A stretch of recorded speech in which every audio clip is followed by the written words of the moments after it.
Oh my god, the snow wasn't looping, dude. Cries. I was like, something's wrong. Something's wrong. The snow wasn't there. That's what was wrong.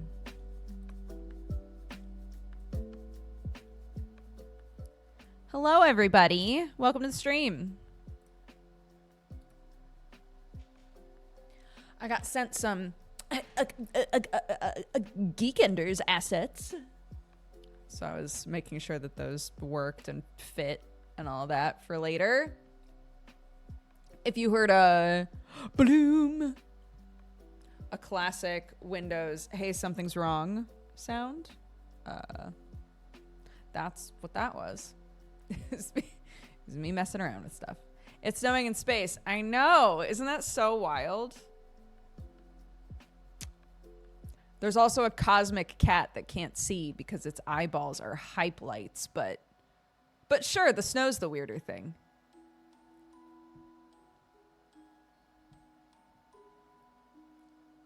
It's lightly snowing in London. Oh my god. I had a dream last night. My little light bulb isn't on. My little light isn't on. One sec. I had a dream last night that it started snowing like crazy here. London in shambles. London falling apart at the seams. One sec. Let's get this bad boy going. Wait, should we swap candles? I've still got this guy. Hold on now. Always cut your wicks, guys. Take care of your wicks. Boop. Okay. Yeah. Let's do a Dodger coffee one.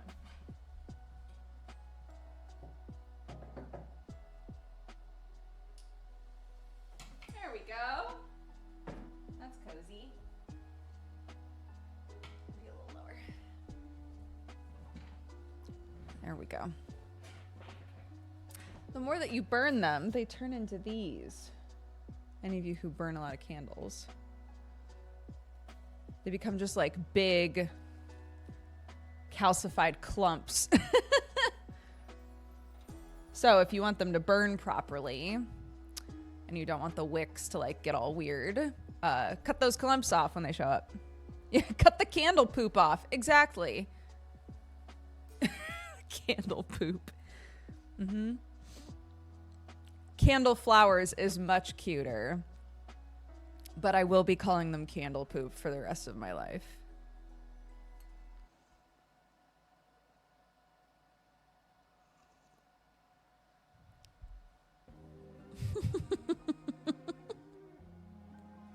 I didn't say it.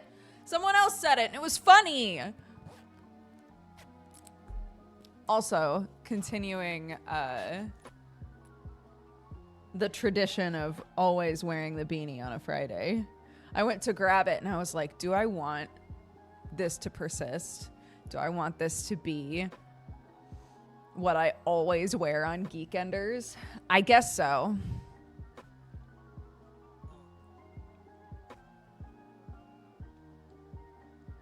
I had the peppermint coffee today and it's fantastic. It's exactly what I wanted. I'm so glad. That's so great. I keep goofing about how, I mean, it's not a goof. It's very real. I keep goofing about how I fed the peppermint coffee to, not force fed, mind you, but my grandfather-in-law asked for coffee and I accidentally made him the peppermint coffee and he gagged and hated it because he hates peppermint. So it's nice to hear from people who are like, it's delicious.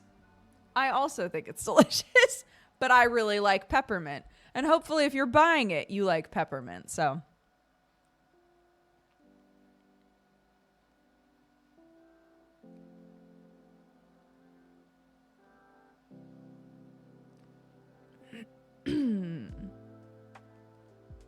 yeah, I think, who was it? Somebody, maybe yesterday, said that they had peppermint whipped cream. So they made a coffee with the peppermint chocolate, blend, the Kittens Mittens blend, and then put peppermint whipped cream on top. Forget about it. That sounds delicious.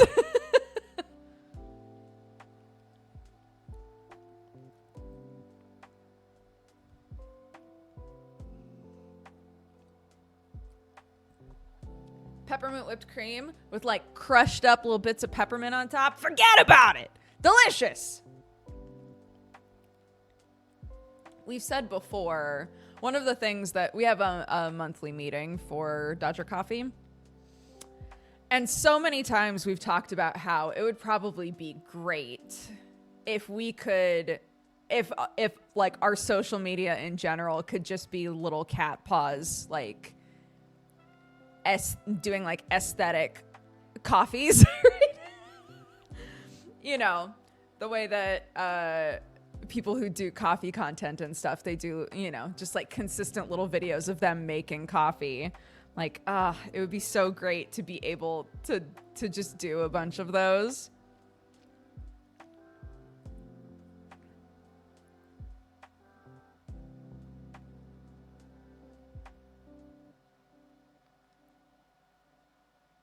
That's a great question. I'm trying to like think through the logic there.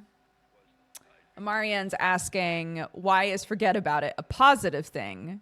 Surely it would be bad. My ESL brain is active today.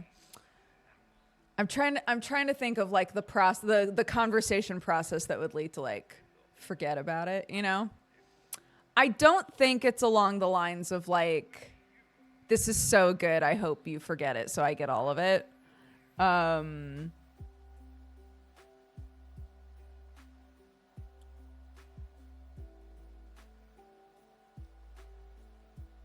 I think it's like forget about your apprehension or forget about the discussion. Maybe. I think it's like forget your worries or concerns. Both of those totally make sense. Yeah. Forget about the discussion makes the most sense to me. Like, we don't even need to discuss this. It's great. Just move on. Believe me.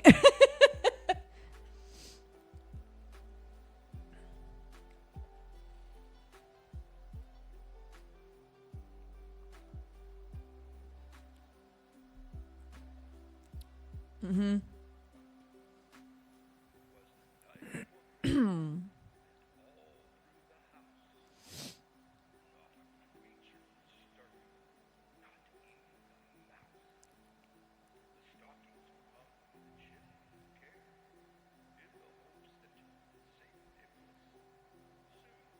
Get out of town. Get out of town feels like it's on the same tree as like cute aggression. Like, this is so good. I need it to get as far away from me as possible.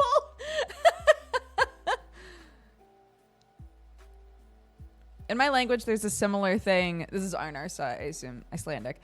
In my language, there's a similar thing of how you forget about the worries. Positive tone of forgetting about things. Enjoy the thing or the moment, etc. Maybe it's like Maya the Bee, where it's great, but please let me forget about it already. Please. Is it just me or is it bloody cold today? It is. The steps up to my office were frozen. So I took them very slowly. Also, shout out to the dudes that are working on my in-laws' house right now, because they are blasting Barry White. I was going up the stairs just listening to a real sexy saxophone, and I was like, I don't know what's going on in there, but thanks for the background music.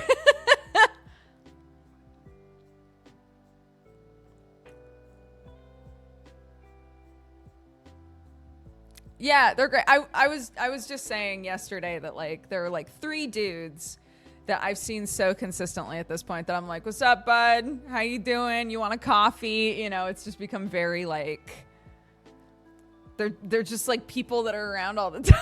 You know?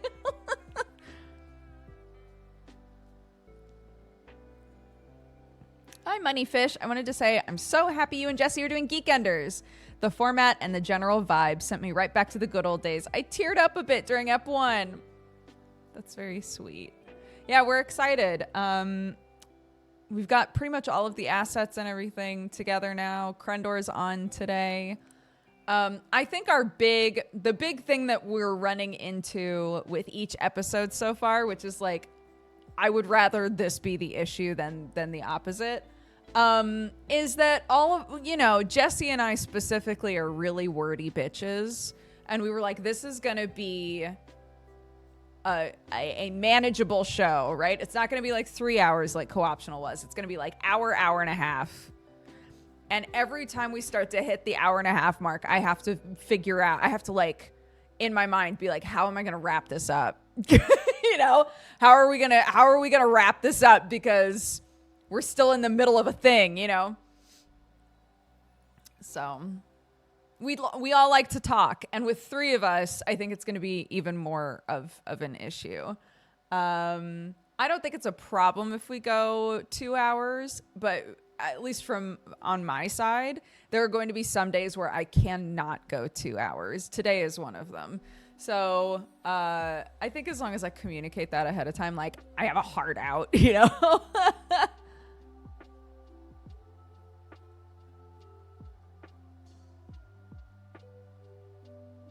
Do it the German way. Just slap your knees and go, well, it's been great.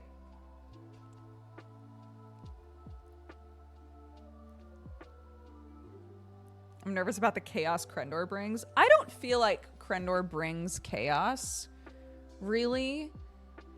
He brings like an odd lethargy to things, It doesn't feel chaotic to me. It just feels kind of like you're talking and then suddenly you go, how did we get here? Wait, what's happened?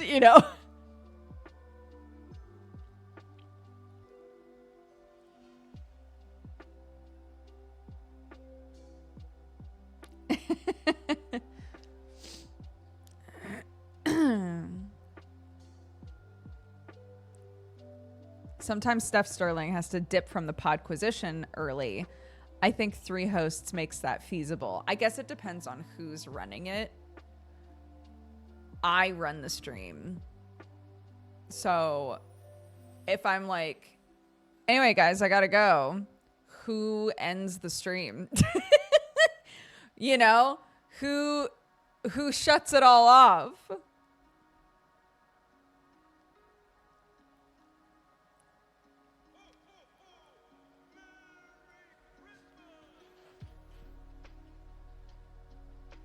Krendor is a slow crawl towards madness. What a fantastic way to put it. Yeah. Yes. True.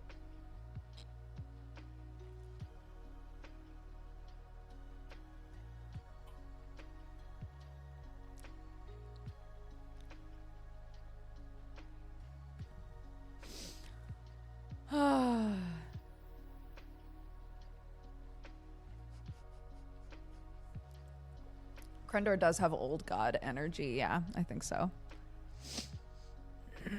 I watched a video on YouTube from about 10 years ago of you talking about how someone stole your coffee in Starbucks. I remember that day.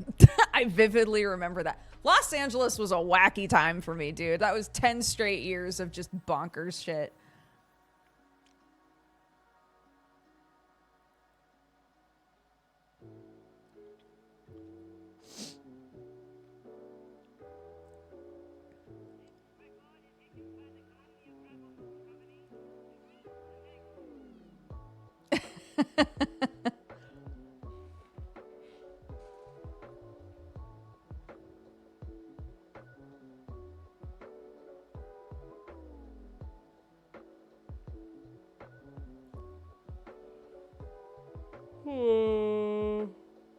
No, I bought new makeup. And I like it a lot. I should have brought it in. I got new foundation, which I needed anyway. I got new foundation, and I, that's like a,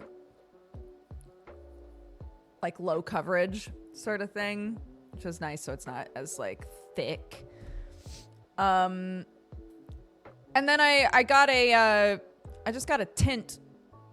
There are like these cream tints that you can get for like lips, cheeks, whatever. And I really like that as well. That's been really nice. The thing that I keep forgetting to buy again is brow stuff. I don't know if you've ever noticed, but my brows are quite thin.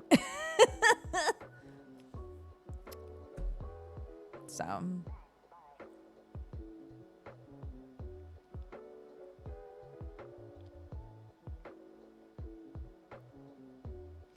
Lego advent calendars. Oh my god. That sounds amazing.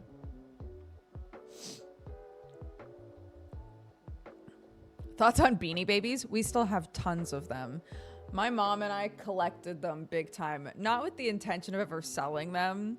We just collected them. And I think we still have a huge thing of Beanie Babies somewhere at the farm. At my parents' farm.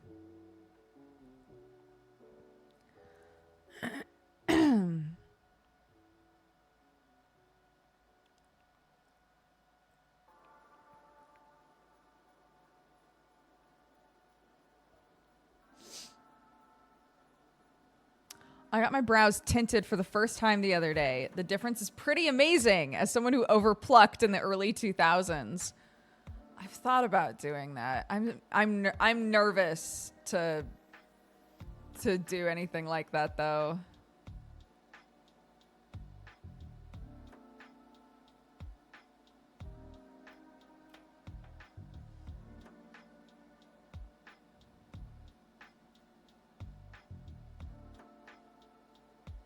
What does tinting do? Basically, if you have thinner eyebrows, if your hair is thin and your eyebrows, if the hair color is just like not what you want, you can basically go and like get them tinted. You can also get them like you can get what's basically like a temporary tattoo. But just to like make it so you're not having to pencil it in every day, if that's something that you do, you can get it like filled out with color instead.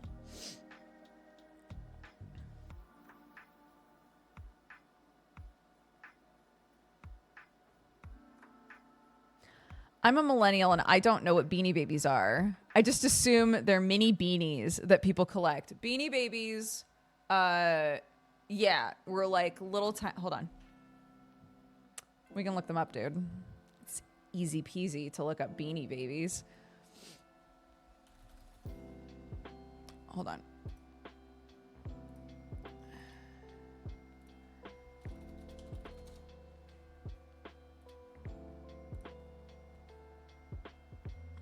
It's by a company called TY. And Beanie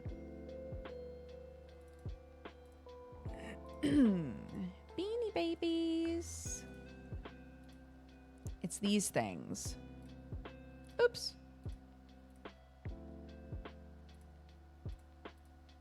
Hello. It's these. So primarily they were bears. The bears were always thought to be the like more rare ones, I guess.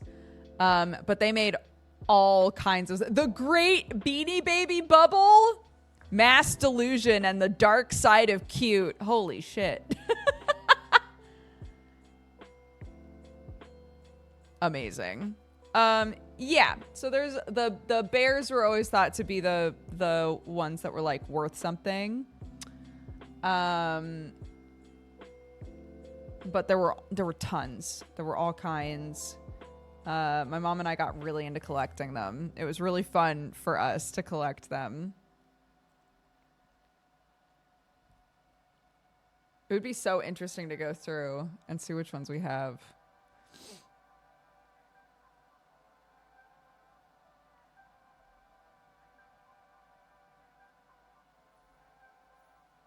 Yeah. The Princess Diana Beanie Baby. Yes. Mm-hmm. were like NFTs of the 90s. Oh my God. Yeah. So.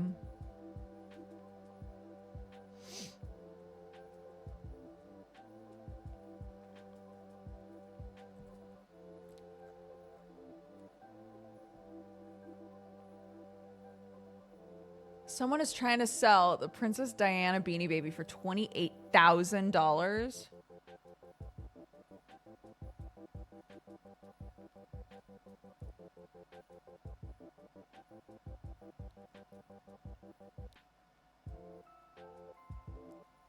Oh my God.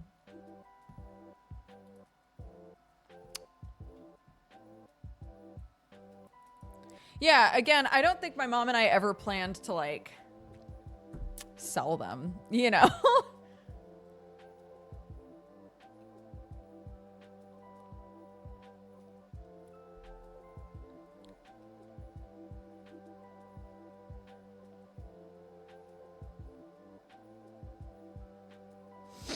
Yeah, the company is still making plushies. Their eyes are gigantic. The style of them has changed quite a bit. Someone said Squishmallows are like the new Beanie Babies. I would kind of agree. I don't think anybody... I don't know anyone that is like, I'm collecting Squishmallows because I think they're worth something. I think most people that are buying Squishmallows or collecting Squishmallows just think they're cute. And just like having a collection of really cute, like, animal pillows, you know?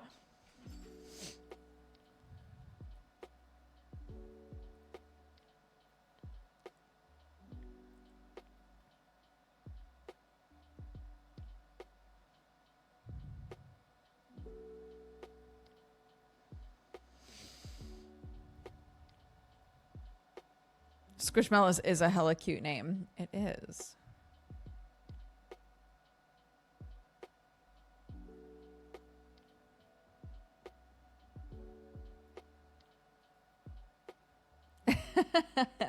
Yeah, I've wondered before. I've talked before about how I had like the entire Teenage Mutant Ninja Turtles set when I was a kid because I loved TMNT. And I just collected every single Teenage Mutant Ninja Turtles action figure that was out when I was a kid. And occasionally I'll think to myself, like, I bet that set is worth a lot at this point. But I played with them a ton, and then they were passed on to my nephew, who played with them like a tiny child does, and they got destroyed. And you know what? They were toys at the end of the day. And kids played with them. So in a Toy Story sort of way, I feel like they're happy about that, you know, that they got played with that much.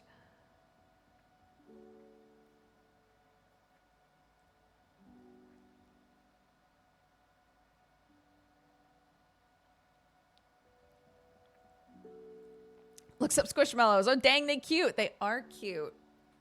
They're very cute. Yeah, Clarky loves them. Cowbunga, dude.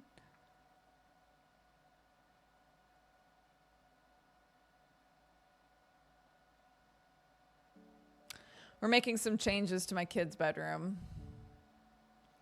She's scared when she's in there. And I was like, homie, we got to do something about this. Because, like, your bedroom's supposed to be a place where you feel super chill and at home and at ease.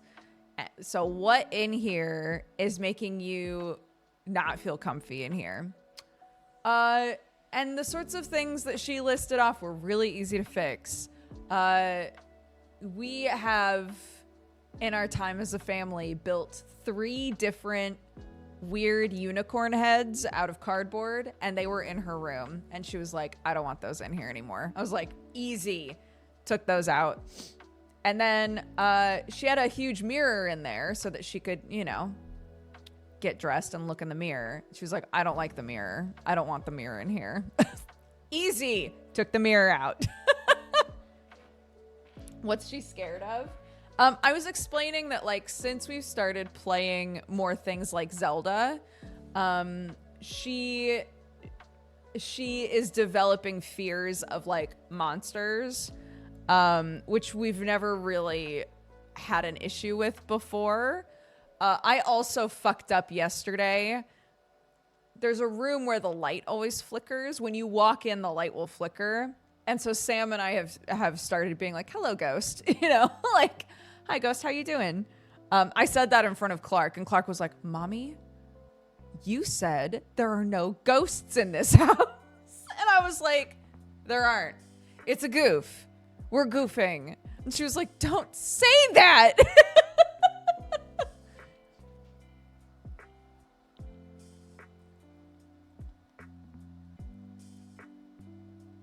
Zelda gave me nightmares as a kid too. Yeah, she really loves playing Breath of the Wild.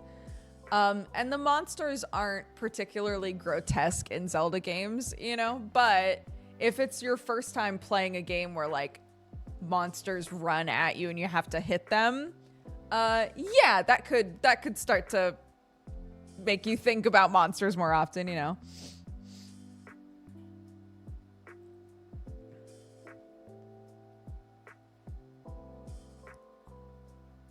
Oh, my daughter made me put my 12-inch replica T-Rex head in her bedroom because it eats her bad dreams. That's so cute. I love that.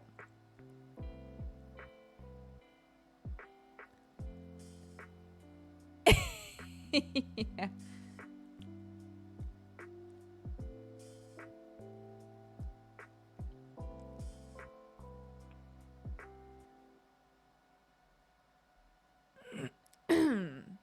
Well, she's not playing Majora's Mask, is she?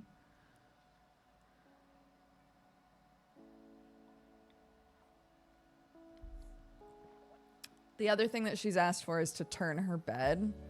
Her room is shaped kind of weird, and I don't know. I'm wondering if we turn her bed, if it's gonna make the room feel really cramped. But it might not. It's worth a try.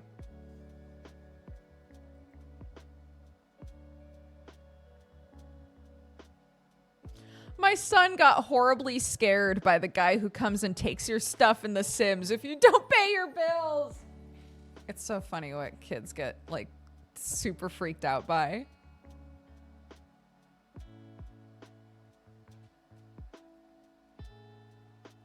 Yes. I was trying to explain to her that I also had a very overactive imagination as a kid. And, that was kind of a mistake. I was trying to like connect with her and be like, this is totally normal. I used to worry about all kinds of weird shit. And then she was like, what did you worry about, Mommy? And I immediately realized I can't say, because it'll create a whole new fear for her, right? Yeah. I used to worry that my parents had shed all of their meat and just become skeletons in the house if I wasn't looking directly at them. I used to, in the middle of the night, think that there were bugs all over the walls and the floor. And if I really needed to pee, I wouldn't let myself get out of bed because I was worried I would step on bugs, right? Like, those aren't the sorts of things you should say to a 5-year-old, because then suddenly they'll be like, fuck, what if there are bugs on my floor, dude? Like, no, she doesn't need to know that. She doesn't need to know that shit.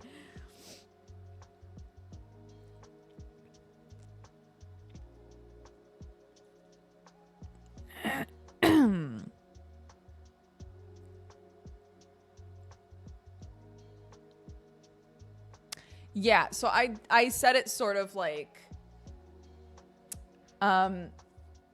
instead I would say things like, you know, I would worry that something had happened to my parents, or I would worry, I was like, you know, I wasn't like you, Clarky. I wasn't super chill and like interested in bugs, so sometimes bugs would worry me in the middle of the night.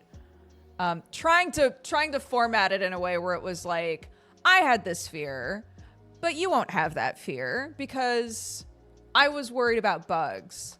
but you are really interested in bugs and you think they're really like fun and cool. So that's not something you have to worry about. You know, I was trying to like phrase it in a way where it was like, yeah, I had these fears, but you don't need to worry about those fears, you know.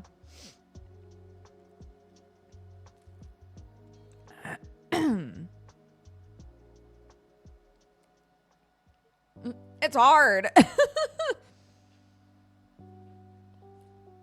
to answer a question in a way where it's like,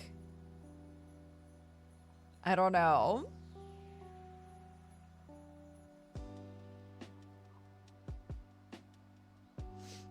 Try and phrase it in a way where Clark's being a champ. Exactly. Yeah. My kid has developed a really funny red flag. Or if she's watching a show and a kid can do something that she doesn't know how to do, she gets like really annoyed by it.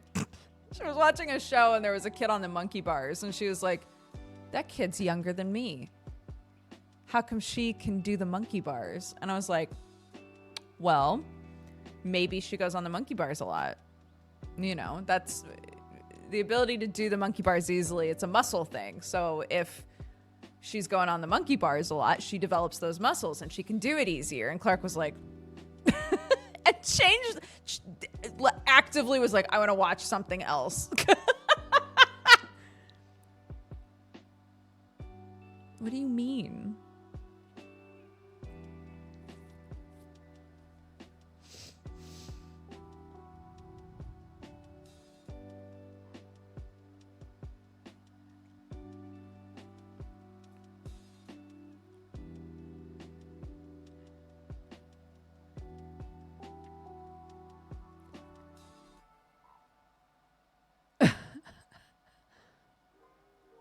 It reminds me of Peppa Pig hanging up on her friend who can whistle. It is that.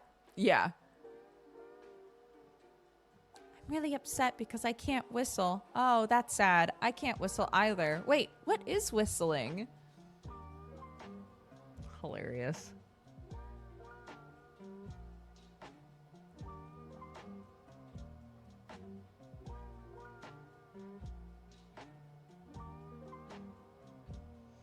Yeah, that was the other thing I was talking about yesterday was last time that Clark had a nightmare just a couple of days ago.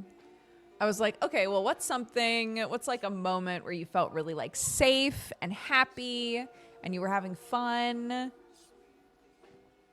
And she was like, when I played rock, paper, scissors with Daddy and I kept winning. Good. Think about that then.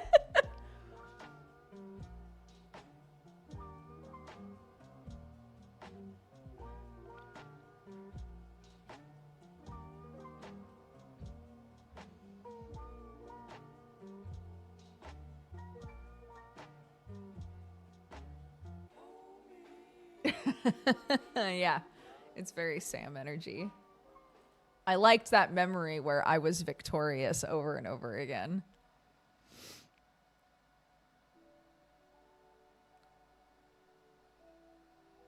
That's what I was told to do when I was really little, and I used to do that as well, is take whatever it is that specifically I would always turn it into ice cream somehow. It's like, take whatever it is that you're worried about, whatever like image you have in your mind that's scary, and turn it into something silly. So if there was like a monster from a show or, you know, something like that that I kept thinking about and it was freaking me out, I would imagine that they were ice cream instead. Or that they were holding ice cream. It was always ice cream. I would use ice cream to make it really silly. And it helped. It helped a lot.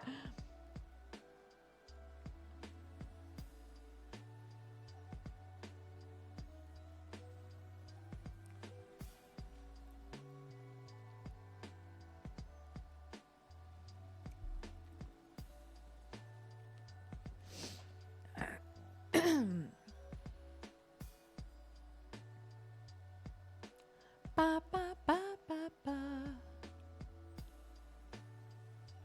I got really fancy with the pie.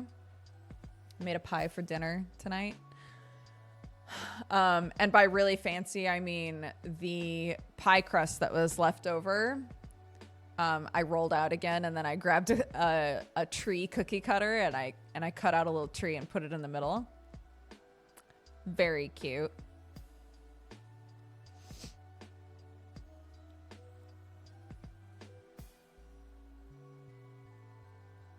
Just imagine anything scary holding an ice cream, or that they are ice cream. So if say that I had seen a trailer for a horror movie, right? When I was younger, obviously I wasn't allowed to watch those movies, but like if I had seen a trailer for a horror movie and there was a moment in the trailer that like really freaked me out, I would imagine the next time that I was replaying that scene in my head,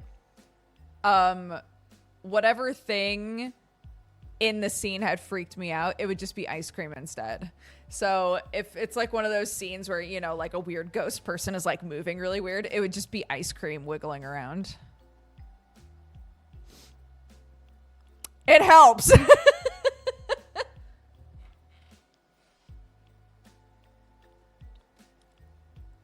Yeah, is he Pyramid Head, or is he just a guy with a giant ice cream cone on top of his head?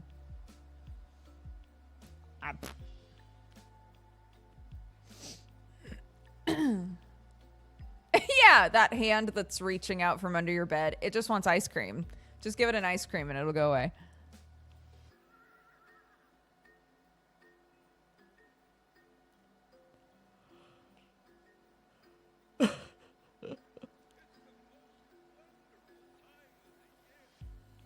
So,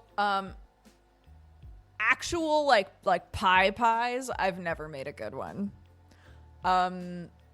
My favorite pies are the ones that are basically like a casserole, but you put crust on top. I think that is super accessible. So you make whatever filling is going in the pie, plop it into a thing, get some pre-made puff pastry, right? Roll it out, slap it on top, cut a couple vent holes, put some egg wash on it, and throw it in the oven, dude.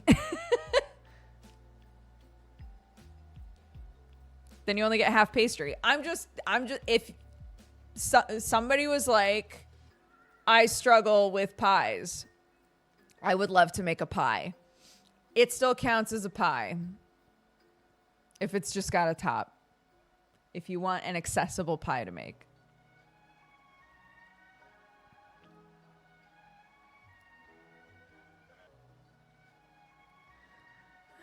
How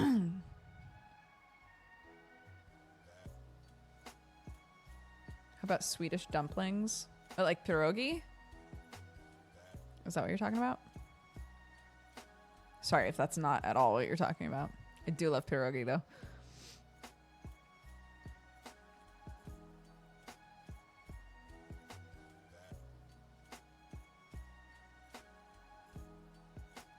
Kropkaker? I have no idea what that is. Never had it, I don't think.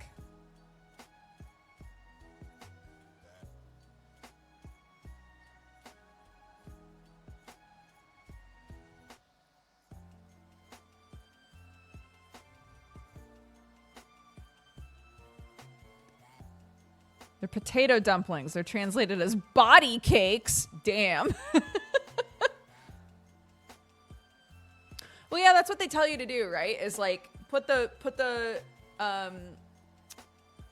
bottom crust in, weigh it, like make some little holes, weigh it down with something, and bake that first before you've put a filling in, right? That's too many steps for me, dude.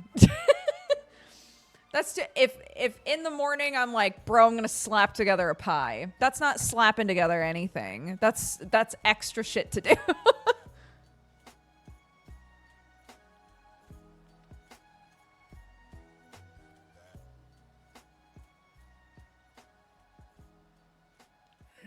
Body cakes does sound weird, yeah.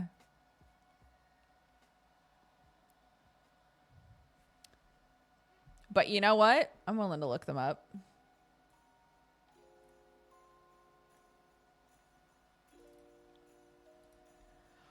Body cakes. I'm really glad that I didn't, I'm really, really glad that I didn't have that going. Okay, hold on. It's just a lot of cakes as body parts, and some of them are not safe for work. So I'm really glad that you aren't seeing this right now. Hold on. Let me grab this word.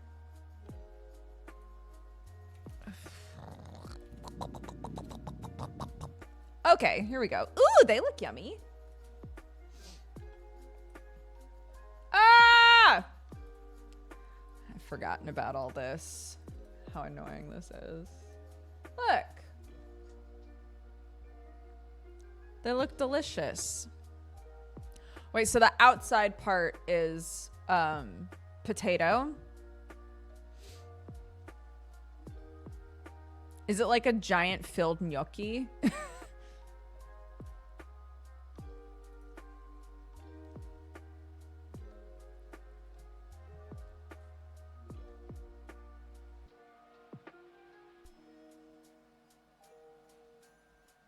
It looks like it's got the same consistency. Gnocchi is like, it's mashed potato and flour typically, and you like knead it together until it's basically, until it's got kind of like a pushback consistency, and then you can like cook it like pasta almost.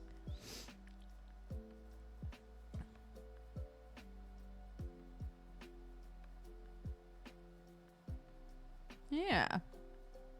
That looks good. Boiled potato dumplings filled with onions and or meat served with melted butter, lingonberry jam commonly. It looks more coarse than gnocchi. I guess so. It sort of depends. Some of the pictures look really like smooth, you know? I like this shit. That looks crispy on the outside. That's what I would want. It's kind of like when you get gyoza and they ask if you want it pan fried or not. Pan fried always. I always want a little crunch. Yeah, just a little bit.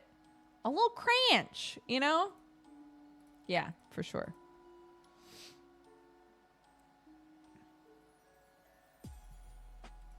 I've watched, there's a couple of different people that are kind of more on the homesteading side of shit on YouTube.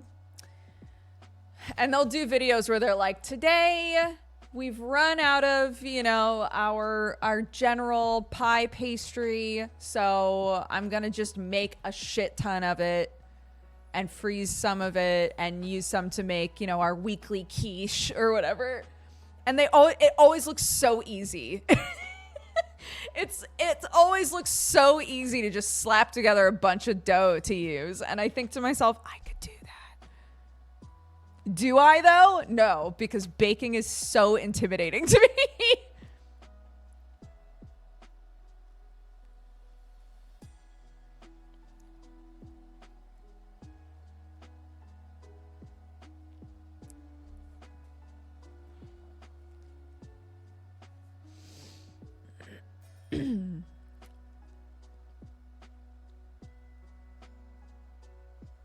If I see a recipe where you make the bread dough, I'm out.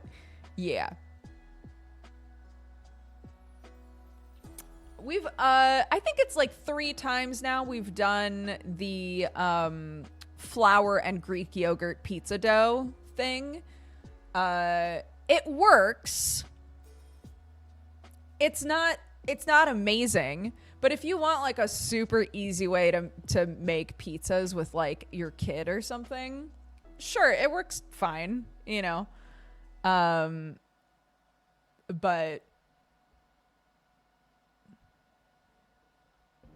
yeah, exactly. It's not wow. Yeah. You're not like, oh my God, I made my own pizza. That was great. I'm definitely going to do that again. And we have done it a couple of times. It's just, they don't turn out amazing, you know?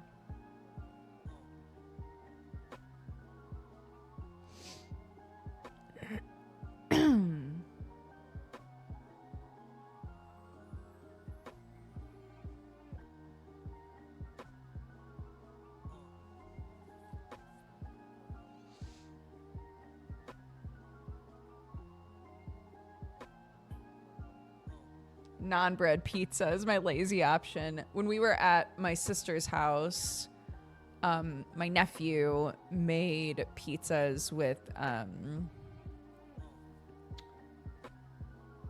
don't know what you call them here. We call them English muffins in in America, but I don't know what the equivalent is here. But if you live somewhere with English muffins, made little pizzas on English muffins. And Clark was like, this is awesome. I was like, oh, we should do something similar to that at home. That was so easy.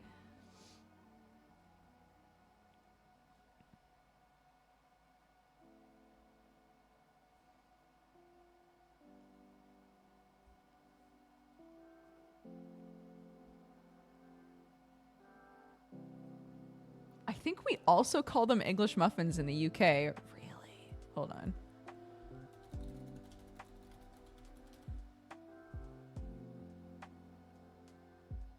Breakfast muffins. Toasting muffins. Interesting. Okay, yeah. In some places, what are English muffins called in the UK? They're usually referred to as simply muffins.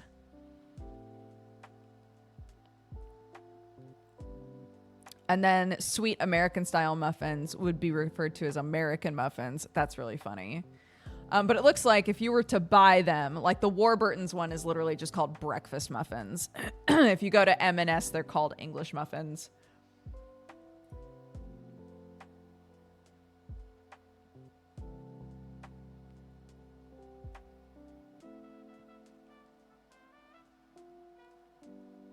Cheese muffins. Now we're talking.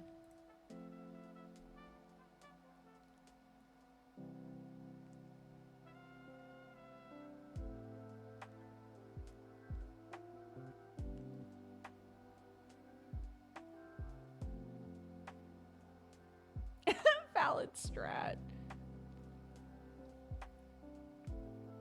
I call both types of muffins just muffins. I think it might depend on who you're talking to.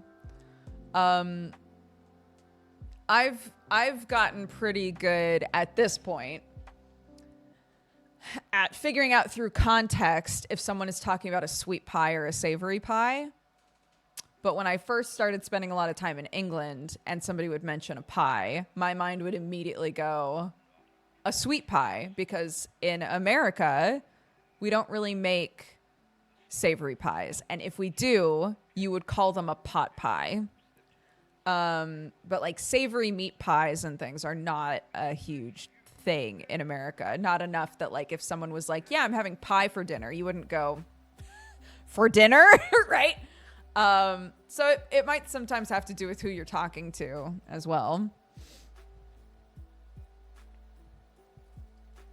Yeah, if someone, for sure, if Sam came up to me and was like, hey, do you want a muffin? I would immediately imagine some kind of sweet blueberry muffin, chocolate chip muffin. I never in a million years would I think of an English muffin, you know, or what I call an English muffin.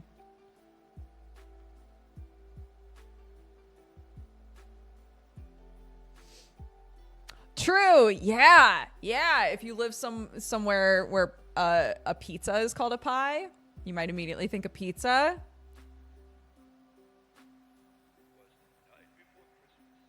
In the Netherlands, we call that a quiche. I've only ever known quiche to be like an egg forward pie.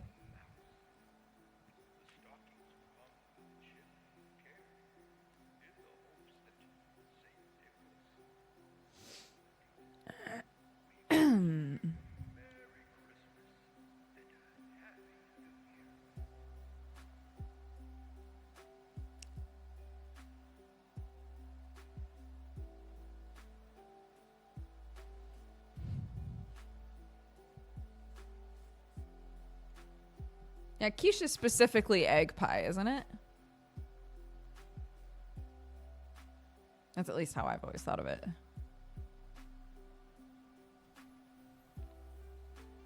No shepherd's pie? You would say shepherd's pie. And shepherd's pie is not a common thing to have at dinner. Or cottage pie.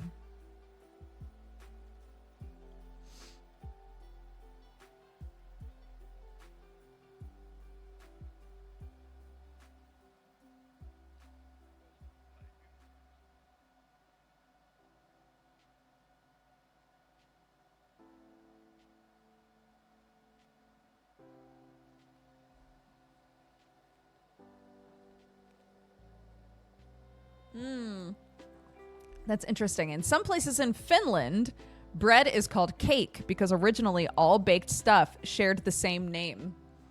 That's super cool. A shepherd's pie is a casserole anyways. Oh, God. We can't start that. We can't start doing that shit.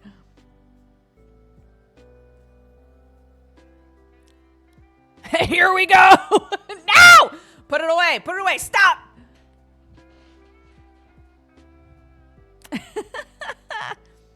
My sister-in-law made everybody curry last night. We went to go grab it. And she was like, I'm going to apologize. I put 2 different types of curry paste in this because the first one I put in and I tried it and it just wasn't enough flavor. So I put in another one and now it's so goddamn spicy. And I was like, we'll see. We'll see how it goes. It was delicious. She crushed it. It was so good.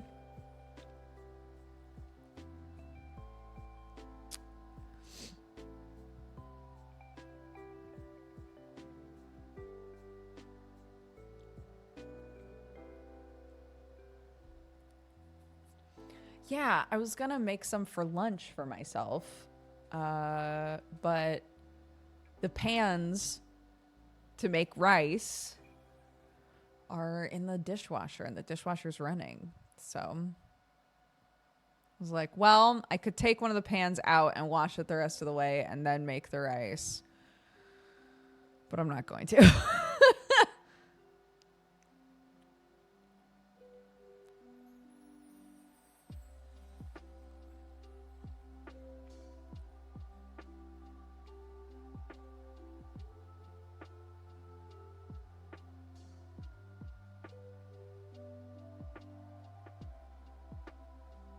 Yeah, ads are about to start. Oh.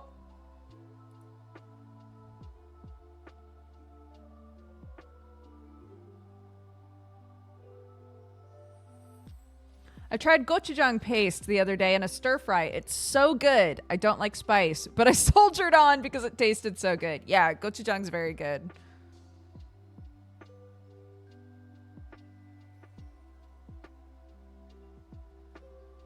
I always have an emergency microwave rice packet in my cupboard. I thought I had one.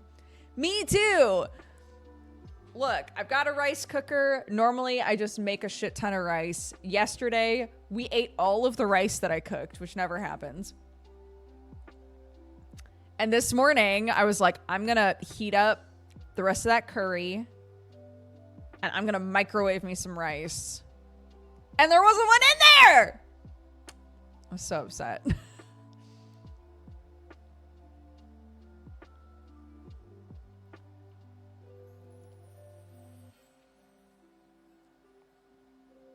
Mix a bit of yogurt with the gochujang to cut the spice. I do it for acid reflux. That's a good little tip.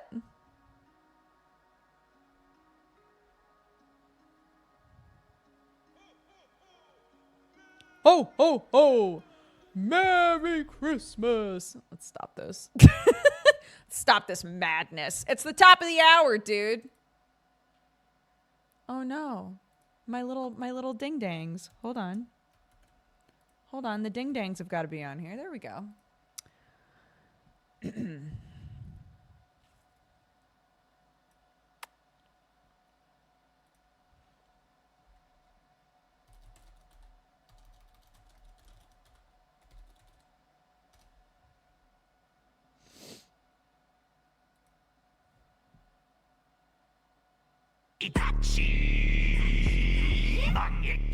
See you in a minute.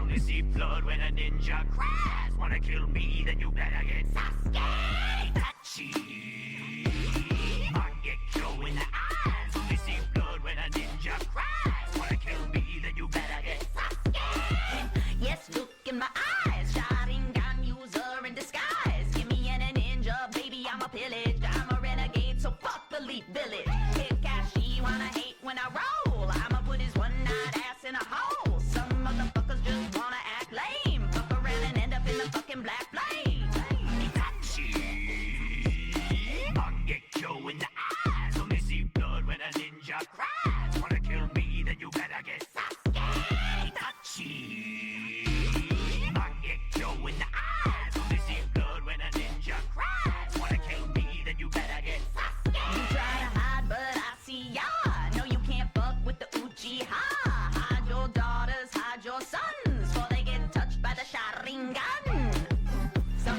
popping pills. Throw me a look and she gonna get killed. Y'all motherfuckers wanna play my game, then y'all better learn how to say my name. Itachi! Mangekyo in the eyes, only see blood when a ninja cries. Wanna kill me, then you better get Sasuke. Itachi! Mangekyo in the eyes, only see blood when a ninja cries. Wanna kill me, then you better get Sasuke. Itachi!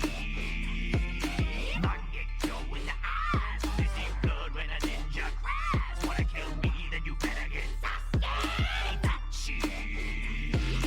Mangekyo in the eyes, only see blood when a ninja cries. Wanna kill me, then you better get Sasuke.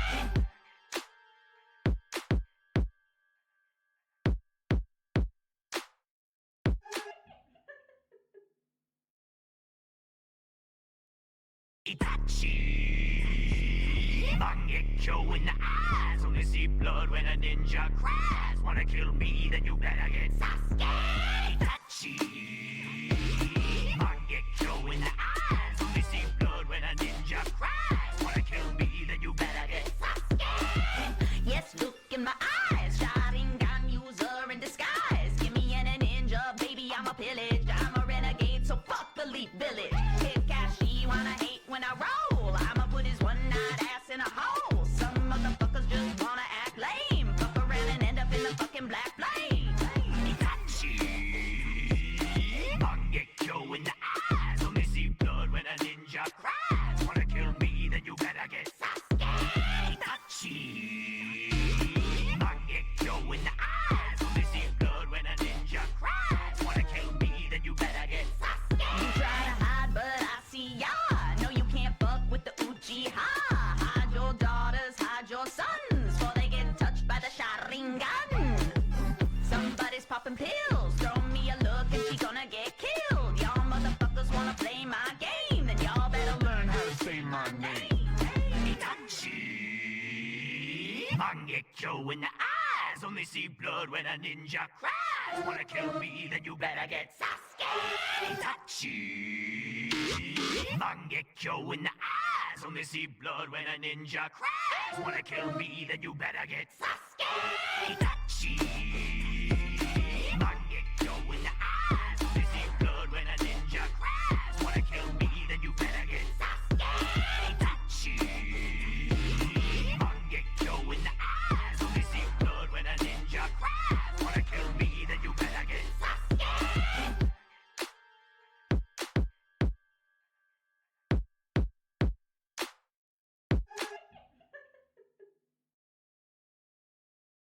Fantastic. Hello, everybody. Welcome back.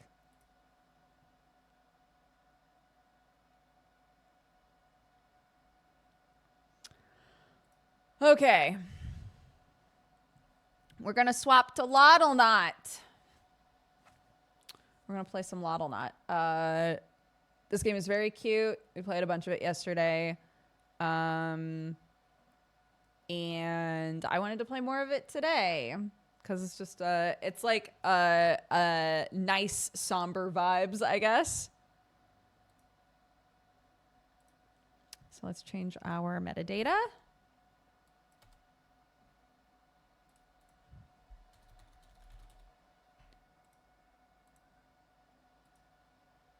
Ba ba ba ba ba ba ba ba ba ba ba ba ba ba ba ba.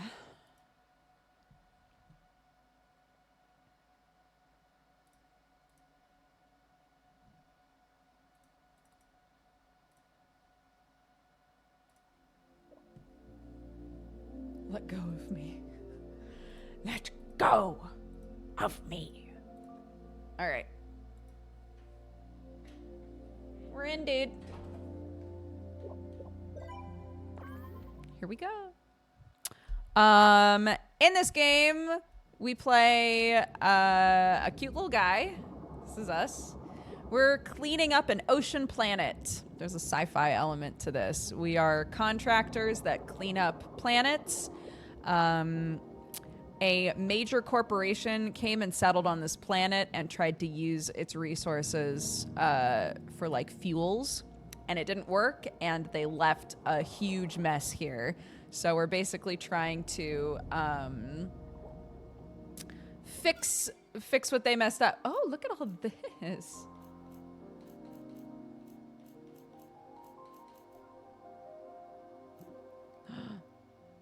Pet a Loddle. How do you pet them?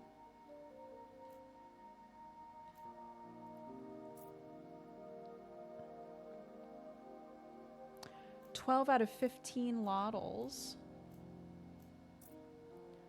1 out of 20. 8 out of 10. And 6 out of 15. Okay. What do we have on us? A bunch of stuff. So let's open our storage.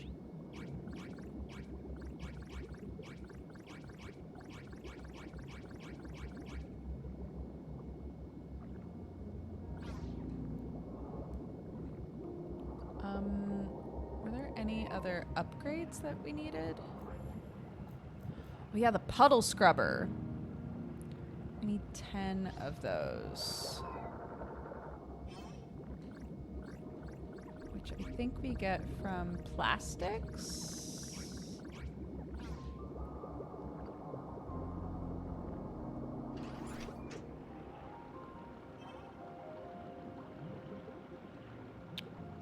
Toss all.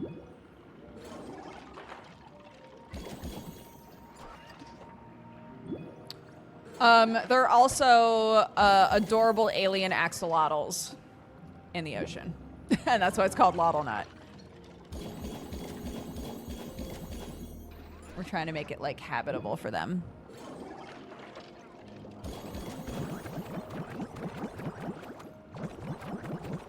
Okay. We need this in order to fix the area we're in.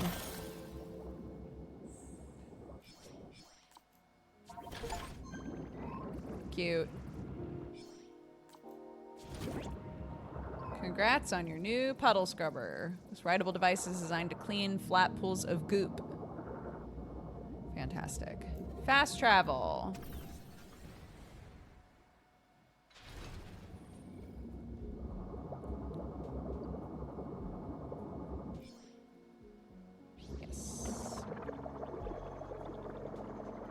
These, look! Cutie pies.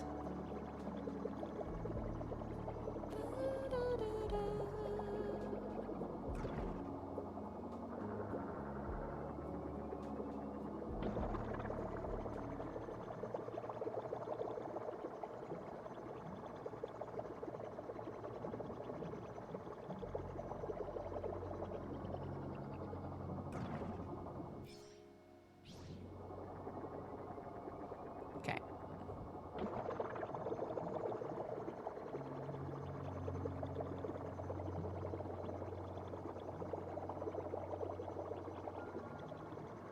All right, here we go.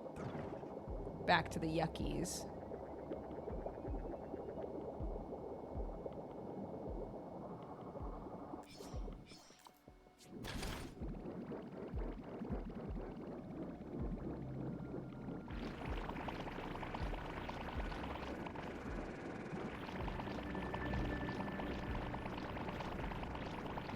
Fun.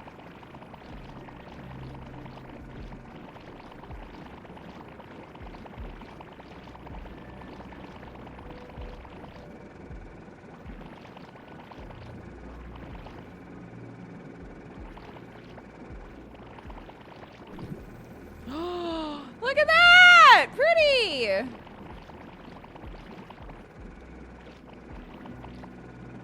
The immediate satisfaction of stuff growing when you clean things is so nice.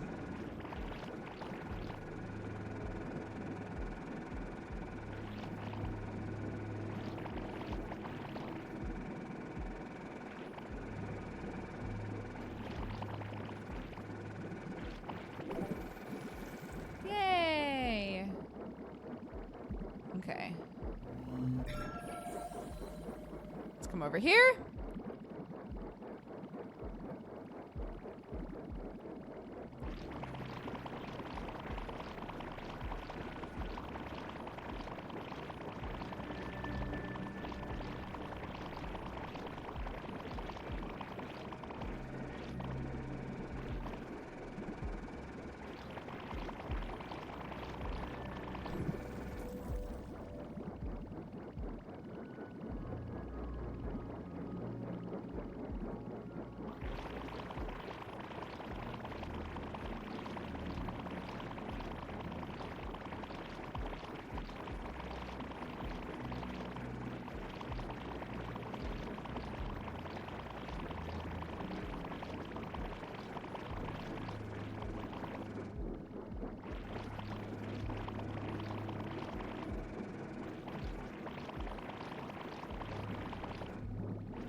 Let's get some oxygen.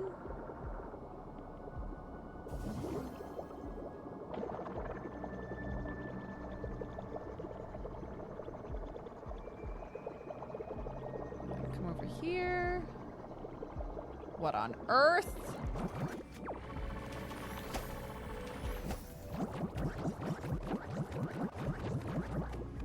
Trash.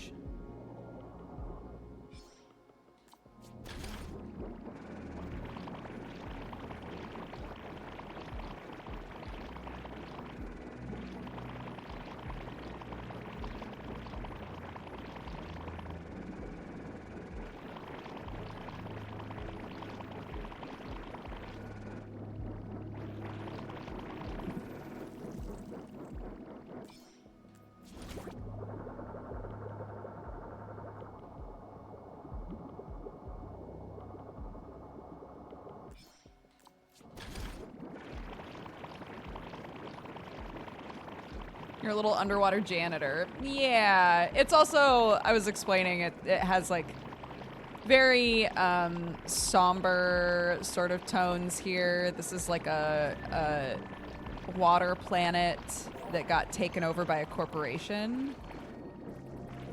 It's clean enough for Loddles to move in. Yay, I'm so glad. Woo!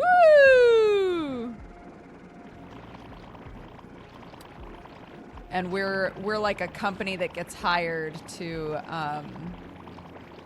like clean up planets, basically.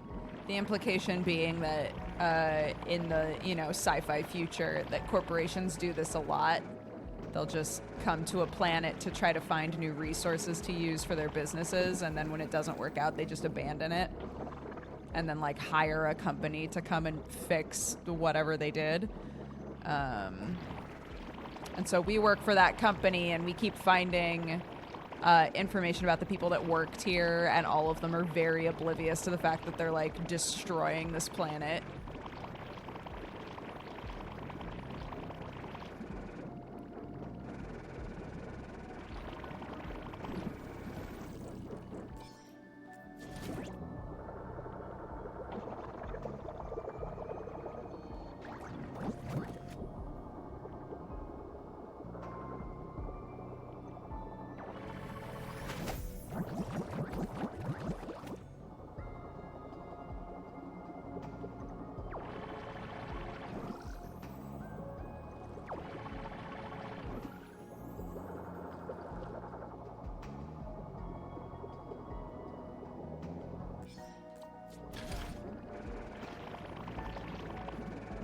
But I think yesterday someone was saying, like, it's kind of sad that this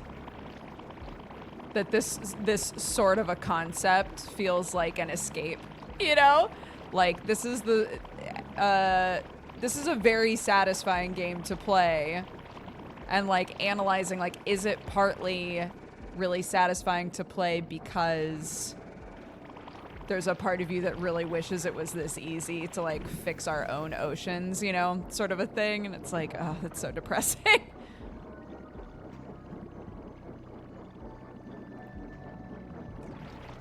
Would you say this game is alright for a kid around Clark's age? I think so. I don't know that the more, like, somber elements to it would really get across at all, you know? It's, the mechanics are fairly easy. You use a lot of the same buttons to do the same things. And there are really cute little axolotls that you find, and you can rename them. You can name them whatever you want. And they, depending on what you feed them, they might, like, develop different features and stuff. So, like, that whole thing is very cute.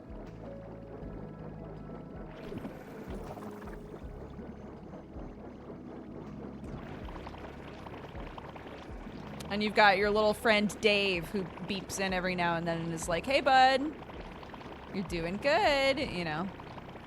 But at the end of the day, the game itself, like the mechanics of the game, are just picking up trash in the ocean and cleaning up yuckies and making it so that animals can live there.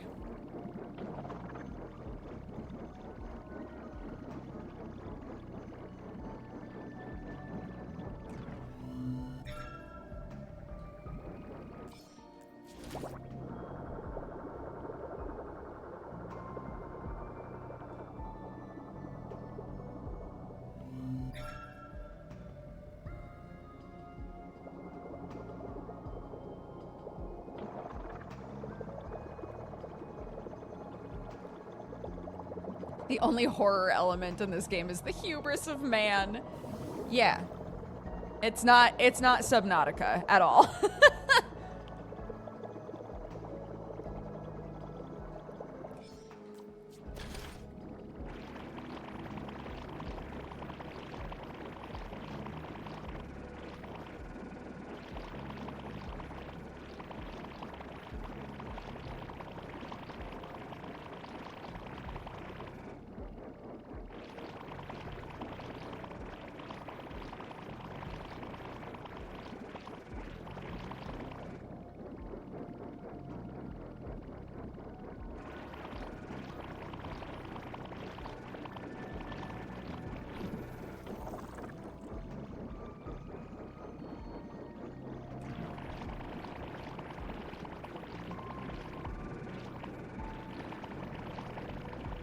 $96. $97.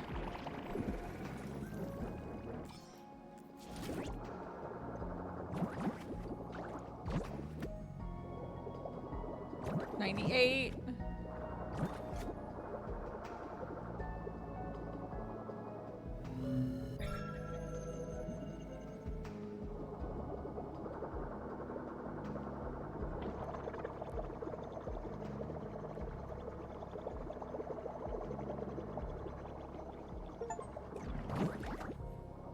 Reach the maximum Loddle capacity in a biome. One of the biomes had a bunch of Loddle babies.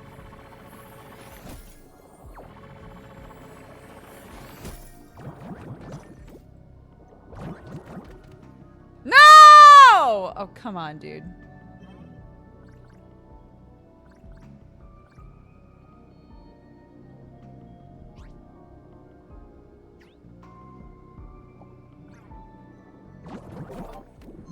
There we go. This biome is completely free of contaminants. Yes. I'm marking this as a fast travel location. Thank you. Oops, wait.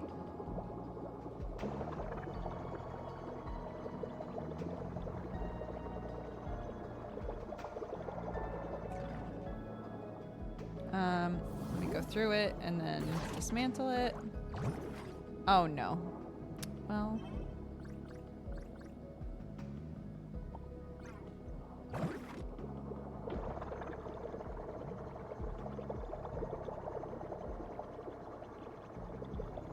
It's not garbage, it's fruit. It's natural stuff for down here. It's okay for me to chuck it.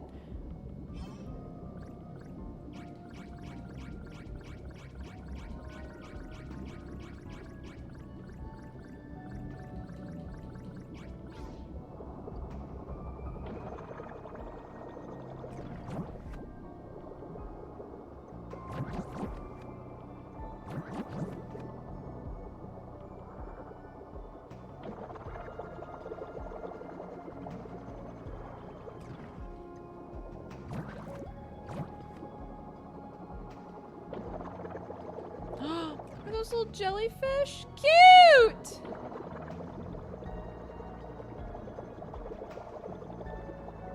What about the bottles you left? I picked them up, otherwise it wouldn't have said it's free of contaminants.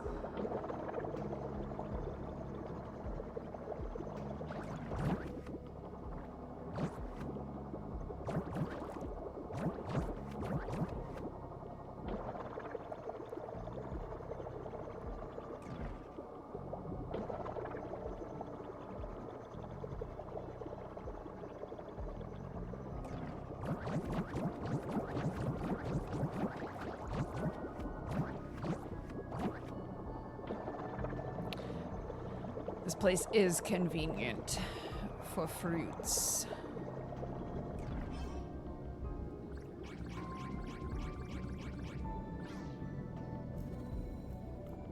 Yeah, let's go home. Who built these underwater greenhouses? The corporation that hired us. From what I can tell, the only biome left to clean is Guppy Campus. It's at the northeastern edge of the ocean. You better get moving. Damn. Okay. That's the last part, huh?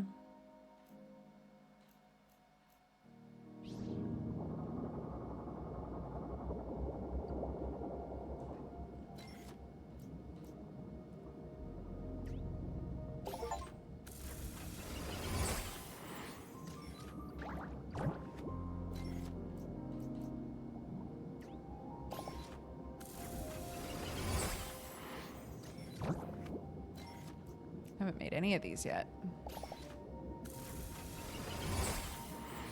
They were studying fuel sources, so they were wondering if the plant life here could be used as fuel, and apparently it was a dead end, and so they abandoned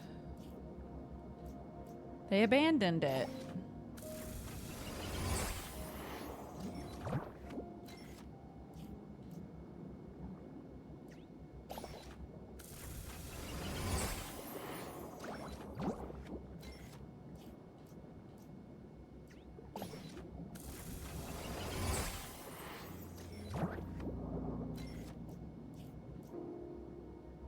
I need pearl berries, dude. I don't see them anywhere.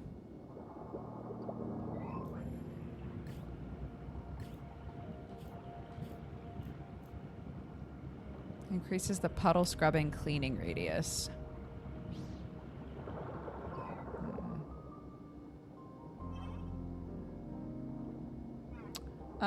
Okay, I'm going to go here and clean up whatever's left and give the babies a treat.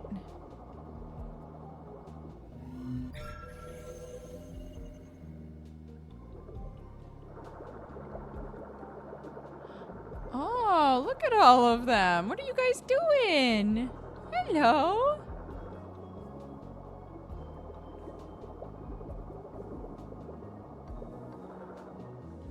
Hi. Elysianat. Hold out item. Oh my gosh, it finally says that.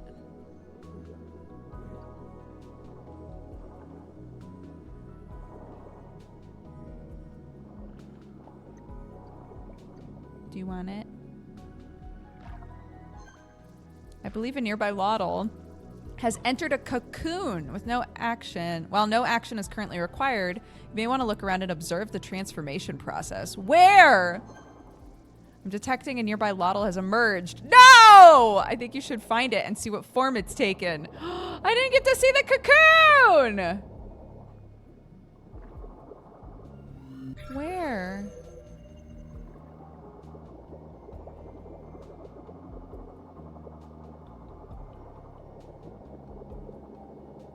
This one? Hi. Is it you? This must be a siren Loddle. Some of the longest Loddles you'll find. A little too long for my liking. Do you want that? Good job getting big and strong.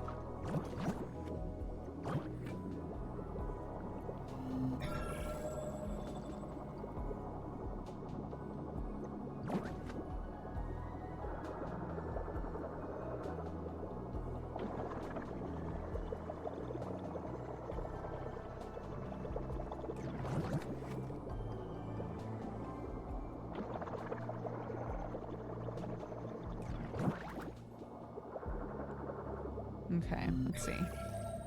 Anything else need to be picked up around here? Or just a lot of cute Loddles?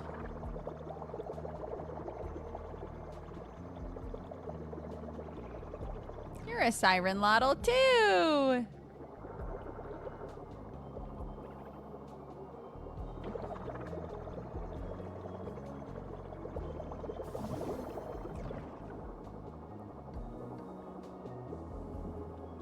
Hi, Summer.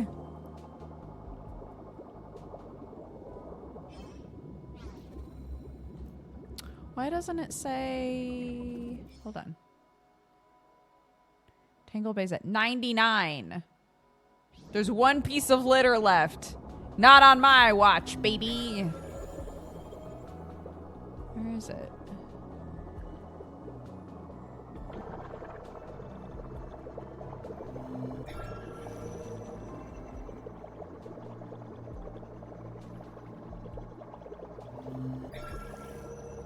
There it is.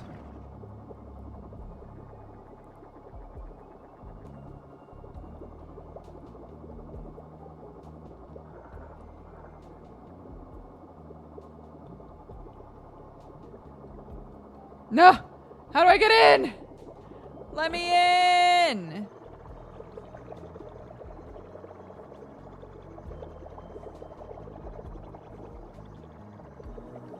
Oh my god, there it is. Yay! Okay. Good job, everybody. You're all doing so good.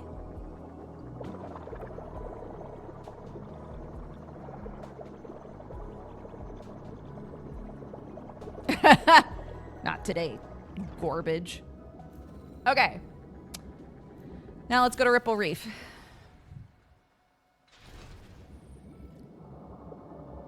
Look at all of them! Beanie shimimi!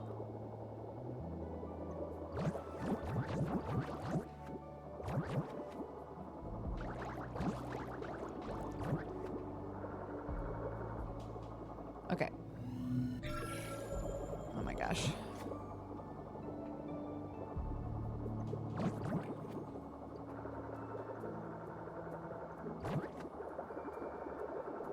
No! Look at all this over here.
Oh gosh.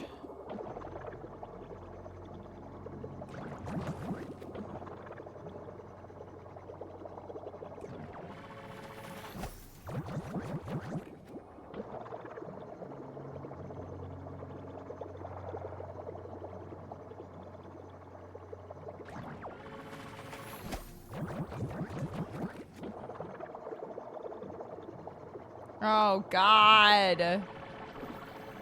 All these outskirt areas that we never got to. Because I don't think they count toward, like, how the overall, like, location is doing.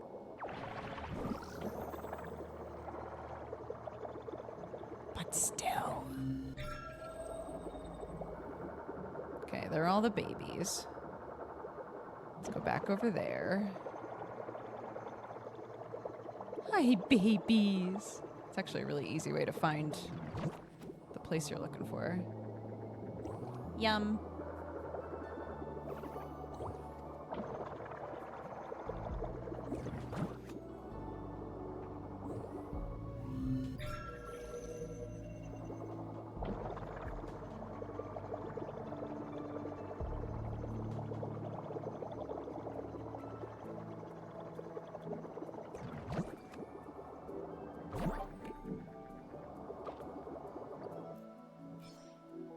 All right, we're out of hundo. It's back to 99. Why do I bother? Because I love the little babies. Look at them. Oh, they're so happy. Open storage.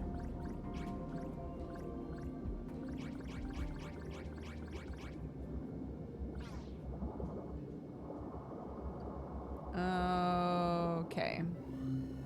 Oh, up there. Oops.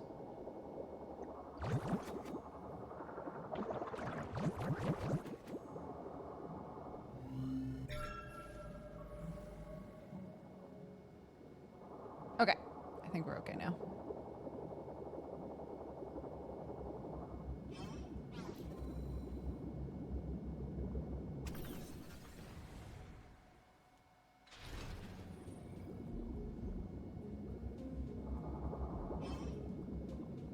Oh. Sure.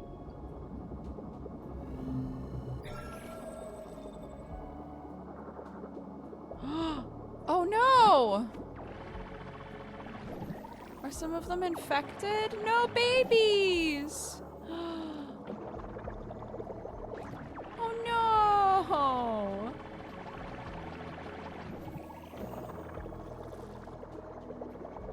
Hold on. Hold on. Yes, place. Hello. Follow me. And you follow me. And you follow me. And you follow me. Okay. Come on, babies. Through here. Good job.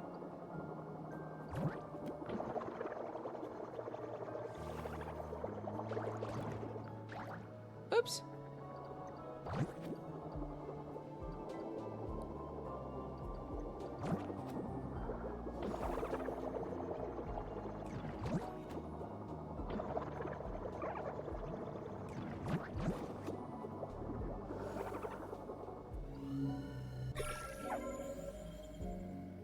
Okay. Okay, honeys. Here. Have this. Oops. Here you go. Look. That's for you. Do you not want it?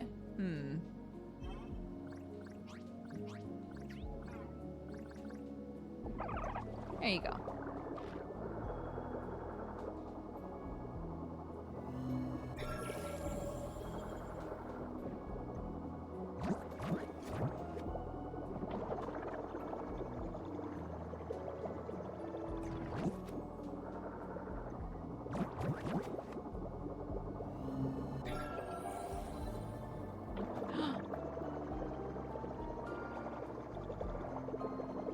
Come here, baby.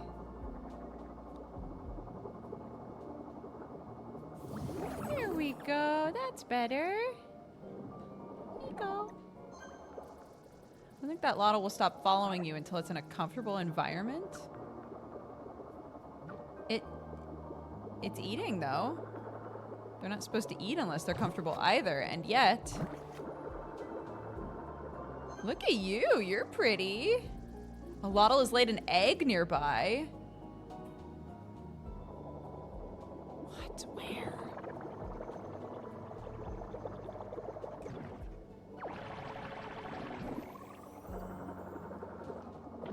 How do I find eggs?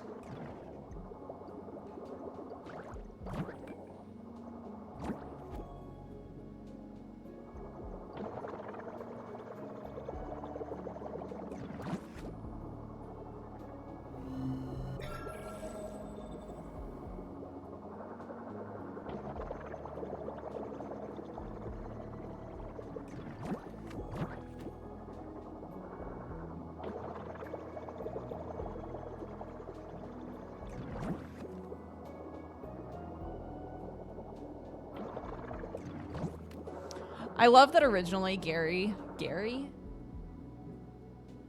Dave. Cannot remember this man's name. I like that,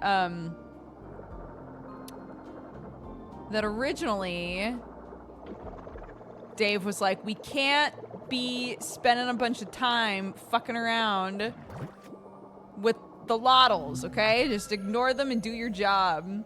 And now he pipes in to be like, hey, but just FYI, here's some Loddle information. Good old Gary.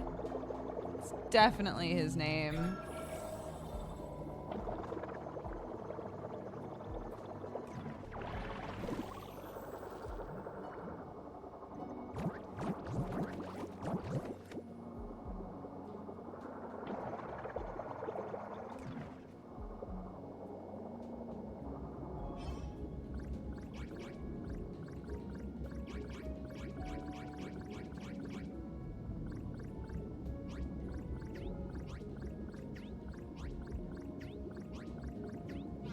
Fish candy. My favorite. Oops. How are we looking in here? 99%. There's 3 pieces of litter left. 1.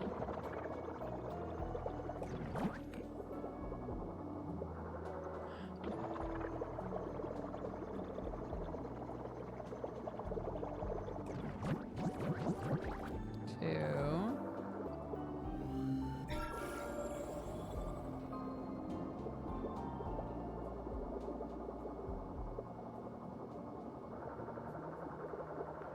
So this shit up here, but I don't think this counts. It's the same place.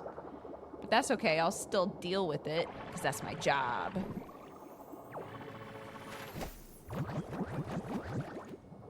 Yeah, Dave's grown, dude.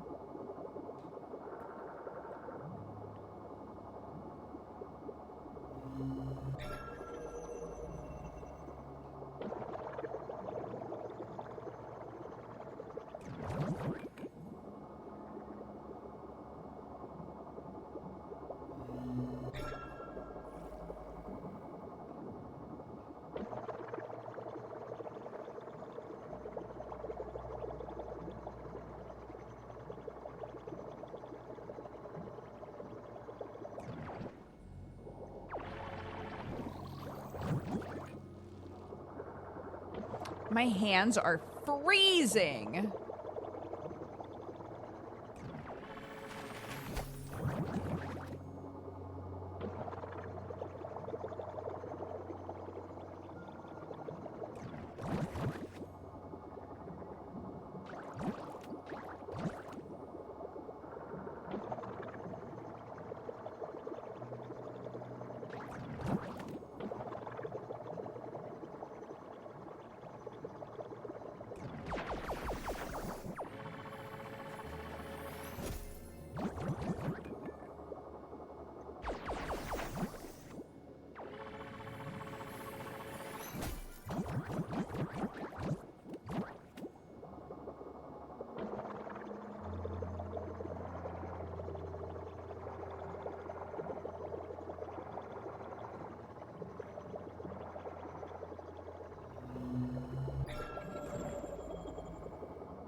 Is that it? Is that the last piece of trash?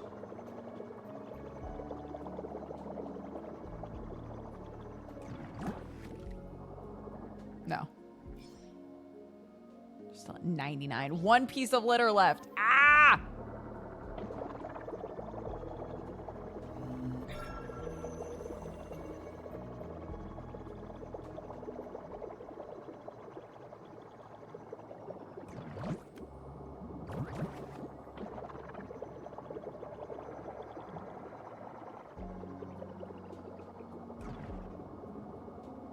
Yep, this is it. This is Subnautica. You got it.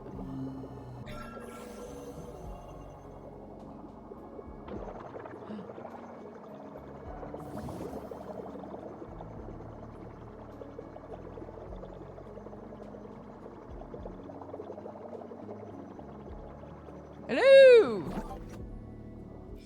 All right. Grimy Gulf, Ripple Reef, and Flotsam Flats are all at a hundo. That's what we like to see.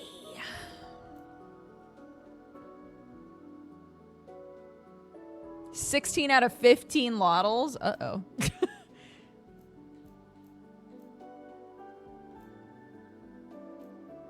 Well, what are you going to do about it?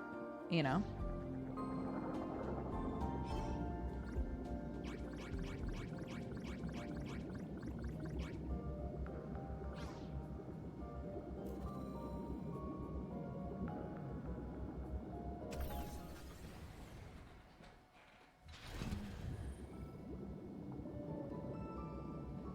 All right. We need to go. Uh-oh! Shit. Hold on. We gotta go back.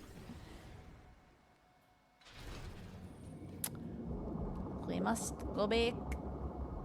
One moment. You're all doing so well. I'm so proud. Good job, everybody.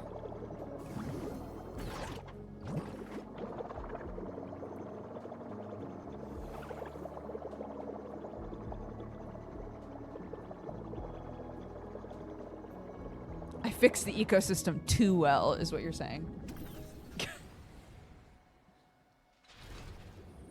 Here we go, a loddling.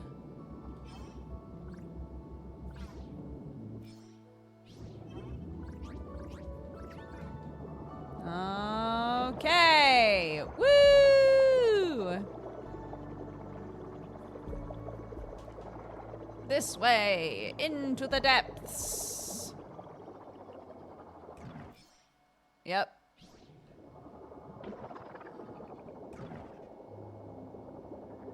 Ooh. A little spoopy. It's a little bit spoopy downhill. A little bit spoopy downhill. Uh-oh. No. What were you guys doing out here?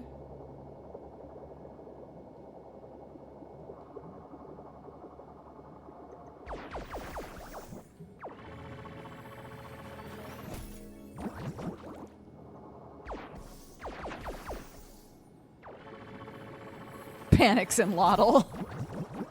Whole ass laptops? Come on, guys. This is Metzi Trench, the deepest part of Gup 14.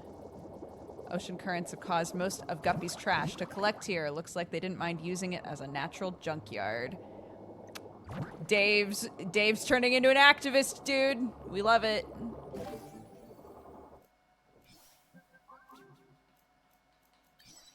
Did anyone else see that huge shadow in the water? To everyone who keeps telling me it was a Loddle, it was not. Loddles are tiny. This was huge. Don't say that, game. I just got done explaining to everybody that this isn't Subnautica. Don't be doing that shit. Oh, yeah! Finally, we have that fruit.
Okie doke.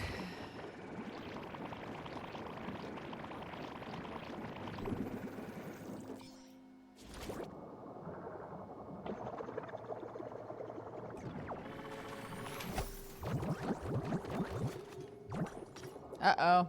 I don't have room, dude.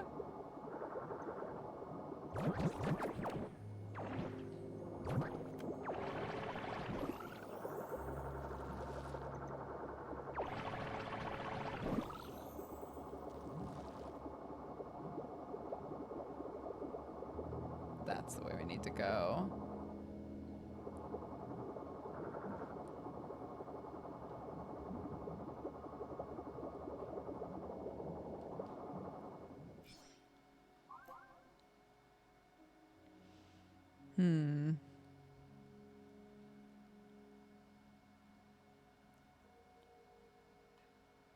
Like, I guess, okay.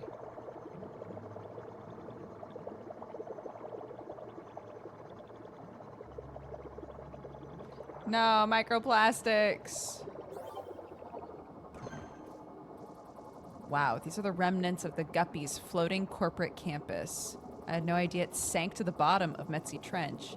To think it was once a beacon of interstellar enterprise.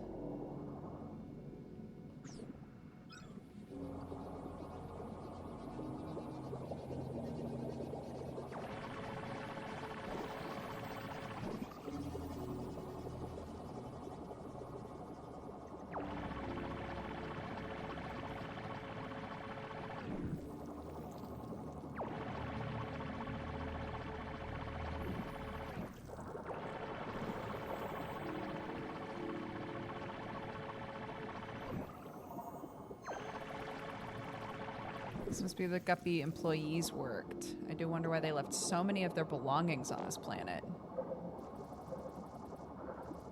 Their negligence has given both of us jobs. I guess I shouldn't complain. You can complain, dude. Shit's fucked.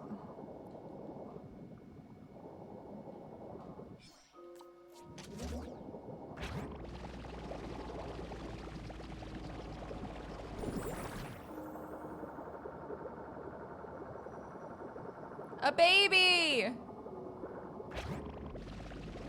A baby in crisis.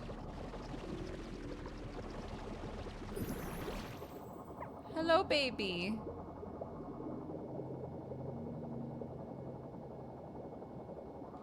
Exactly. Some jobs, it would be best if they didn't exist. Your scrap vac is full. Well, that's annoying, isn't it? Oops.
Oh my gosh, wait, why didn't I take you through the... Hold on.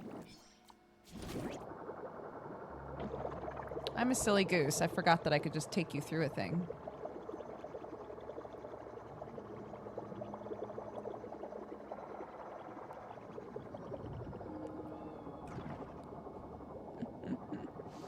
Thank you, Goosey Girls.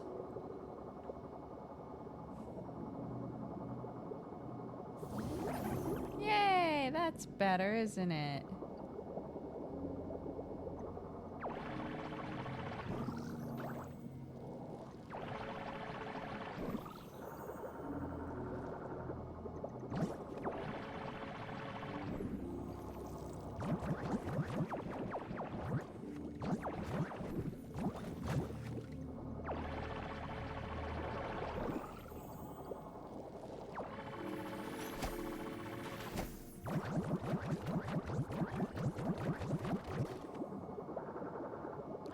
Another baby! Come here.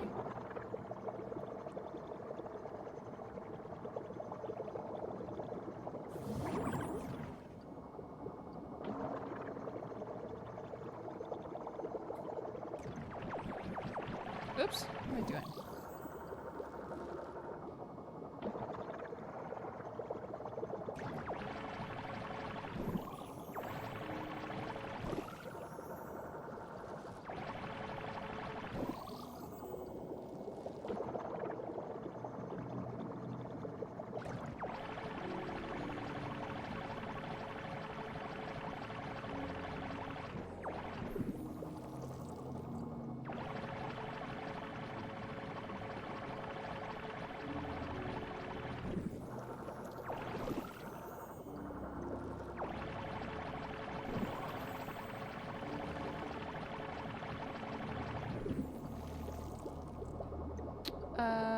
missed a spot on here.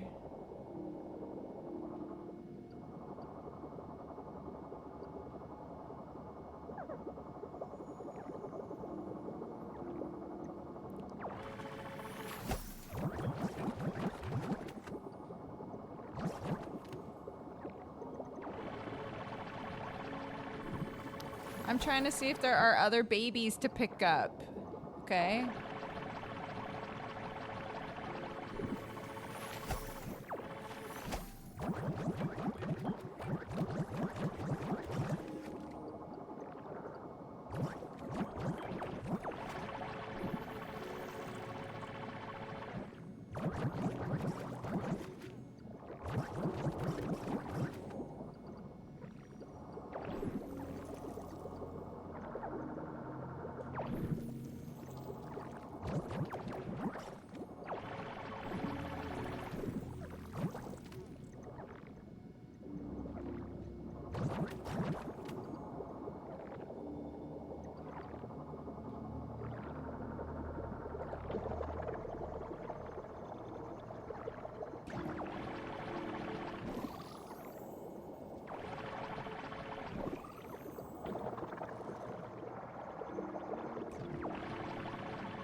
Okay. I guess I'm gonna do another one, so there's gotta be at least one more Loddle.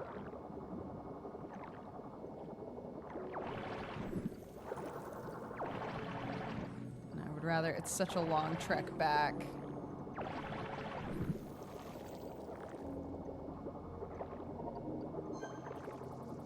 This building served as Guppy's recreation center.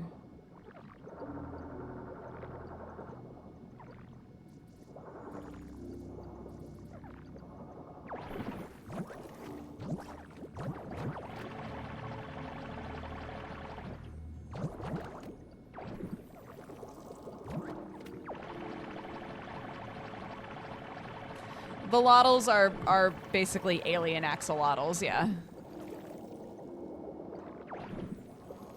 And they're very cute.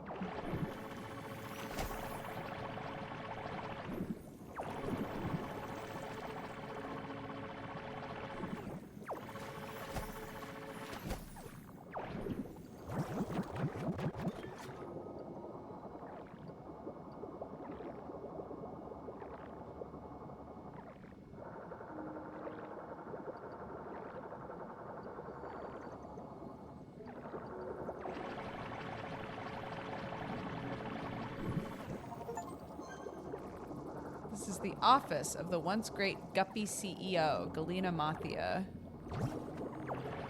I heard she broke regulations sneaking a Loddle off planet.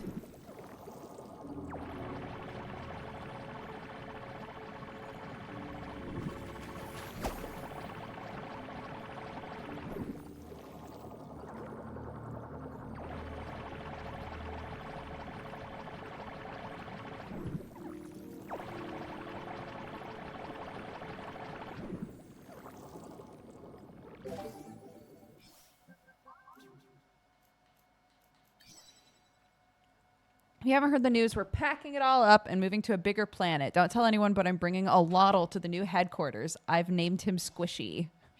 We're only missing one.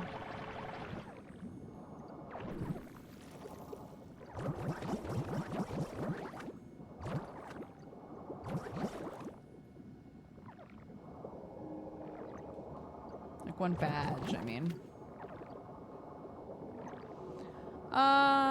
Okay then.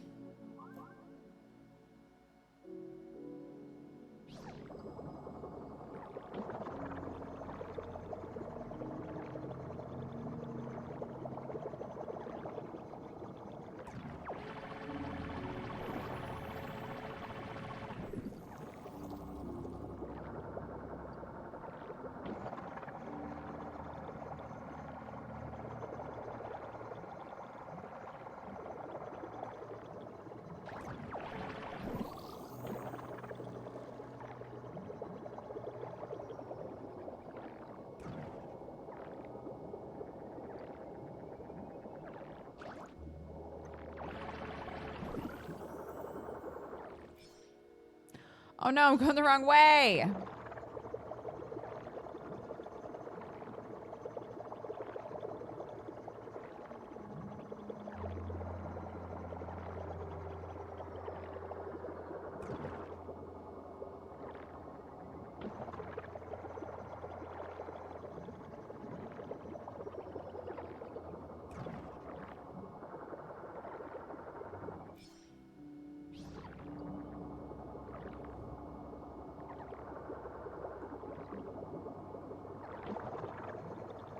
Here we go.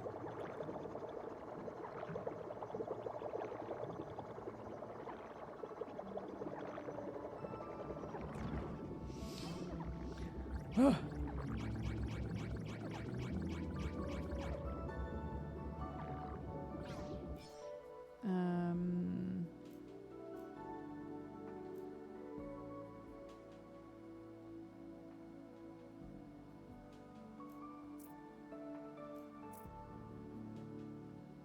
12. We could drop them off here. There's no Loddles and Grimy Guff.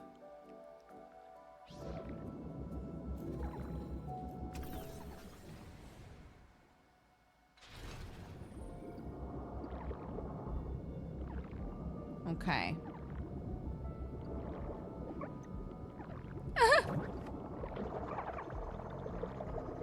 Come on. Yeah, see? It could be fun here.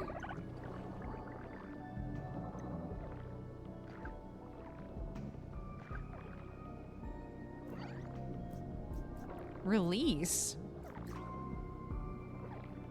What do you mean release? Nightbree. Oops.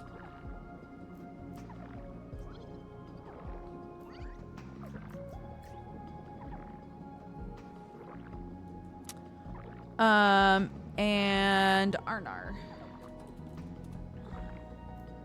What does release mean? This Loddle will migrate to clean waters and a distant part of the ocean. You will not be able to see them again. Wait, can they not live here? Yeah, they can live here.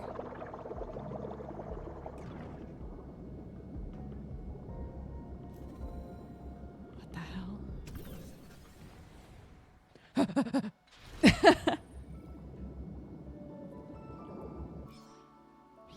Yeah, what's going on over here? There's a whole area over here, apparently.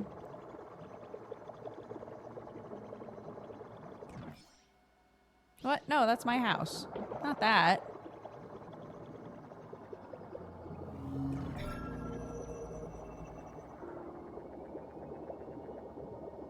Red Fuzzy, thank you so much for subscribing. Welcome to the Cat Gang.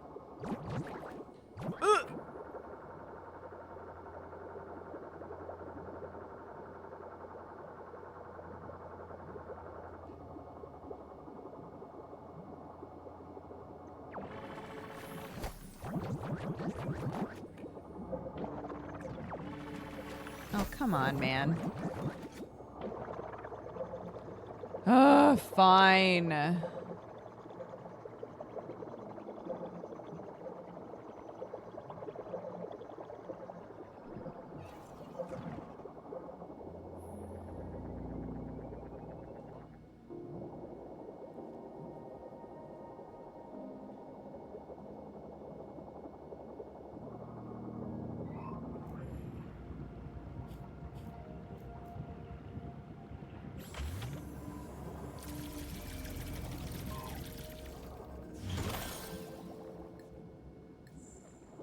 Sick.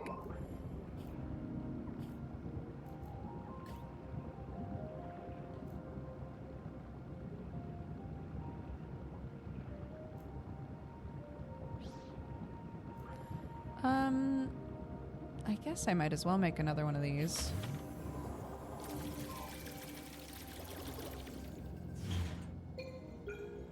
Oops. There we go.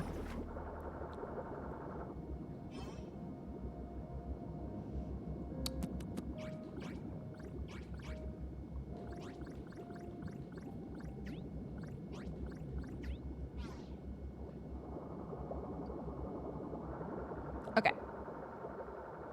Yes. Oh, store scarf. Sad and starving? Why were you here? Oh, baby. I don't remember bringing him here. Oh, no. Poor boy. You okay? How do I pet you? That's apparently a thing I can do.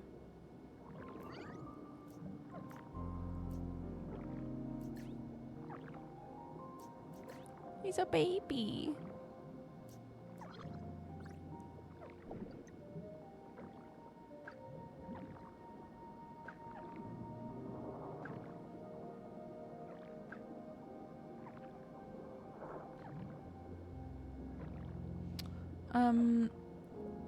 Okay. Will you port with me?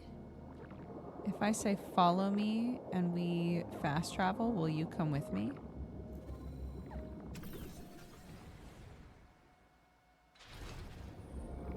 Okay.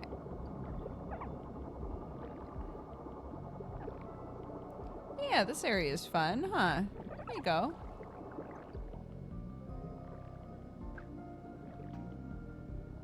Okay.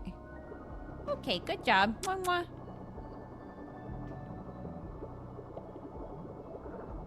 I have crafted toys, yeah. I never made the ball.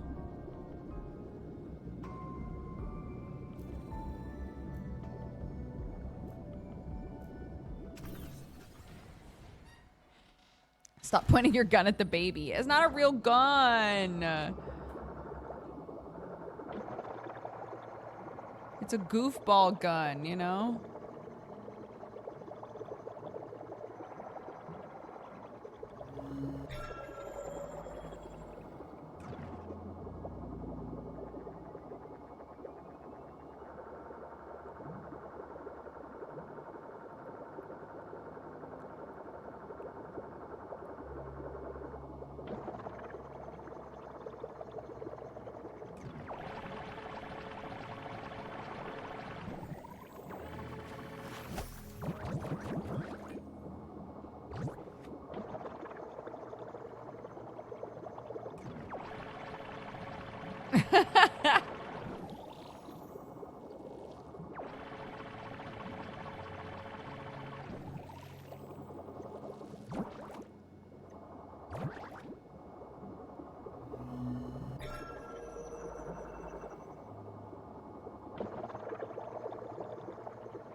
This way?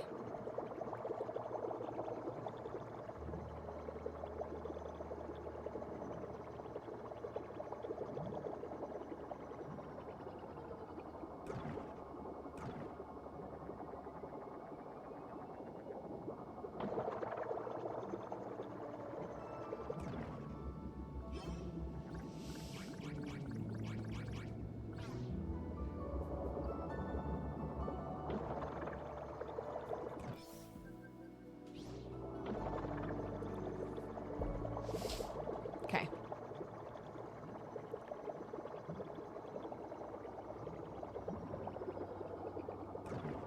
It's like a glue gun, not a POW button. Yeah. You don't pew anything with this gun, okay? For the record. No pewing ever with this gun.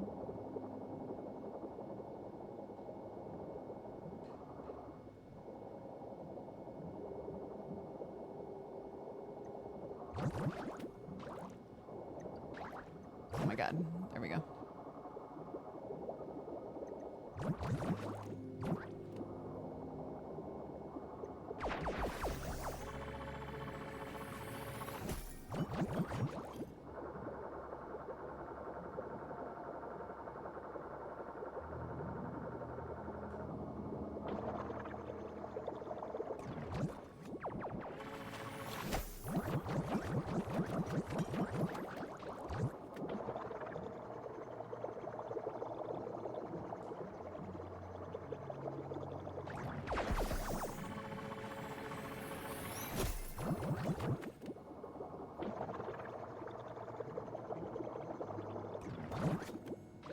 Yeah, you know, it's what any of us who grew up with Dustbusters. It's what we as children thought Dustbusters were supposed to do. Bust dust! Explodes dust before your very eyes.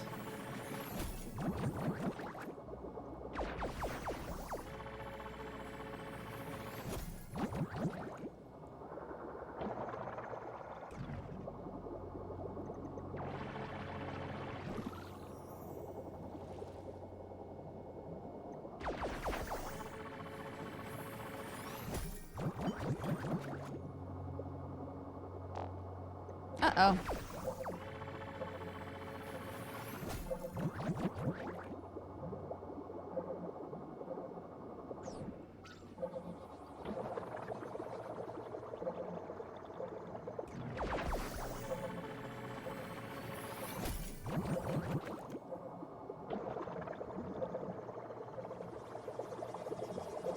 Woo! The timing.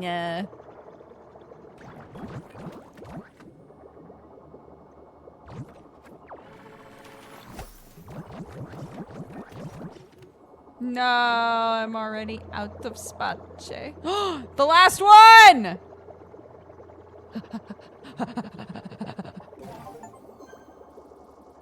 You've collected all the missing holo badges. Thanks for going out of your way to do so. Of course, it's not worthy of a promotion, but I appreciate it. I cannot help you if you feel bullied by a Loddle. They're not your coworkers. As we evacuate our sinking offices, remember to not bring any Loddles with you. They are an invasive species.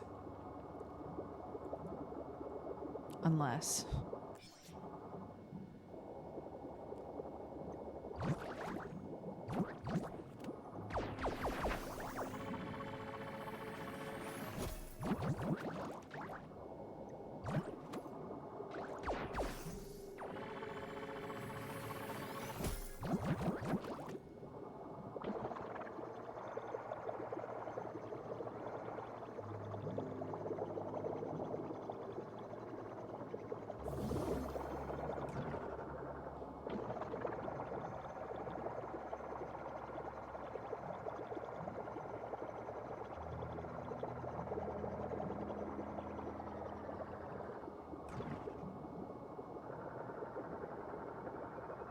Yeah, for real.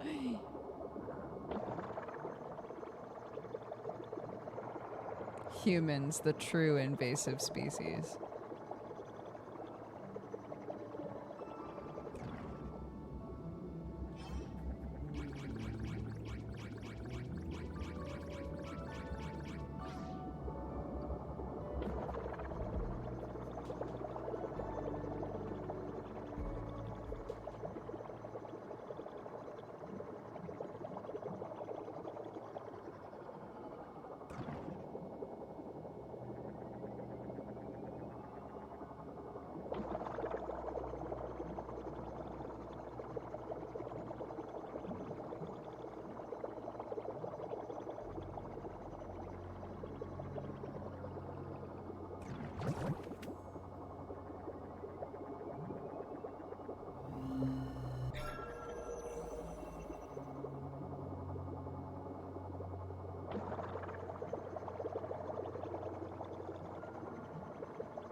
offload my microplastics. It's okay. I'm gonna run out of space. Pretty quick, I feel like. And have to go back anyway.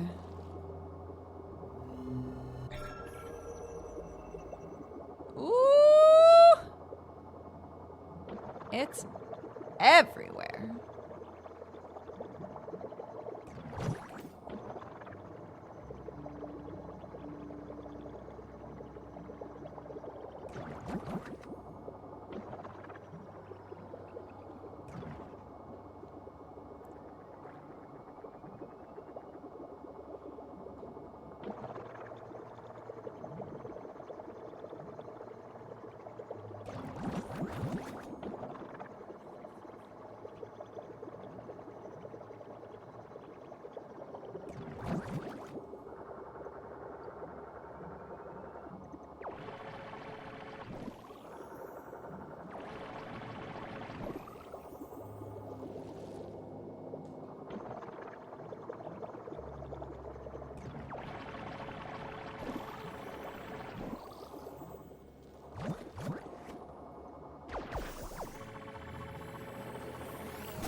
Where am I?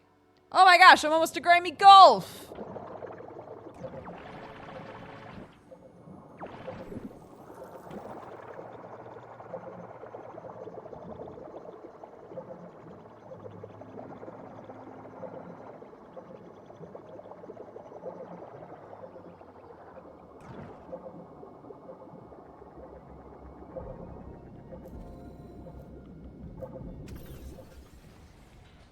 Whoa. So immersed in cleaning. Me? Yeah, dude.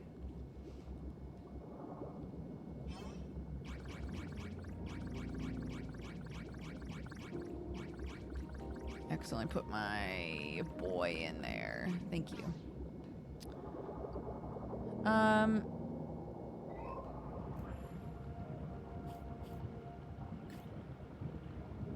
There's nothing to make.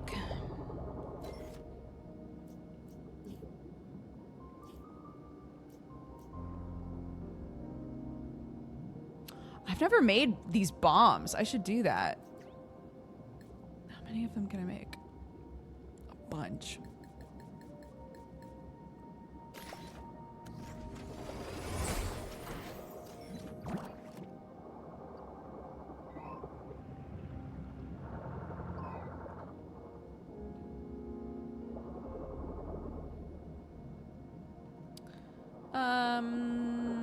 Okay. I guess let's go to Grimy Gulf. Oh my god, thank you! Thank you! Do I have to go home? Ah! Thank you for the reminder. Yes, I have to dump this out in the plastics. Eat it!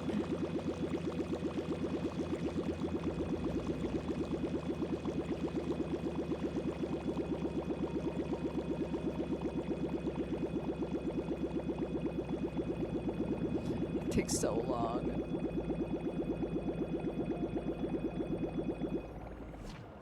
Thanks.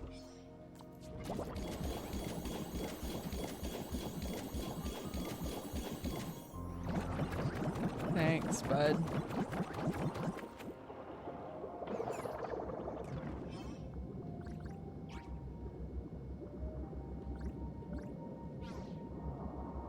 Okay. Now we'll go to Grimy Gulf. It is a lot of plastic, yeah.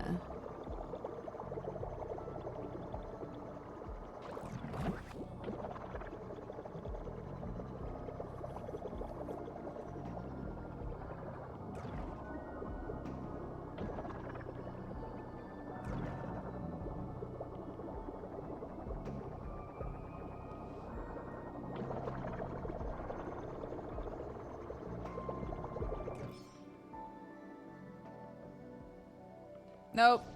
Wrong way.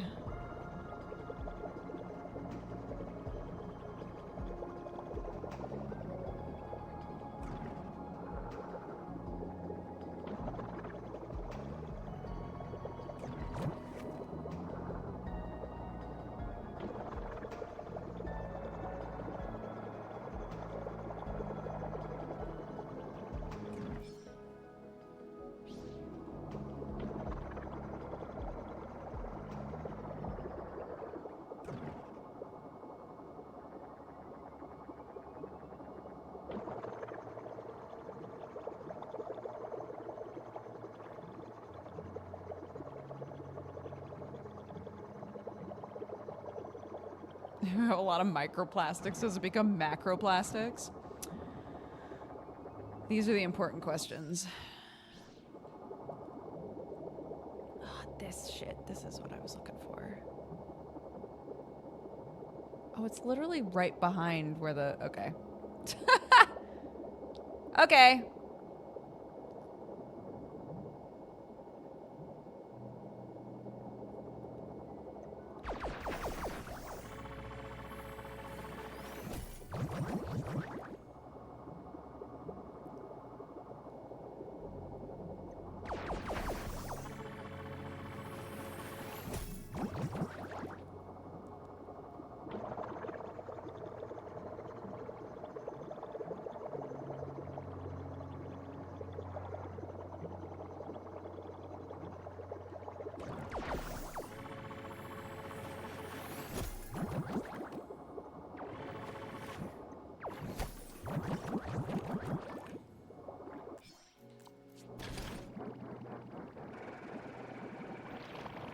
Ooh, much bigger surface area. We love that.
Okay.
Oh.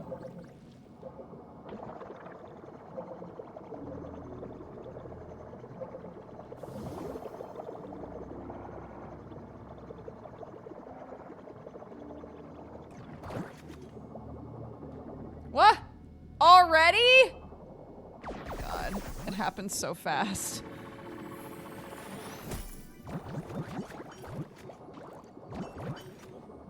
No.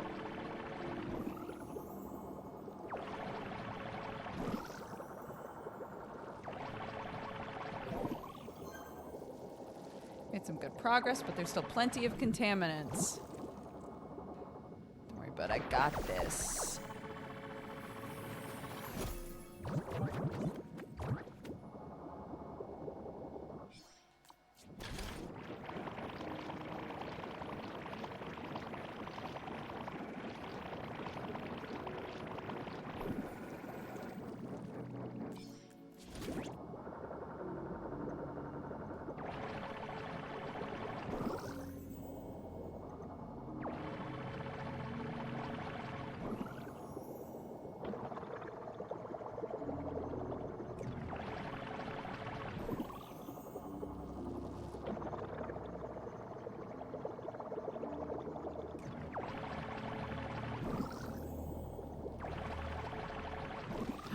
That's right, the clean bomb. Oh my gosh, I forgot about that.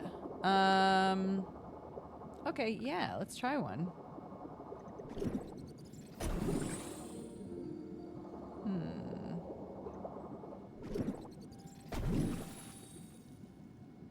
Okay, it doesn't do as much as I had hoped. That's okay.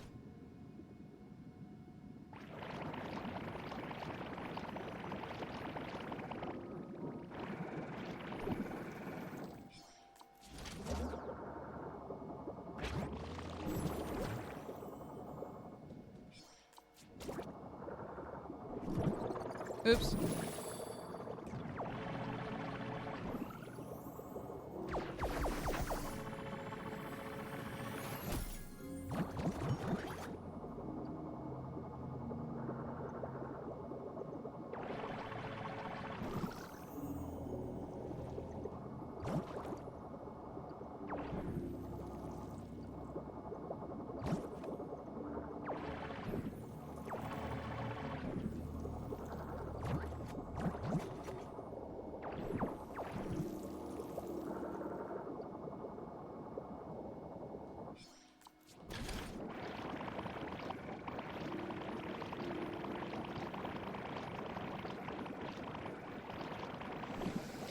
Wow. All shiny and new. Here, take a few. And think of Lester as you do. In a world of apples and kisses and shoes, he wasted his wishes on wishing.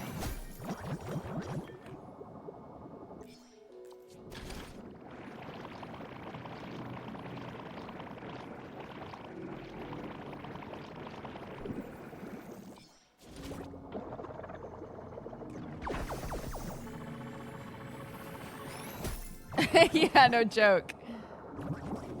I bet we could turn some of this stuff into a profit, you know?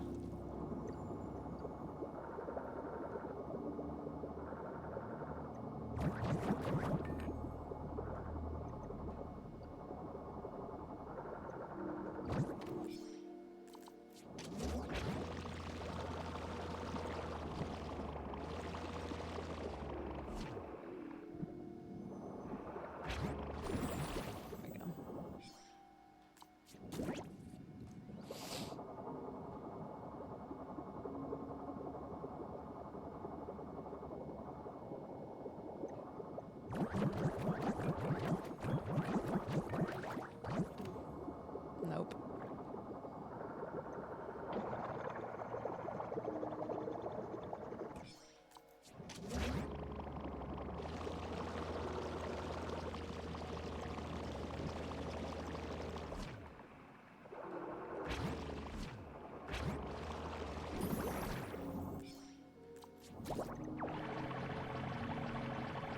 Over 50%. Schnoice.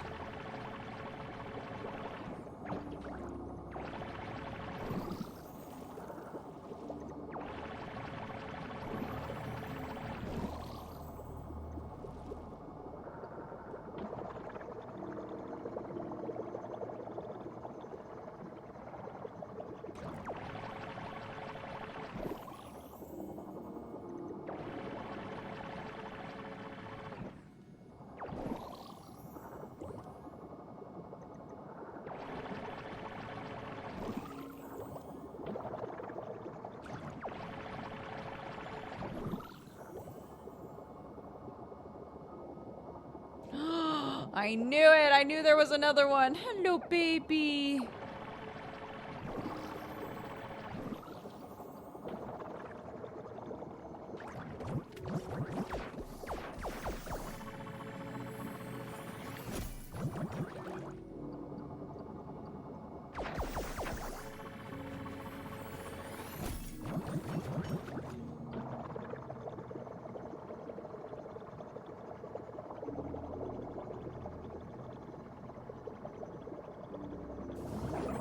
Yay!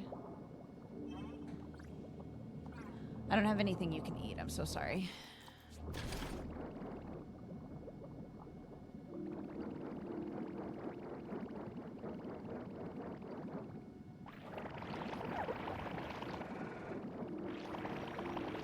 Oh no, baby! It's like, homie, you just got me covered in sludge again.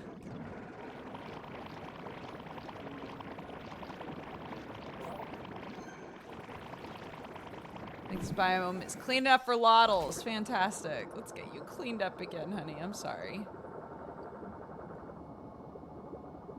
Oops.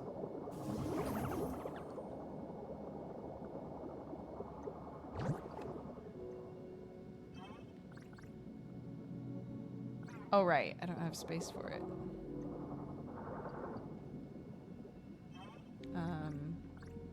Okay.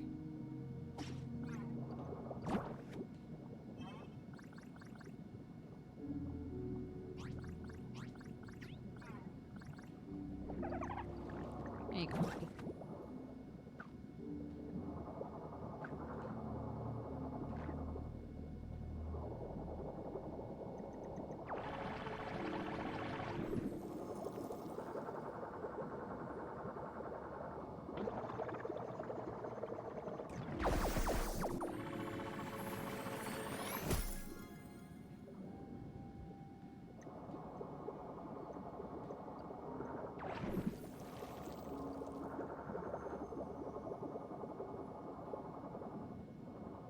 Let's see before I take off.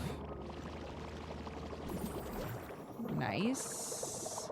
Okay, any other microplastics? Oh, there's a bunch of shit up there.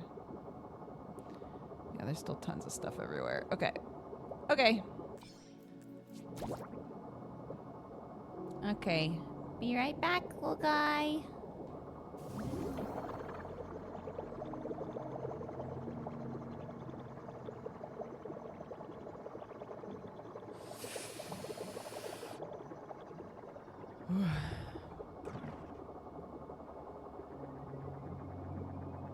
Oh, yeah, don't worry about 100%ing it yet. I'm gonna have to ping and go back through everything. I just don't have space for anything else right now. And it said there was a new thing for me to grab at home, at our home base. So I will check on that.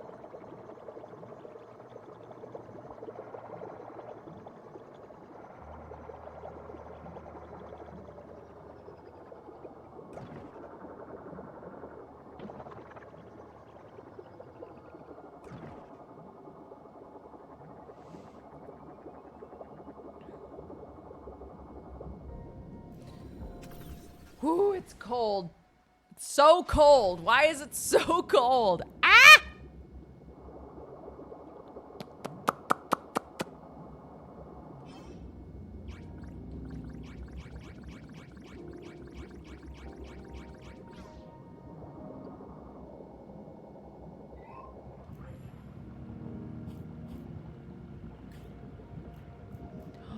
Periodically emits a pulse that cleans nearby goop. Oh.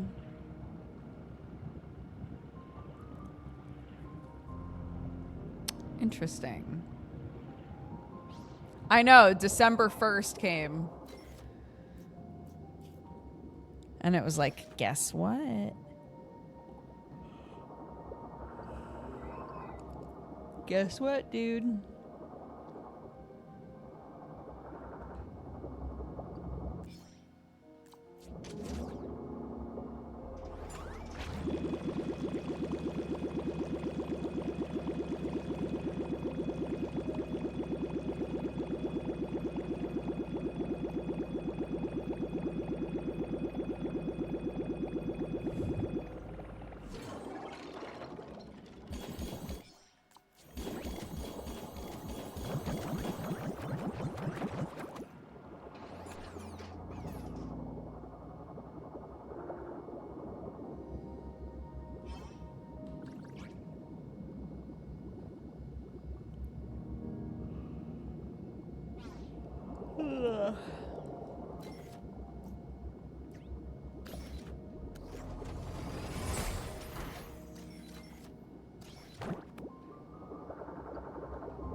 I'm gonna take a break and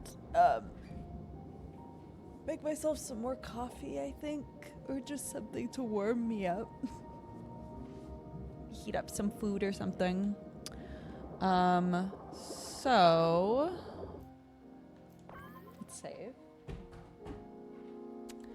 Go pee, grab a drink, do whatever you gotta do. We'll run some ads so that they don't interrupt us while we're playing. Oh my gosh, I'm shivering! Okay, hello. We have coffee, we have pasta, we have a heater. I took Sam's heater out of his office because he's not using it right now.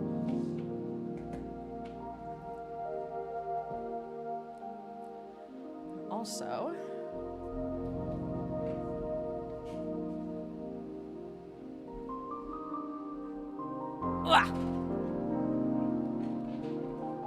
put your blankie on. Oh, it feels so nice on my fingies.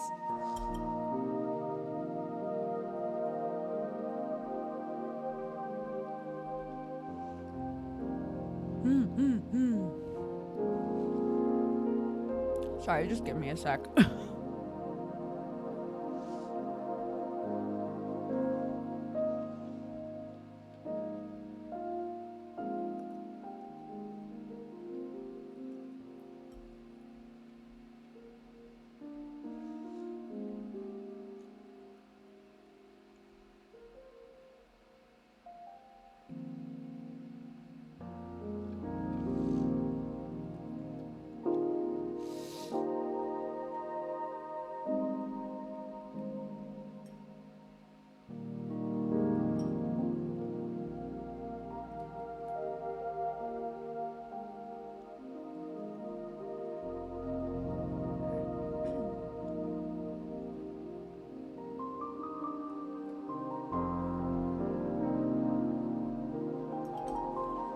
Okay.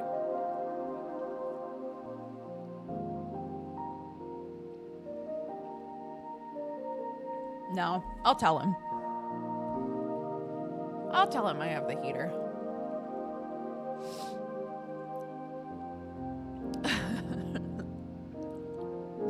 I'm gonna just... No, never mind. Just take a couple more bites and then we'll play.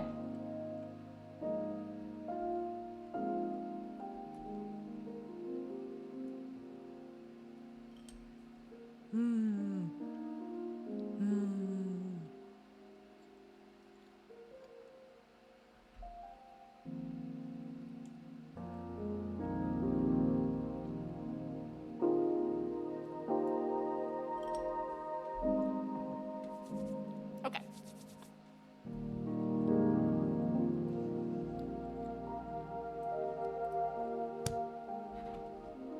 We're back in.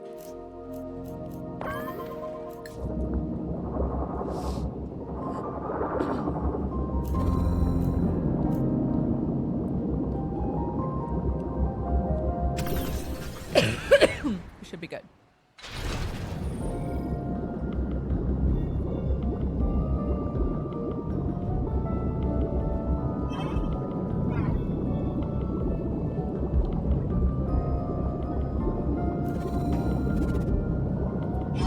Yeah, life's different now, dude. We have 3 dogs, but they're real. They're like 3 real dogs.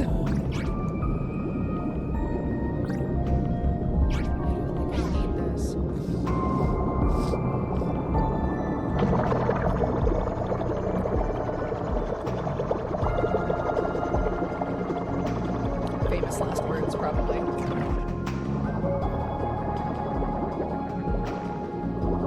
Cute.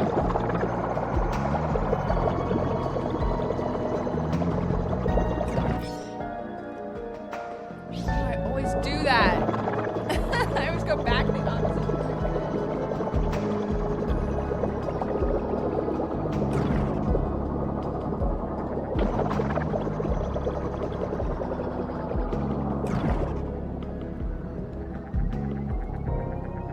Game is loud.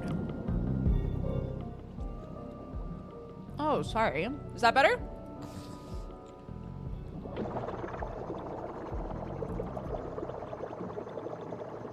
Okay. I had turned it up. I totally forgot. I had turned it up during the break because the music wasn't very loud.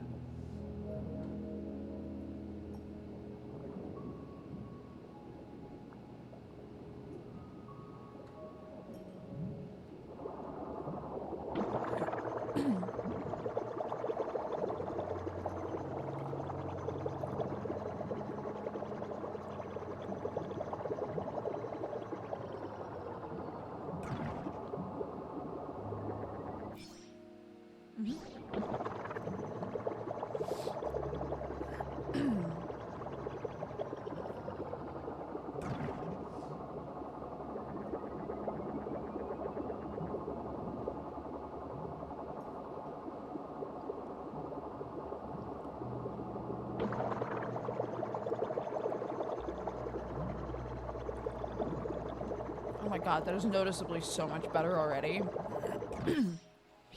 That little heater puts out a lot of work.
Ah, hiccups.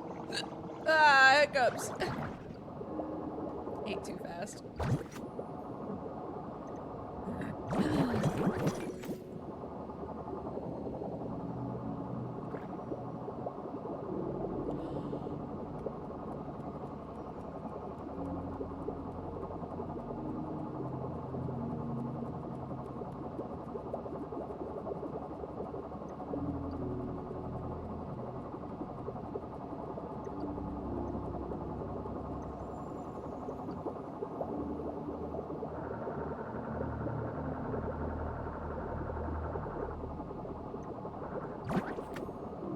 Oh, God.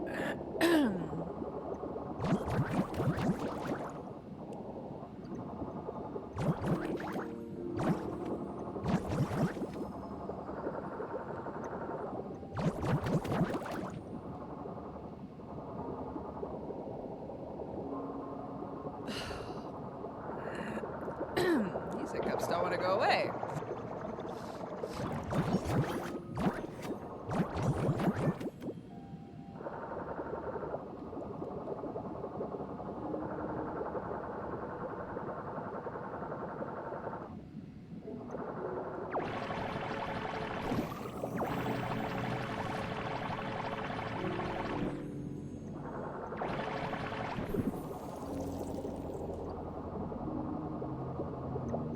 Oh my God, go away!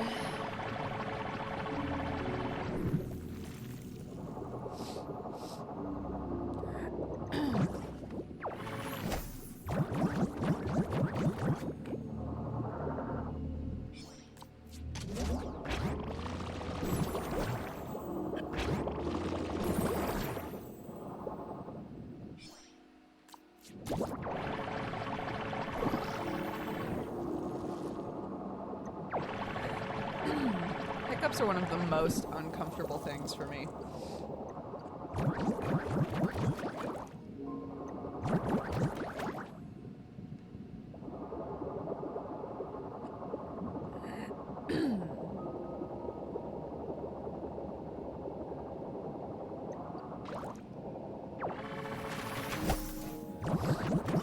In this game, we are on an ocean planet. And we are part of a company that has been hired by like a major corporation to come and tidy up this planet, basically, because they came here to do something with it and it was a failure and they left a bunch of shit all over the place. So it's us, like, it's basically a clean up the ocean game.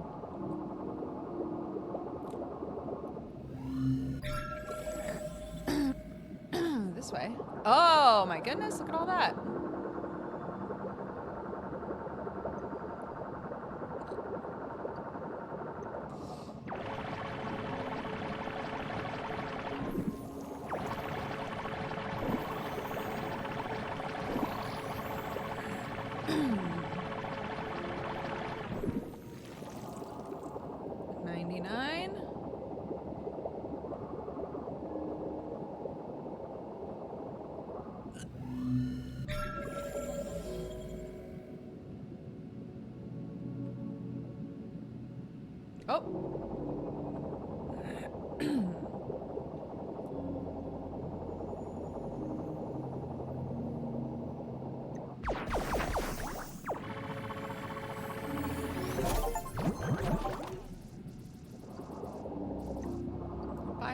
Free of contaminants. Marking this as a fast travel location. Okay. Thanks. Where's our thing? Oh wow, I think all biomes on the planet have passed our sanitation checks. Which means, congratulations, you've successfully finished your mission on GUP 14. There's just a few more things to do before I send in my final report. If you're ready to depart from the planet, you can head back to the home cave. I'll give you more information when you get there. I encourage you to take your time. You may want to say goodbye to all the friends you've made.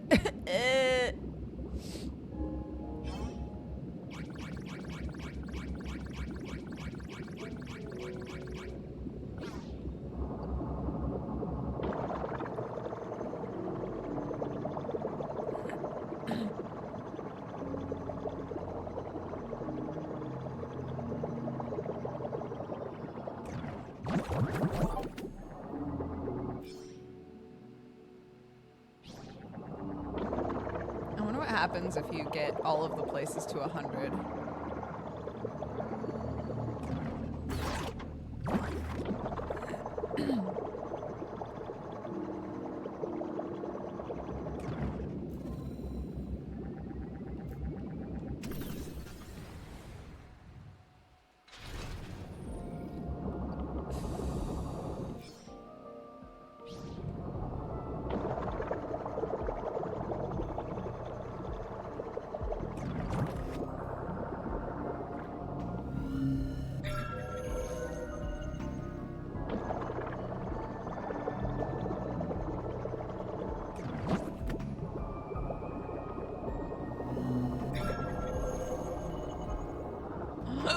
No! More yuckums.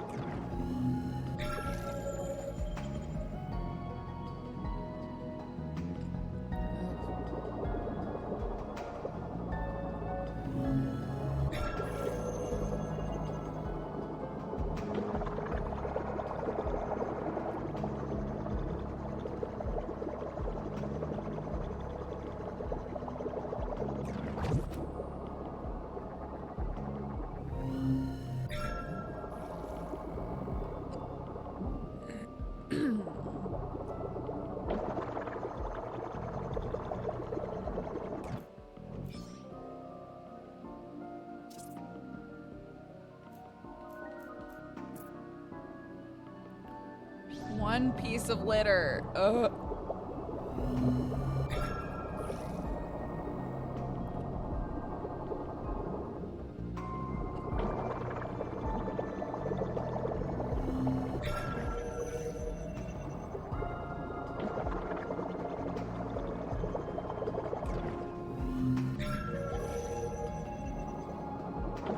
Oh, I see it. Is it in there? No!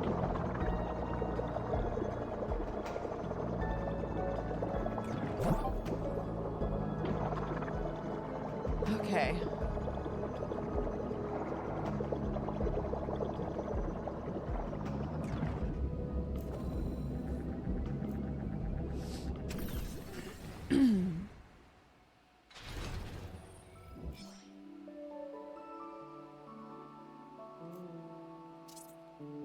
Why does Flotsam Flats get so bad?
Follow me.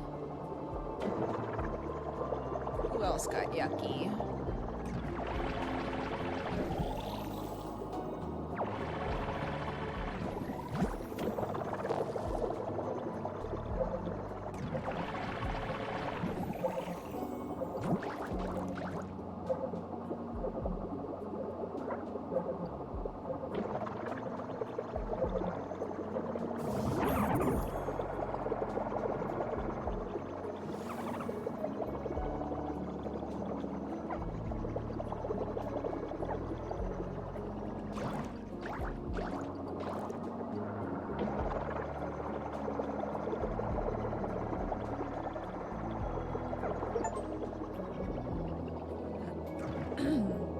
This is the maximum number of Loddles that can follow me? Okay. Fair enough.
How did so many of you guys get grimy?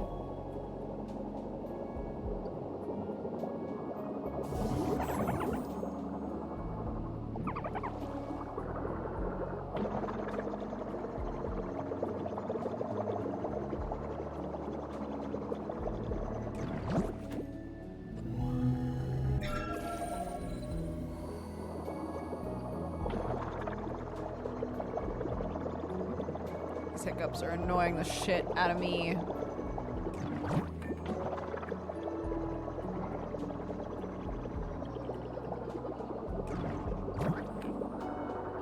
Hiccups always make me think about when my kid was a baby. Because babies get the hiccups, but they like can't do anything about it, you know? They have to just wait it out. I always try to remind myself, at least you're not a baby. Could be worse.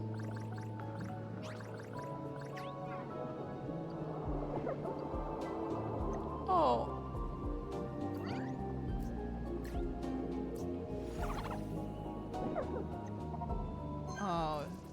That baby Loddle has just hatched. Maybe you should go welcome it to the world. I think Amaz doesn't like these. What about that? No? Oh my goodness. Okay.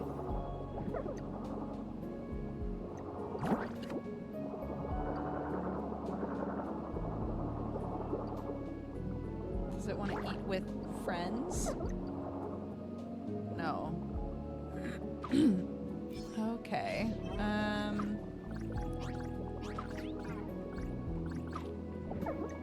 What are you saying?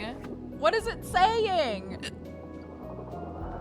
Oh, the hiccups. They kill me.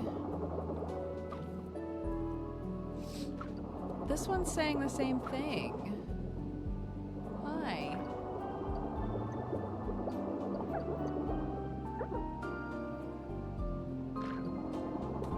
I don't know what you want, honey. Full biome? Maybe.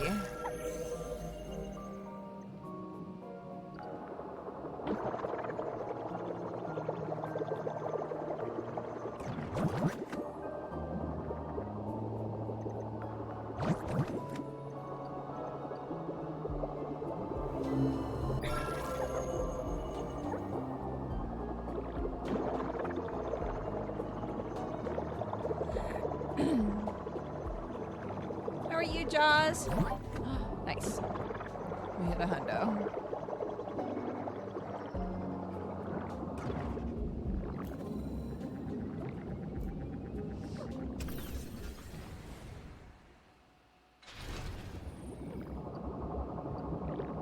Oh no!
Oh, there is. Yes. Okay. Hello, all of you. All of you stinky boys. Nope. Okay. Hello, Stinky. Hello, Stinky.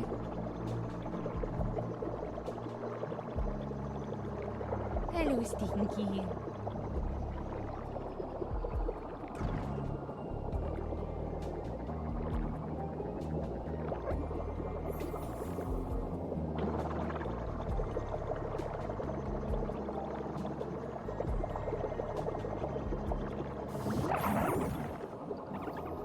Fantastic.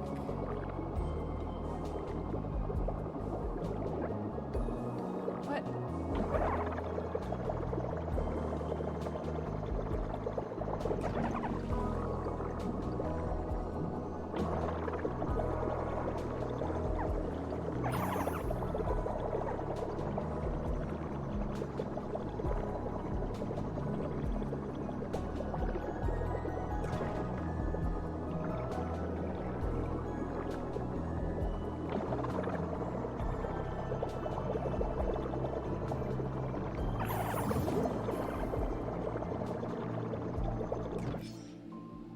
98, 99, 99, 99. Can we get them all to 100 at the same time? There's gotta be an achievo for that.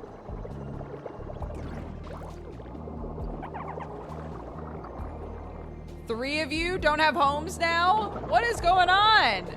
How fast are you guys making babies?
Okay.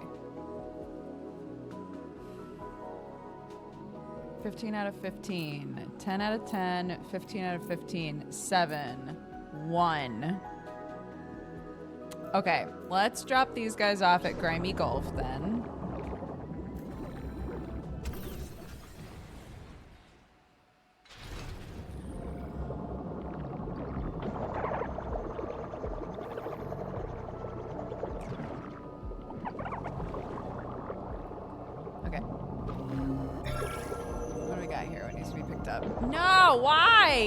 How did this happen so fast?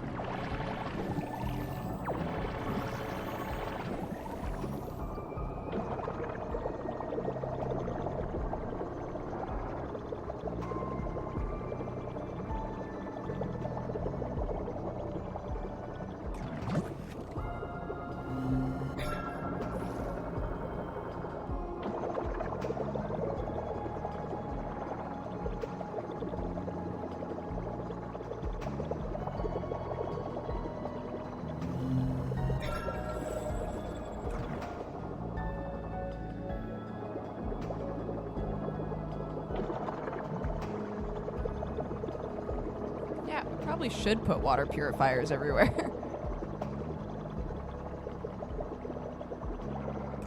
Hi, honeys. I thought there was a thing out here. Was there not? It's pointing me in this direction.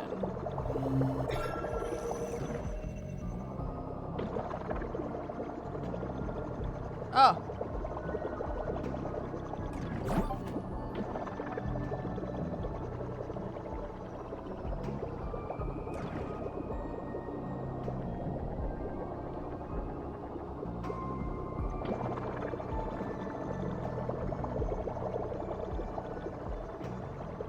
Reminds me of Katamari. I can see that.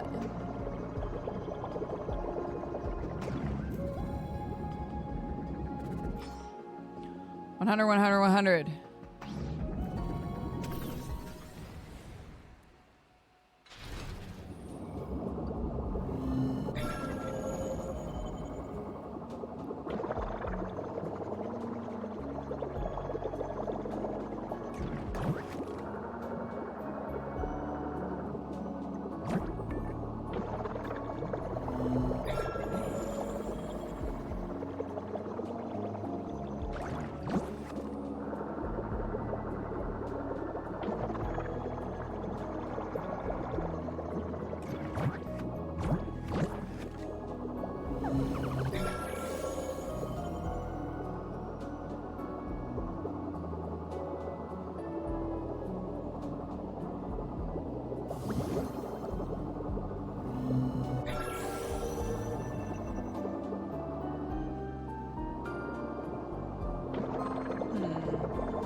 I think the implication is that the new trash is like coming in with, you know, the wouter.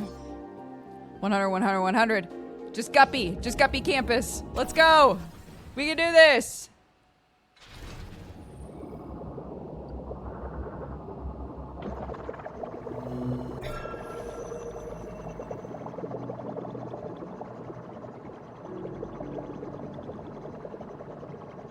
Oh. A new laptop just popped up, huh? Interesting.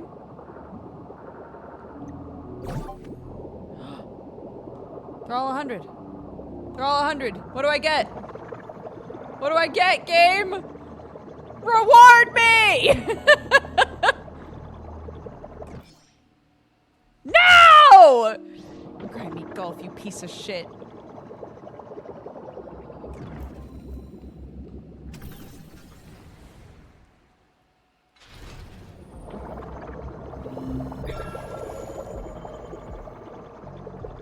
I was just here. What happened?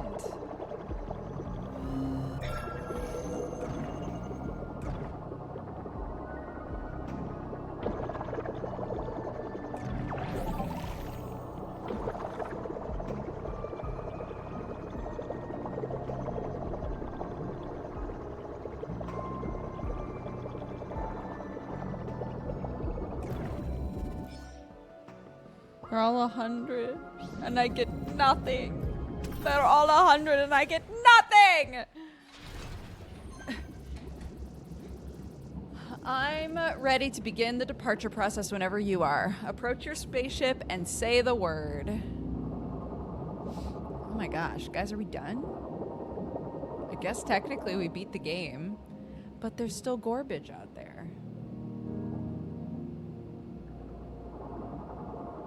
There's still garbage out there, though. But will the garbage just constantly come back?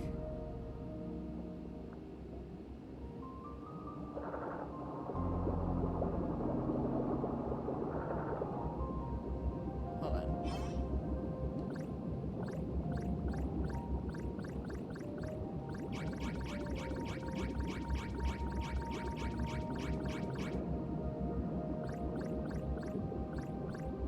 I mean, surely I should just break all this down, right?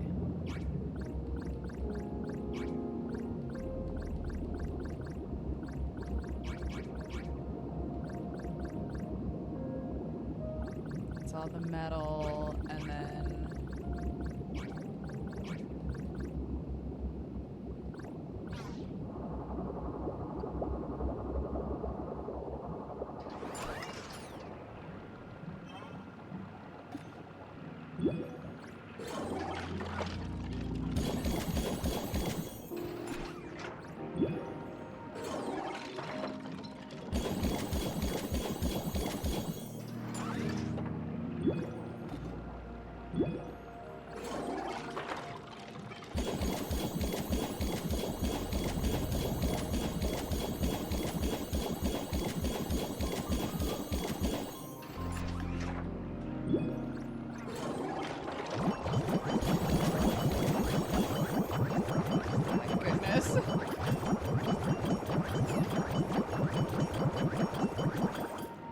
Well.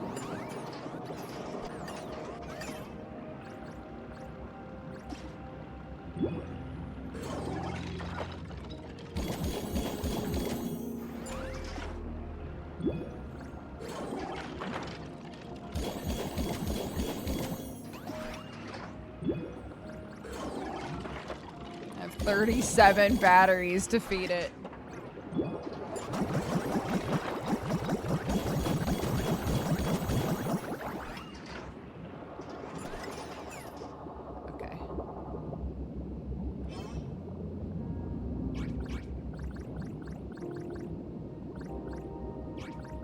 Plastic things. And then all of the glass things.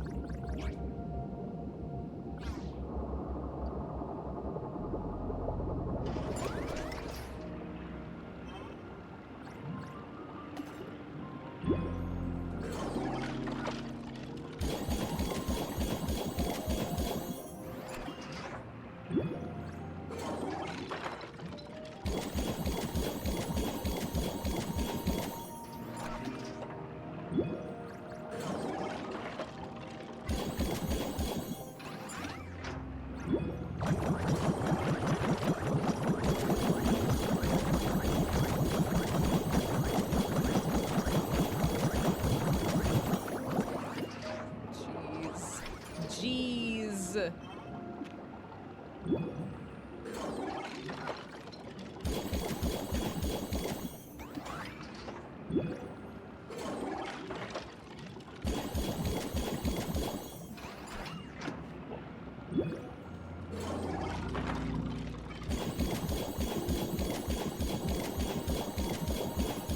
God.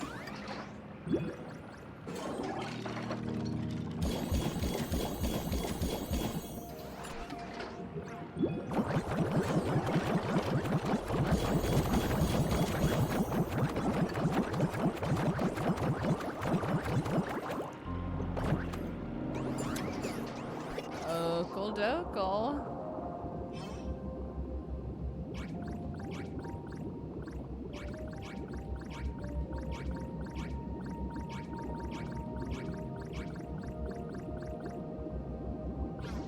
I would leave the toys, but the toys are also trash, you know?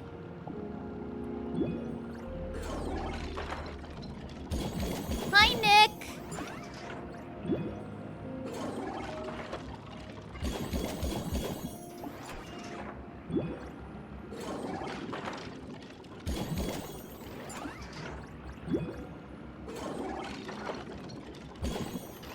My new gym time is stream time.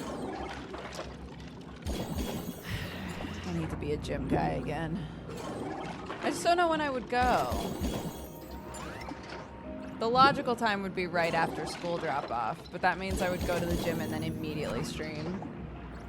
Which I guess is fine.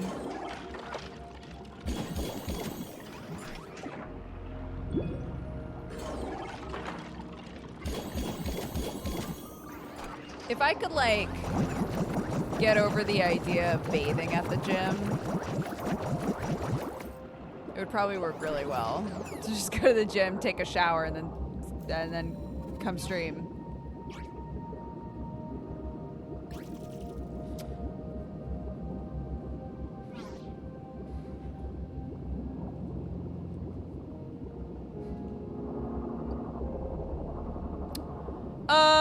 Okay. Okay. Aww. Are we leaving?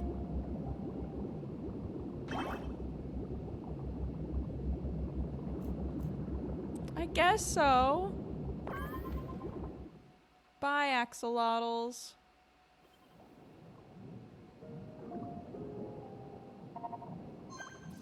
Before we leave, I need you to dismantle all the machines in your home cove.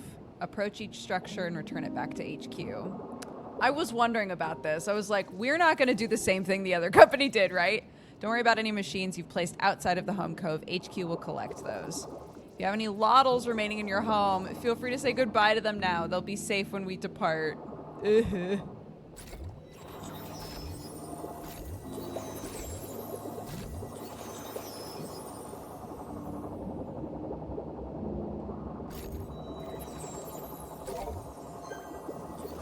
Thanks for all your hard work. I'll admit, I've really grown to like this planet. I can only imagine how much this place means to you, too.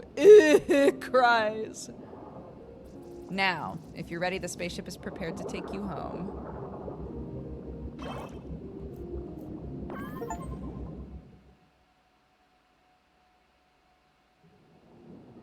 Pigeon Studios Pete, thank you very much. It's time to say goodbye to Gup 14.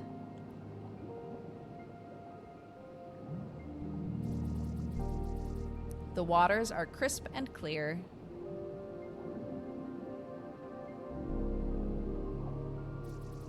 The plants are lively and flourishing.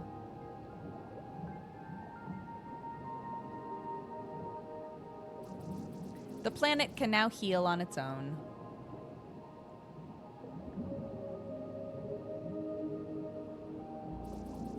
The Loddles will miss having you around. Shut the fuck up, game. But they're happy to have their home once again.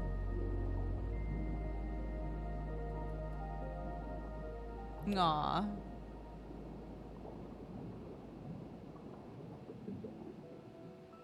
Aw, what a cute game.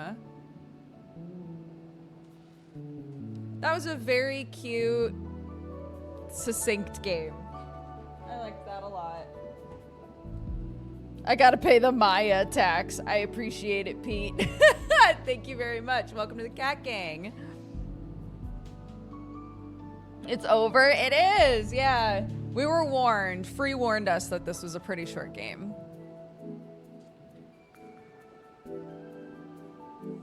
It's very cute.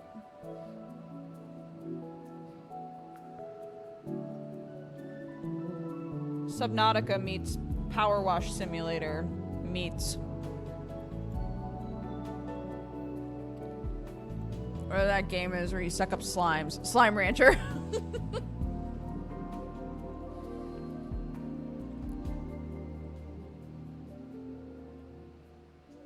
My light just flickered a little. Hello, Ghost. In memory of Sergio Escobar.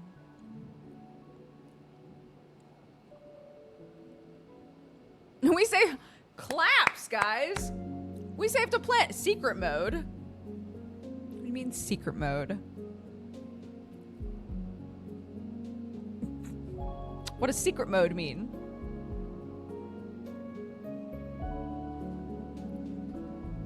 Oh, it's the name of the devs. Okay. I was like, secret mode? I didn't get any secret mode. It's the name of the dev team, okay. That makes a lot more sense.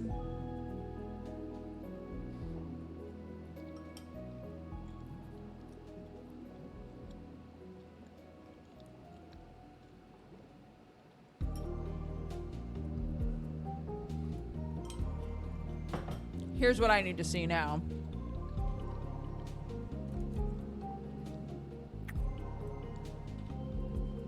We got 18 out of 23 achievements.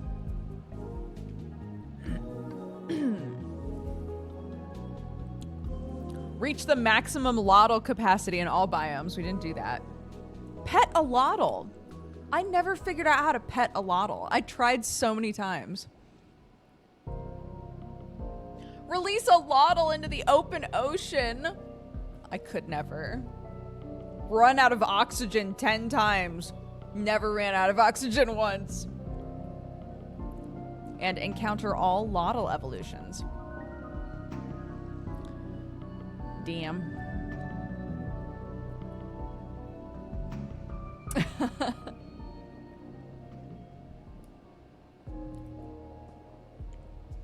Have any of you guys played Lucky Hero yet? I downloaded it.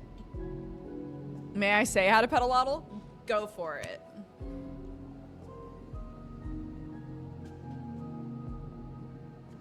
How do you pet a Loddle in this game?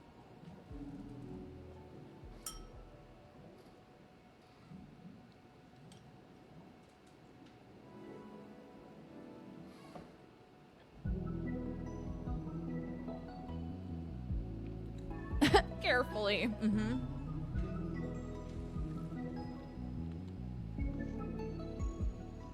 Hover empty space in inventory, press the hold food out button, and then you wait until they come to you. Oh, interesting. Okay. How long was Small Saga? It's about 7 hours. 7 or 8 hours. Super doable amount of time for an RPG. What a good game. Oh my god. Small Saga, so good. Sorry, I assume you know that, and that's why you're asking. I assume you've already heard it's good. Now you're trying to see if it's like a palatable length. It's both.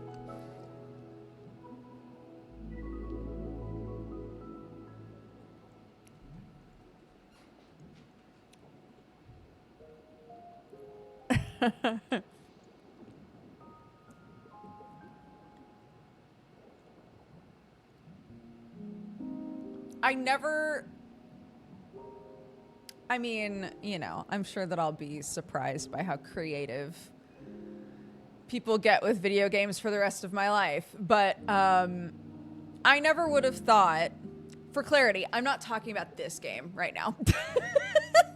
Talking about Small Saga, which is a game that we played on stream that is an RPG about rodents, essentially. different like types of vermin and like a society that they have under the city of London. I never would have expected to play that game and walk away being like, what a well-written, diverse, like succinct RPG. What a good story. Fantastic characters. Requires no grinding. Like, what a good fucking game. And then people are like, what's it about? And you're like, mice, dude. Well, one of them's a mouse. It's great. Anyways. You should all play it. I saw you play it and I stopped because I have to play it. Yeah, dude. Get on it. It's so good. LGBT rat berserk. I want that on a shirt. I want that on a shirt so bad. Every time I think of it, it makes me laugh.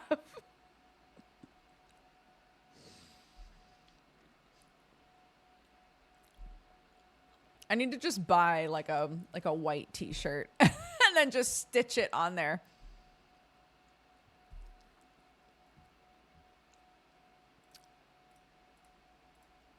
Hello. Welcome back to my home.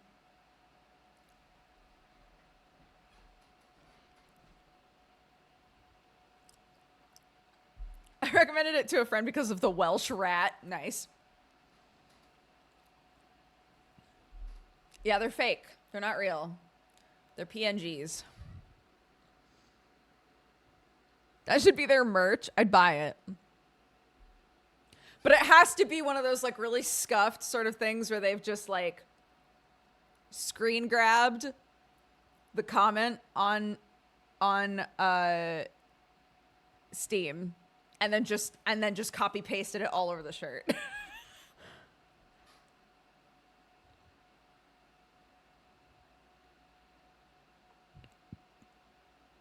Snarf Dougal, we have played it. I will give your points back. We were even sponsored by them to play it. But yeah, it's great. Like the AO3 review shirts.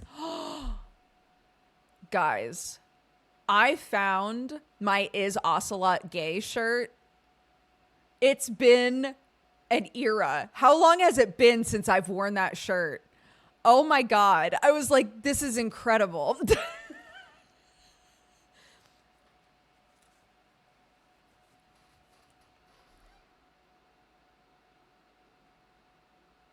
It was in a huge pile of clothes at the old house. Someone made a shirt a long time ago, such a long time ago, that was like a collection of Metal Gear Solid fans being upset at the implication that different Metal Gear Solid characters might be gay. It's an incredible shirt. It's such a good shirt. And it was gone forever. It was gone for so long. And I finally found it.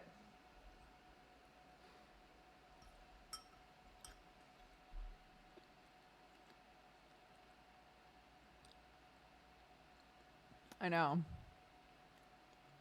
I'm so happy for you. Thank you, Nick. I'm happy for me too. That's the shirt that made us want to make our own shirt. That was a collection of people misspelling the word pregnant on like forum posts. We were going to make that shirt while I was pregnant and we never did it. But that's another. Feel free to take that. I don't think I'll ever make it.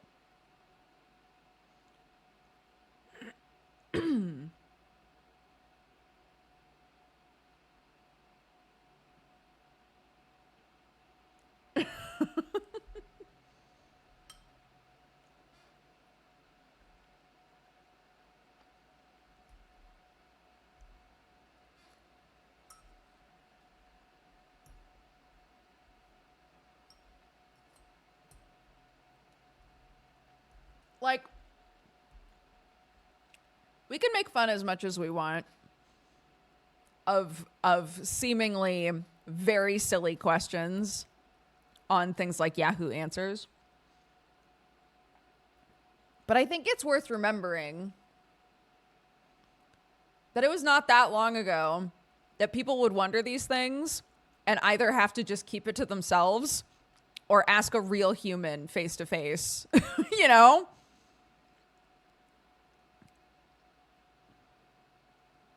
So God bless that people were finally given the option to facelessly be like, hey, I didn't actually have sex, but this is what I did. Could I be pregnant? And they don't have to look a human in the eye to ask that question. And then, you know, another person can be like, no, dude, you're good.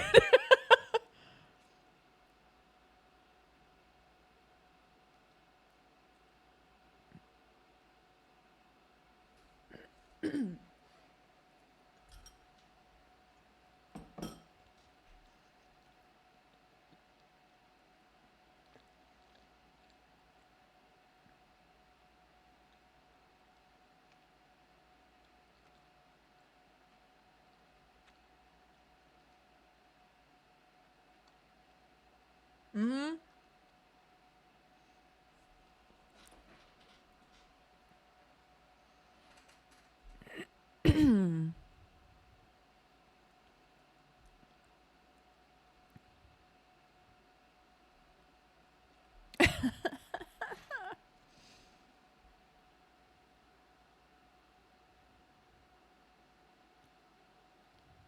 Oh, gosh, being a teacher must be so hard. I was talking about just like generally being in a position where kids look up to you and like trust you enough to ask you things or tell you things. Because one of my friends lives in my hometown again. She and I went to high school together, and then we went to university together. And she's moved back. And she loves to text me and be like, you will not believe what's going on in our hometown right now, right? But she's really gone full on like, I help coach the soccer team. I'm in the PTA. I'm running the local library book club, right? Like she's just doing everything. What a boss. And then I was talking with Dave, and Dave has been like doing lots of volunteer stuff with kids. And both of them were talking about how, like, what a privileged position to be like a trusted adult for a kid, but also the pressure, the pressure of like, wow, I just wanted to help out with a little thing, but now like there's a child that relies on me emotionally, you know?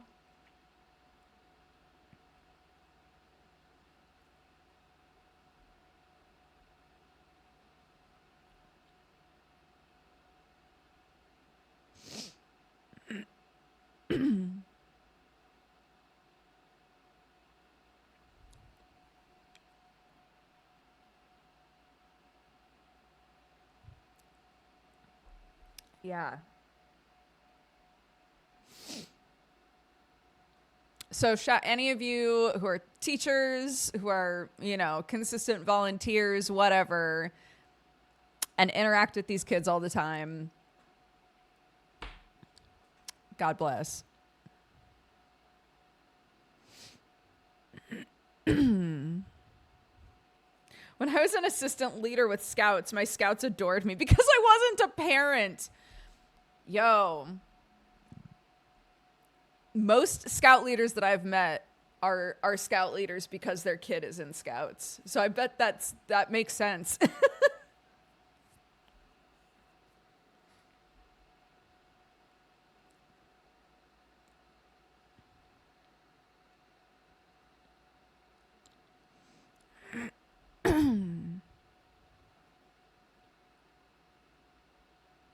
Being a camp counselor was the best. It's the best job I ever had.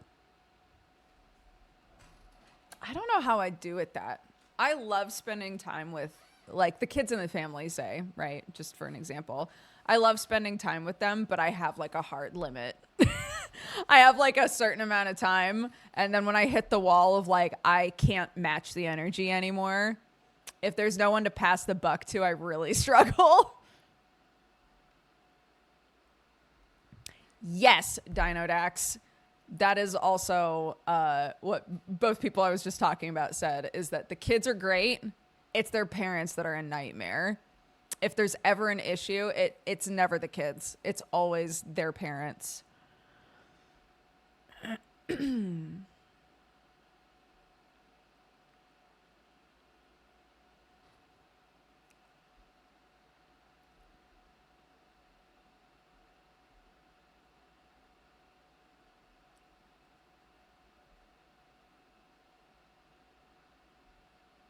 I think you'd have fun. It's just a few hours at a time, to be honest. My dad was a social worker. He said the same thing. Yeah.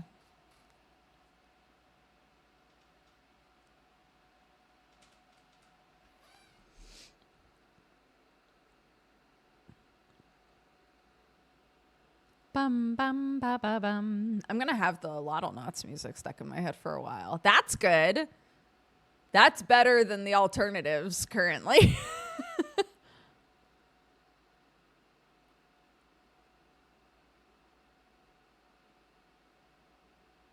No more Maya. Why would you guys say it? Why would you guys say it?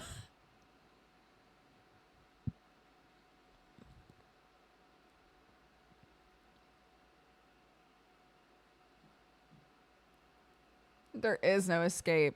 It's true.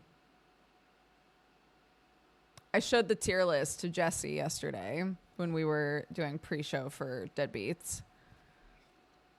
And he was like, I really need to listen to whatever drunk Greek is. It's like, don't worry. I'll cue it up for you.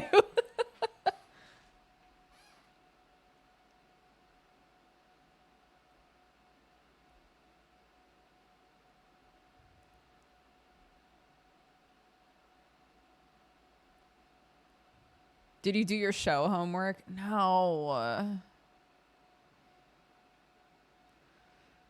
No, I didn't.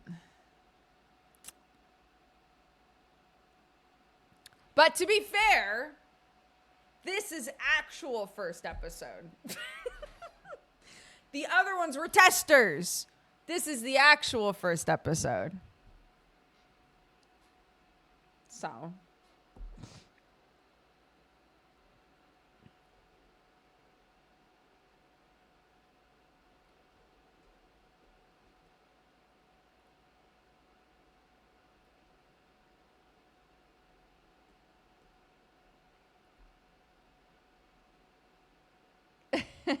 Quick watch party. First 5 episodes of Black Sails. First 5 episodes of Ted Lasso. I think we can fit it in before. In an hour? I think we can fit all that in an hour.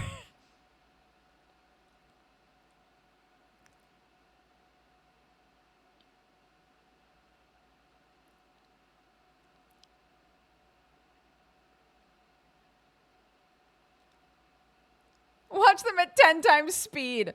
Here we go.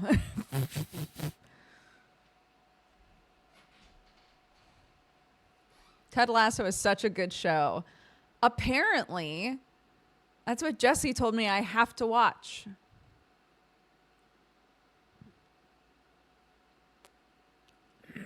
The audio only versions of Geekenders that's not me. So.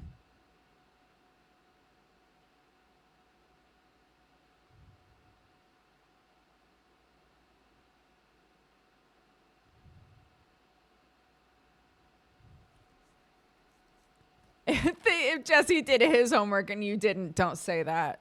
I'll never live it down. If we come to this podcast today and Jesse's like, guess what? I watched 5 episodes of Black Sails and 5 episodes of Bluey. I have to retire. I have to retire. There's no other option.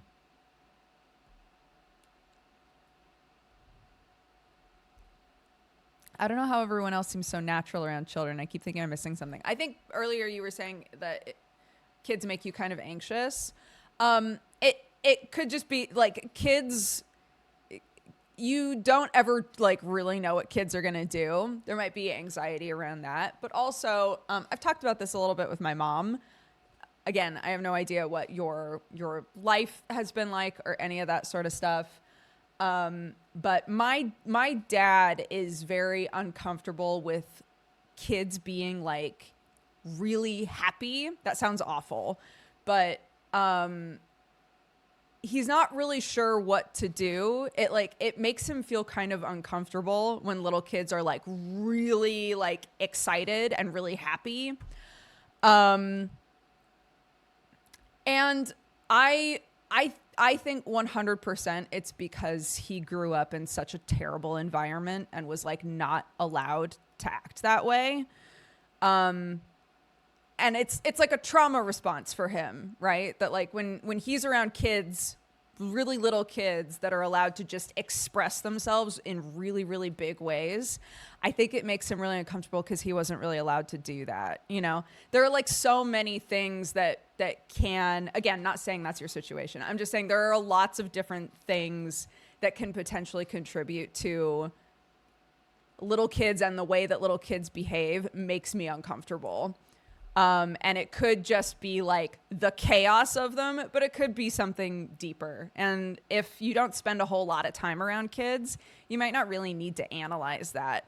But, you know, unfortunately, there are a lot of people that will have kids and then realize, like, I don't react very well when they do X, Y, or Z, right? And it becomes not just, okay, I'm trying to raise this child, but also, okay, I need to deal with what's going on here in order to raise this child, you know, and it becomes like double duty, and that's really rough. So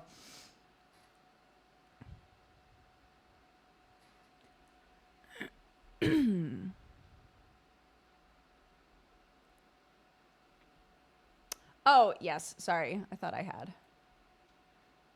I thought I changed my category. Sorry, guys.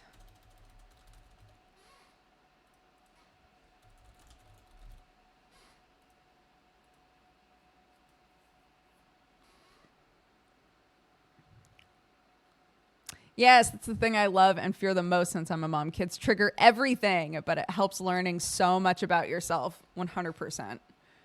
Yeah. Mm-hmm.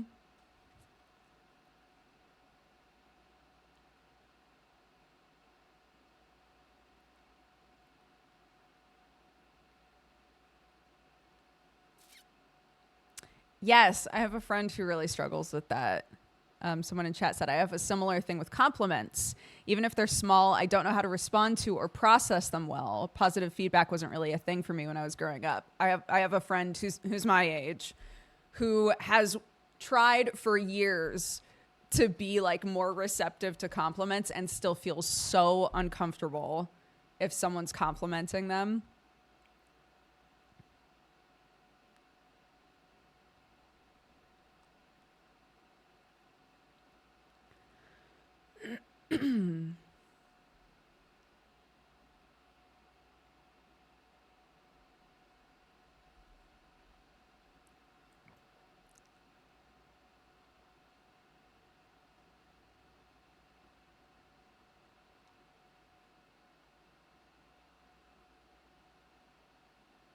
I've never been comfortable around kids, but it's because I don't understand what the heck they're saying most of the time. That's also very fair.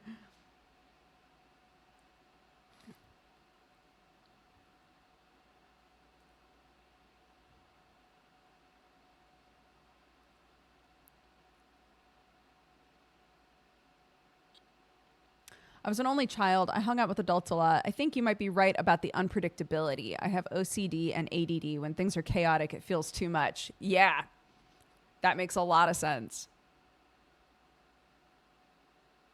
Same, I need a kid translator.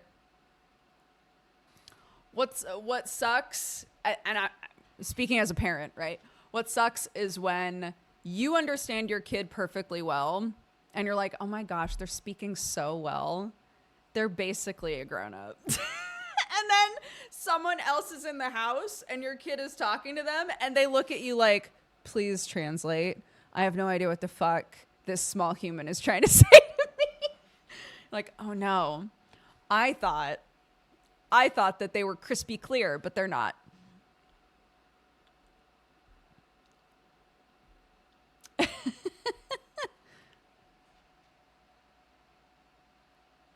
I have that same rapport with my cat. It's obvious what my cat needs. Because he's the smartest boy in the world, and he knows how to express it perfectly to a human. I have 12 nibblings. I can tell you I've thoroughly learned that I'm not a child person. Yeah. Bye, Nick.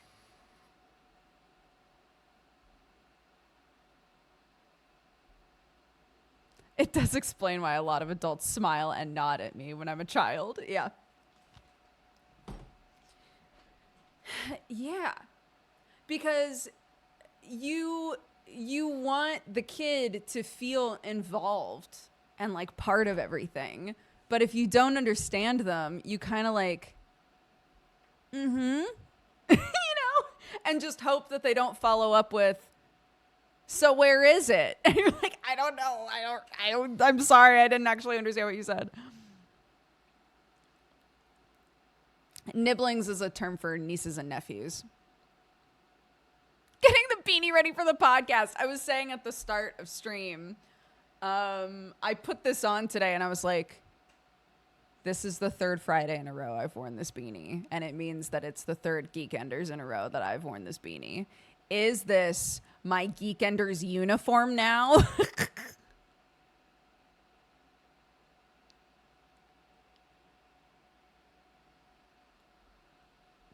It is a good beanie. Oh my gosh, I totally forgot I was wearing these. Oh, that's such a good sign. So I got these things.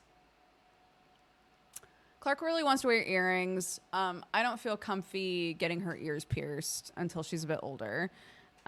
If she wants to, obviously. But clip-ons hurt. Clip-ons are so pinchy.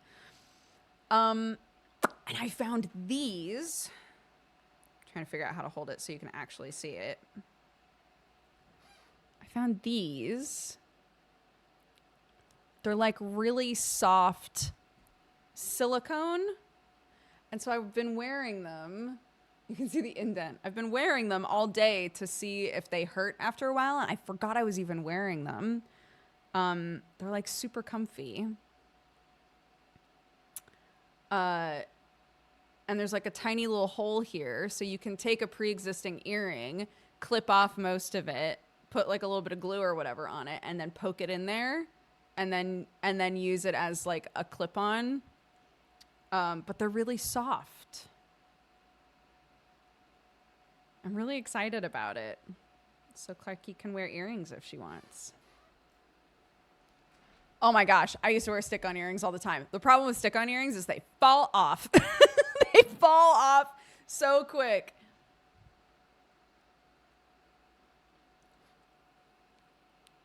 Do you use real candles in December? Hold on.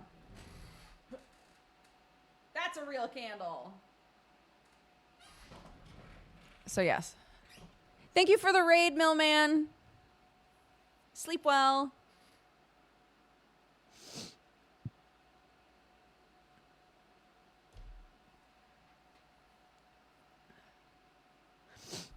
Let me see what they were called. I got a big pack of them.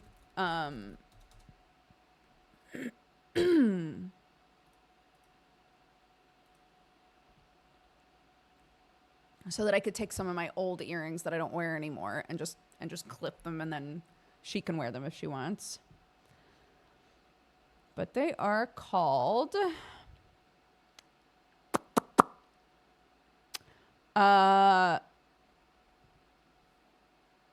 let's see. It says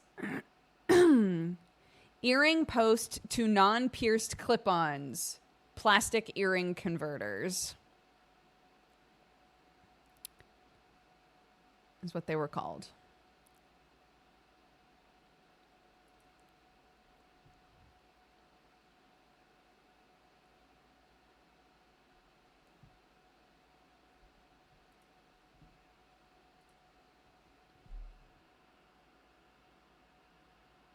I realized when you moved out of the way that the heart lights are an overlay. They are.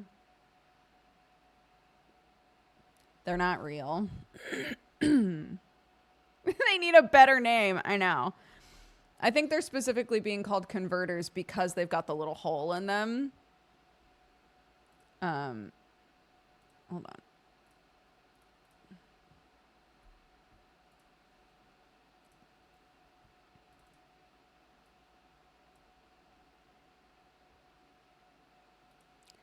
AVIF?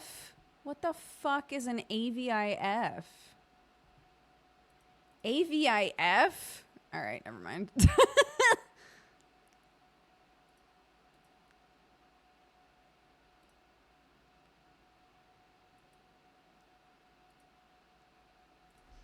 I got 4 little wooden pig ornaments, and I'm gonna paint them to look like our pigs.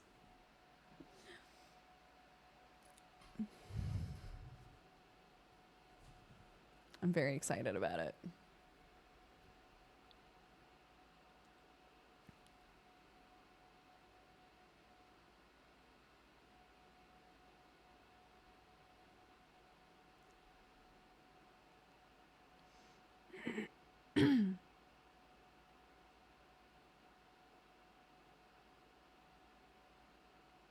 This one is the campfire one.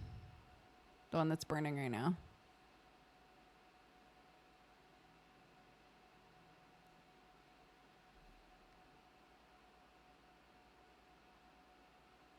Cute.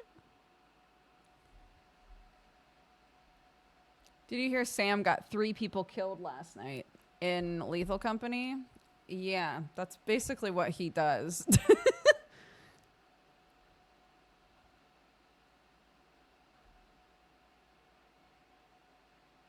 In WoW? No, but I'm proud of him. What happened?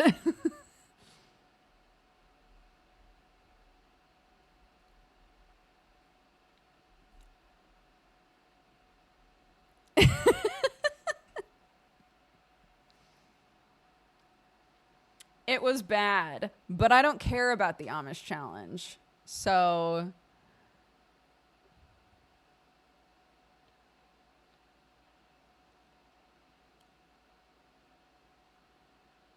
he led them to a city, said he would protect them, and then didn't. Yikes.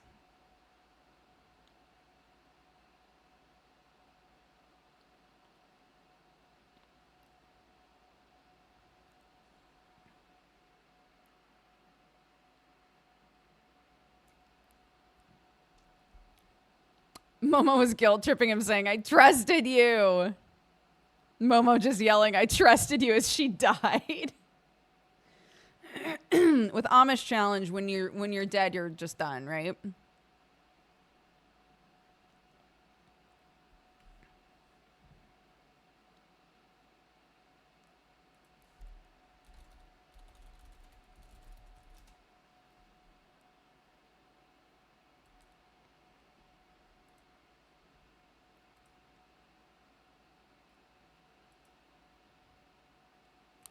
You can make a new character. You just have to delete that character. Okay.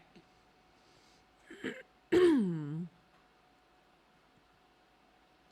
thing with the Amish challenges is it feels like they all just kind of peter out in a very unsatisfying way. Like everybody always gets so hyped about the Amish challenges, and then after a couple of days, there's this huge drop off, and then people start to get frustrated because there aren't enough people doing enough jobs, and so they just can't like keep it together for long enough, and then it just kind of, and it just sort of peters off. I don't know.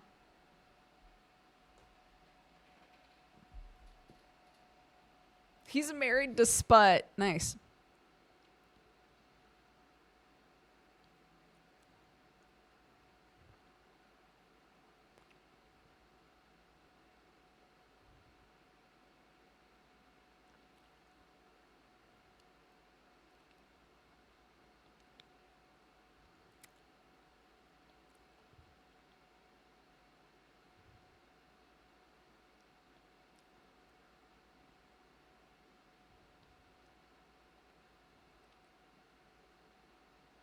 A few days of fun is all you really need.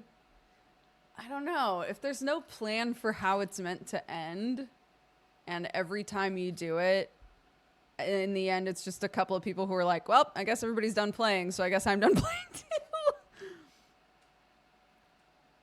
I don't know. That seems so unsatisfying. But I don't play it, so I can't speak with any knowledge, you know.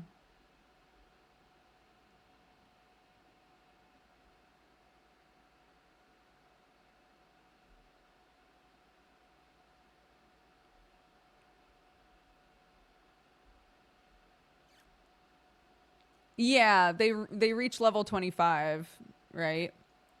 And that's it. When Joe and Benji were over, Joe was like, "You should play." And I was like, "Nah.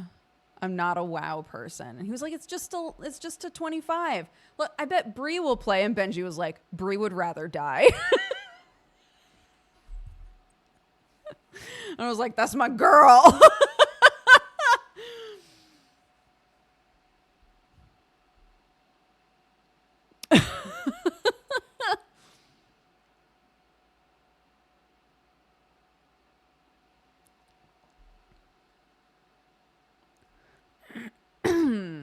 Yeah, level 25 seems much more doable. So.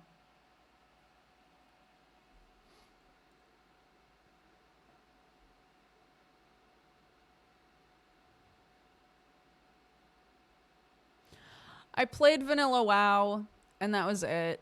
And every time I've tried to play WoW since then, I just don't enjoy myself. So there we are, dude. Has Bree visited the farm? No. Bree hasn't been in the United Kingdom, I don't think. I think I'd get a heads up if Bree was in the country.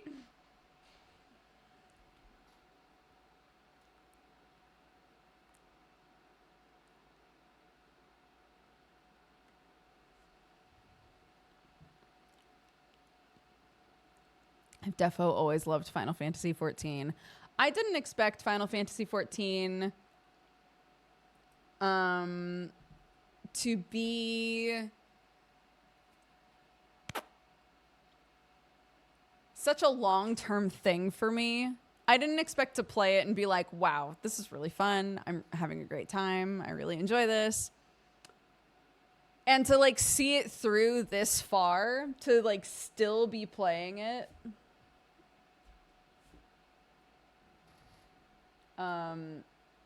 Is very surprising for me because I've never been an MMO person. The only other MMO that I ever spent this much time on, no. Final Fantasy 14 is by far the one I've spent the most time on, but the only other one that I've spent what felt like a lot of time on at the time is EverQuest. And EverQuest was basically a job. Was it because the Lalafels were adorable? No.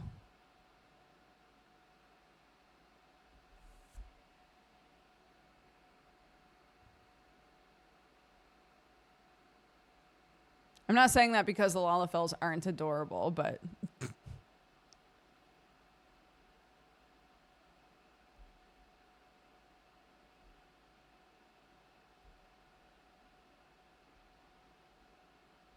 Yeah, I got to be a cute, short cat boy and cast spells, you know?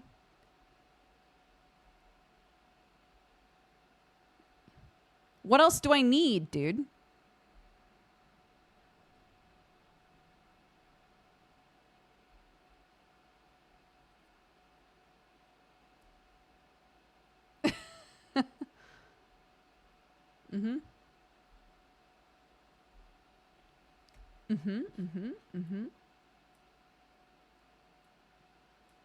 What is EverQuest? EverQuest is a... When did EverQuest come out? I think I was in high school. It's an old fantasy MMO release. When did it come out?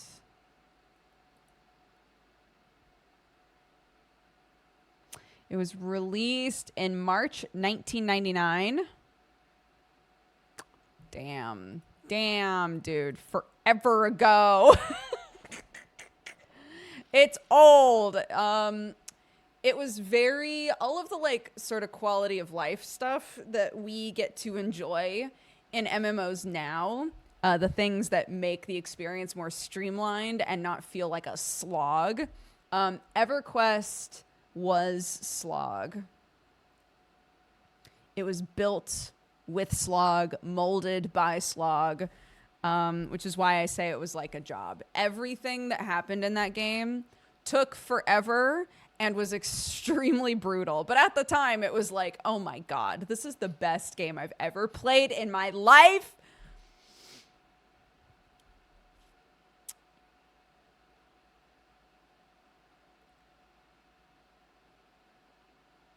I don't get how Ko keeps going back to it. Yeah. I mean, Tiri and her family, they go back and play on like fan servers sometimes, I think.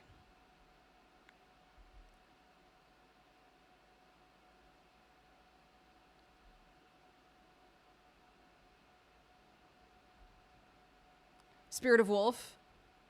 Sow, please. That was me dying and then desperately trying to get back to my corpse and not die on the way to my corpse, begging people for Spirit of Wolf buffs. Those were the days.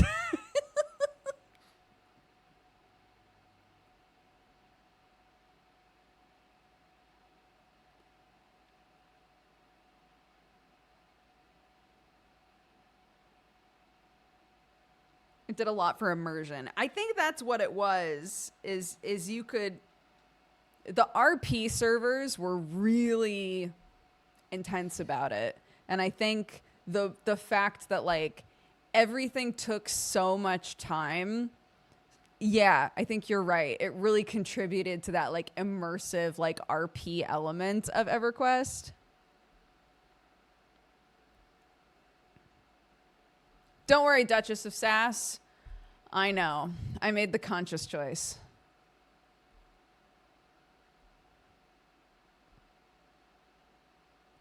What game are we talking about? We're talking about EverQuest.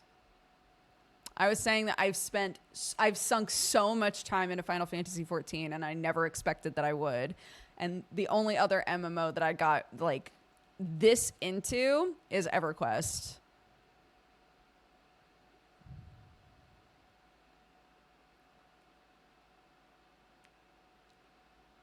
Oh my gosh. Oh, my hands aren't frozen anymore. Do, do, do, do, do, do, do, do, do. I'm so happy. I'm so happy.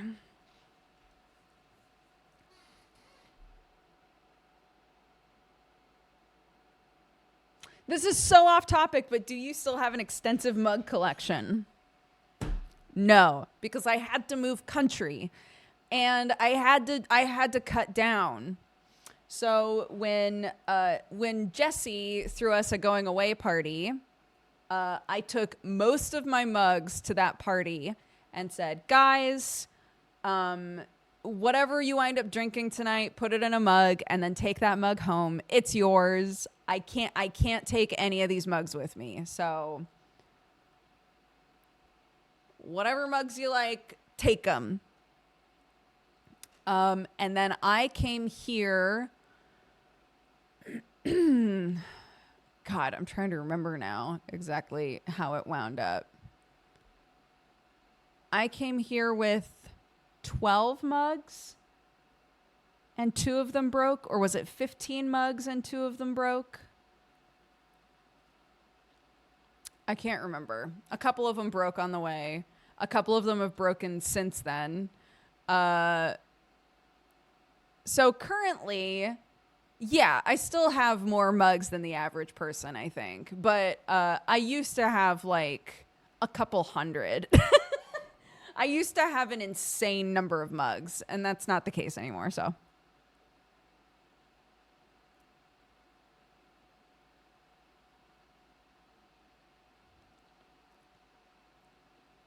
Yeah.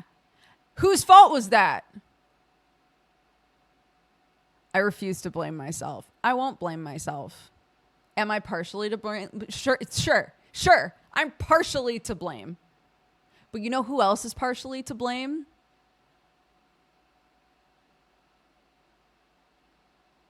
All the people who sent me mugs constantly when I had a P.O. box. Yeah, it's society's fault.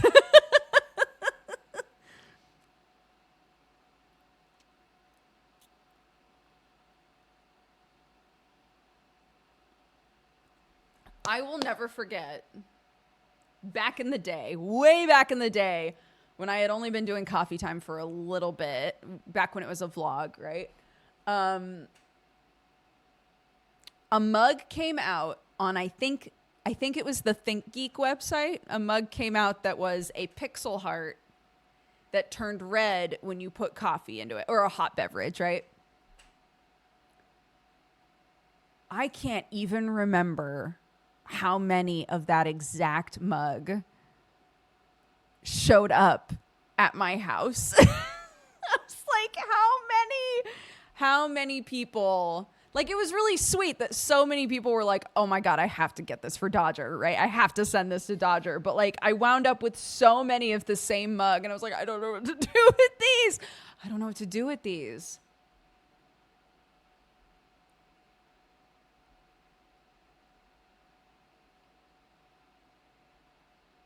Yeah. Or when I had an ant problem in my bedroom and multiple people sent me the board game Ants in Your Pants. Thank you for that also. Very sweet.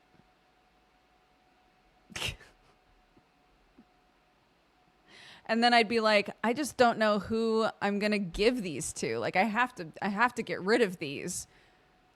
And the comment section on the YouTube video would be like, what do you mean get rid of it? Like, guys, I'm not keeping 4 of the same ant-based board game, okay?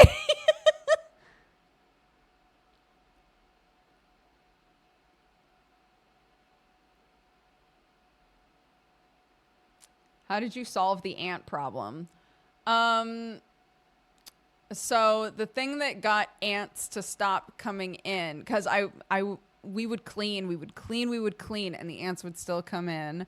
I found where they were coming in from and got a big tub of minced garlic and literally just shoved garlic into the holes. And they were like, wow, fuck that. And they didn't come back. So there you go.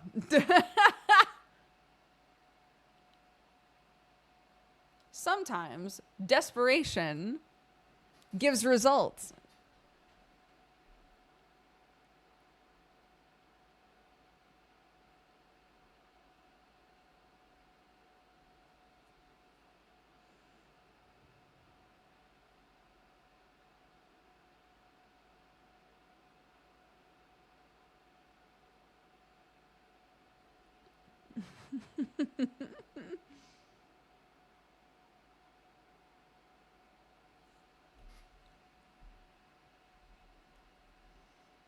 All right, we're coming up on your order has dispatched. Is it a Christmas gift? Yes, it is. Nearly all of the gifts for everyone are in my hands. Hee hee hee hoo hoo hoo ha ha ha. Hee hee hoo hoo ha ha. What a waste of perfectly yummy garlic. I would have wasted way more expensive food to get those ants to leave me the fuck alone. Not a waste for me, dude.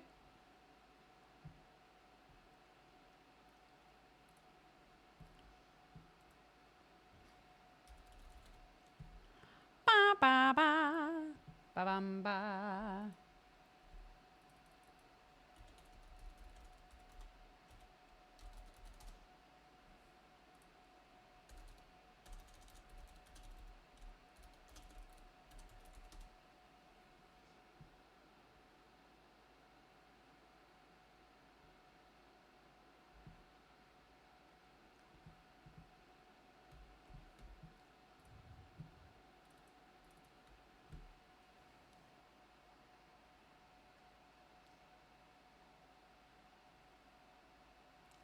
speaking as a person with that problem. If I could, I'd shove a truckload of garlic into those spots.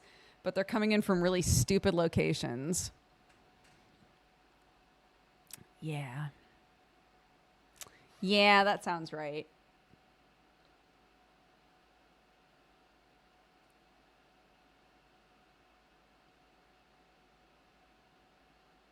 Ba ba ba ba ba. Ba ba ba ba ba ba. Bum, bum, bum, bum.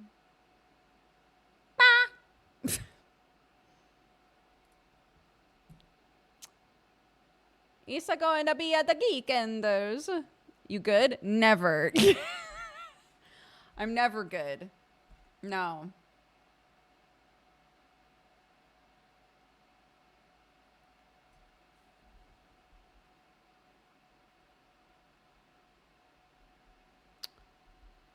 What is the earworm? It's the music from Loddlenaut. But it could be something else.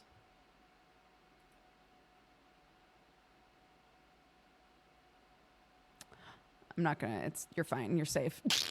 I'm not gonna play anything terrible. You're safe, you're safe. Give me just a sec.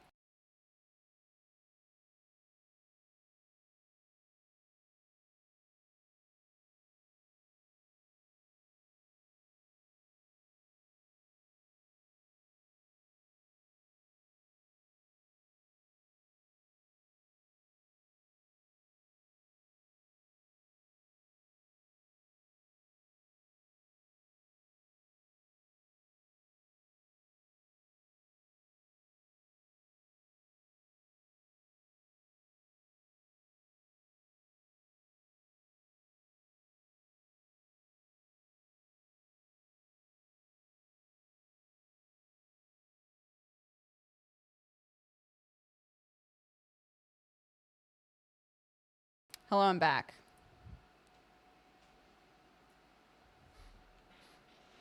Itachi! Mangekyo in the eye!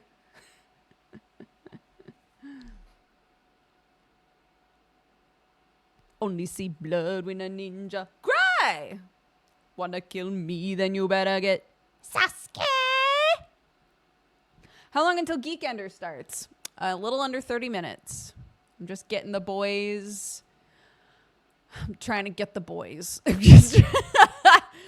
messaged the boys. The boys have been messaged. And in probably like 10 minutes, I'll take the stream down and then get everything set up. And then we'll go live again with Geekenders.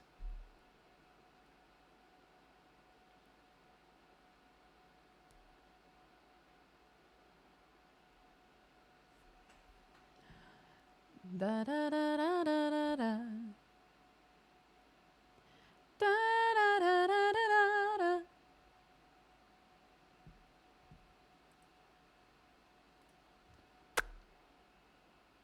Krendor is headed out for coffee now. Yeah, that sounds right.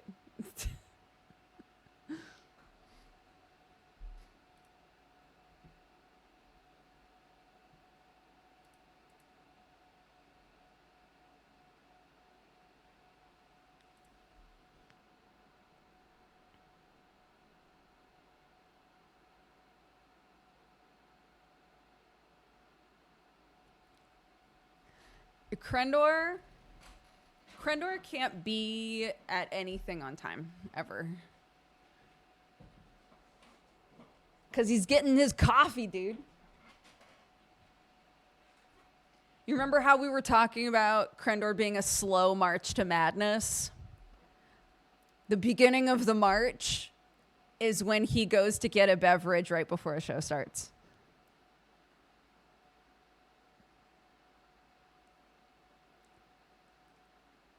It's in the contract.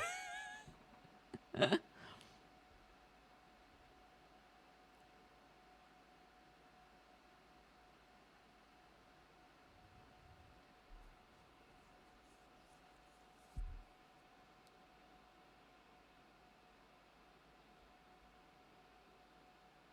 ba ba ba ba ba ba.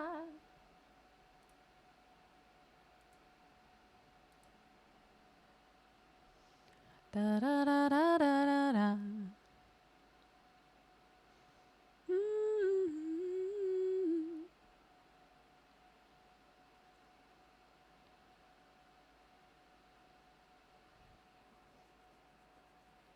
Yeah, ads shouldn't be a problem today. I'm going to try to run enough ads during pre-show that we don't get interrupted during the actual thing. So.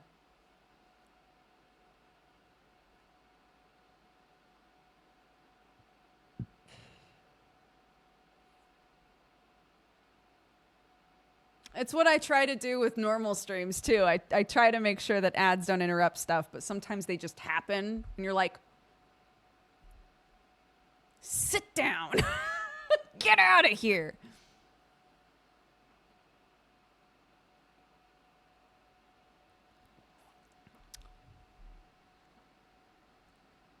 Yeah, we have had some issues recently where I've run a bunch of ads during pre-show and then ads start up like right after we start. And I'm like, why?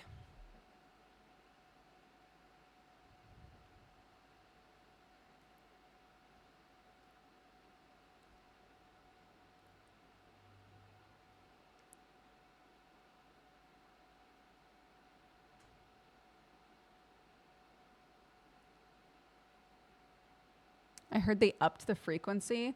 I mean, you can go in and say like, sure, run ads like more often. But at the end of the day, if the timer, you have what's called an ads manager on your dashboard. Sorry if you already know this, but like on it, it says this is how many minutes you have until ads begin. So currently it says that we still have 33 minutes of time before it would make us run ads. We're not going to use all that time because the stream will be going down and then Geekenders will come up, right? But if I am going to force my audience to watch 5 minutes of ads to give us 2 hours of peace, and it says you have 2 hours of peace, and then 30 minutes in, it's like, I'm going to run an ad, though. No. Absolutely not.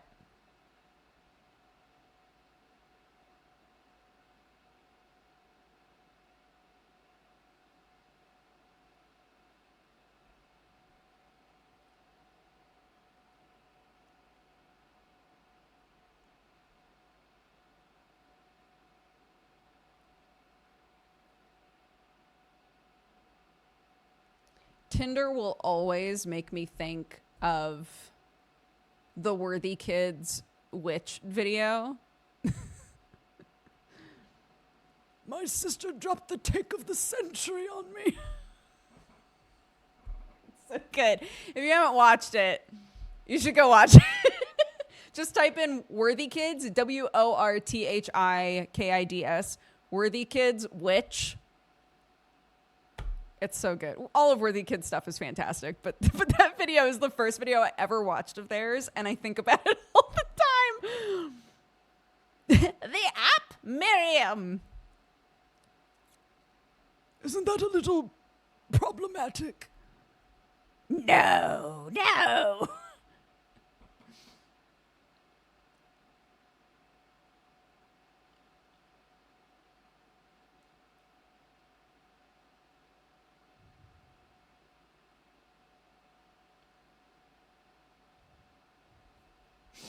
Armos, thank you very much. Welcome to the Cat Gang. I appreciate it. I hope you're having a good day. I have yet to hear from a goofy boy.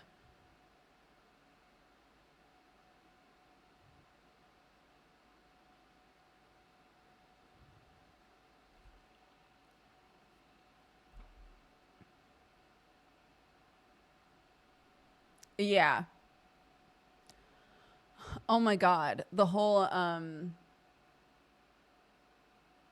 his whole series with the food truck clowns. It's one of those situations where you'll watch it and there will be a sequence in Worthy Kids videos sometimes where you're like, this must have taken so much time This must have taken so much work.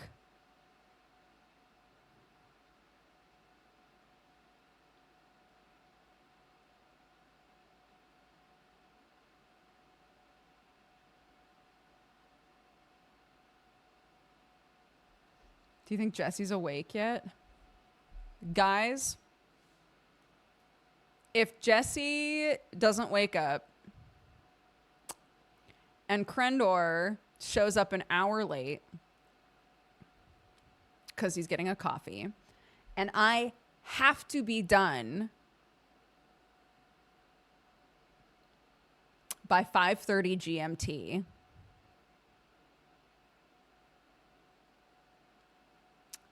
this is a recipe. This is a recipe for something. But at the very least, I will have been the first one here. So, I win.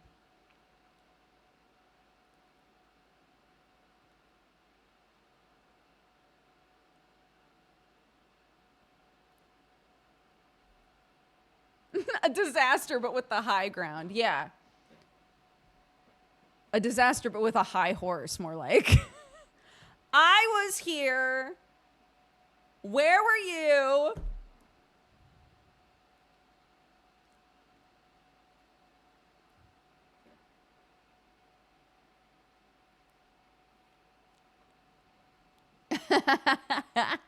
Mm-hmm.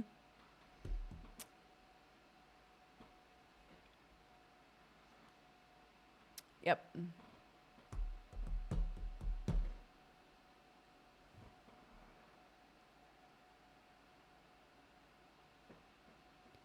Ba, ba, ba, ba, ba, ba. No, thank you. I don't want to die.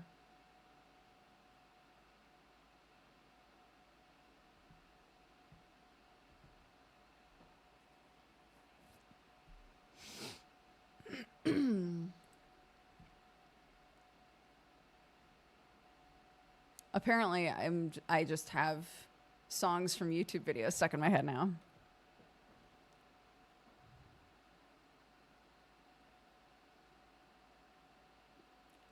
I cannot believe. Da da da da da da da. Da da da da da da. That witch video is pretty funny. You should watch the other videos. All of them are good.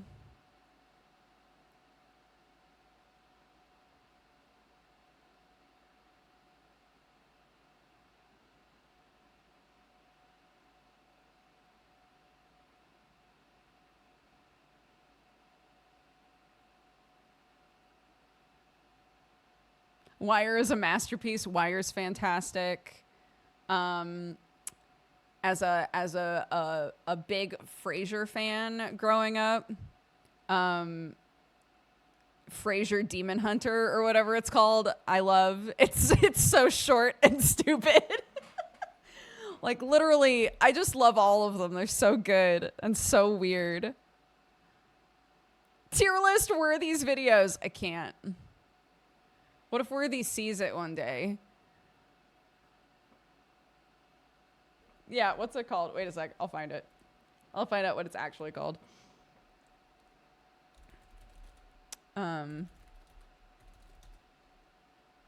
It's called Frasier and Niles Become Demon Lords. It's literally the name of the video, and it's 30 seconds long. It's so stupid. Yeah.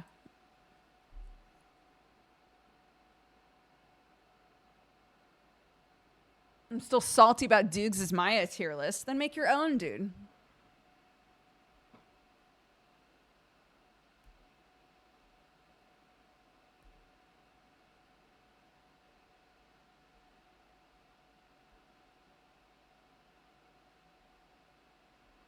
A tier list that everyone agrees on does not exist. It is fiction.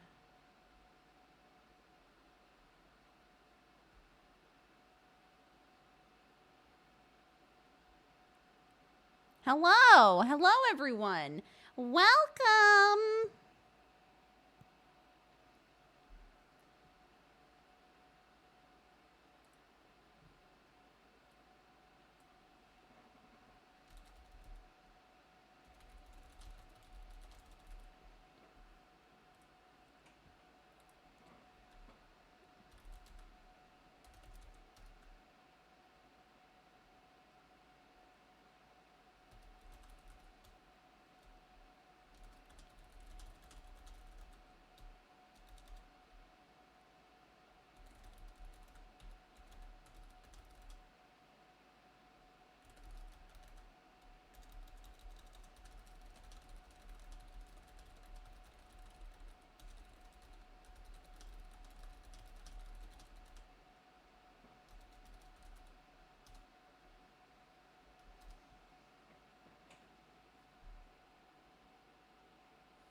If I knew you were doing coffee time, I would have grabbed my Dodger coffee mug.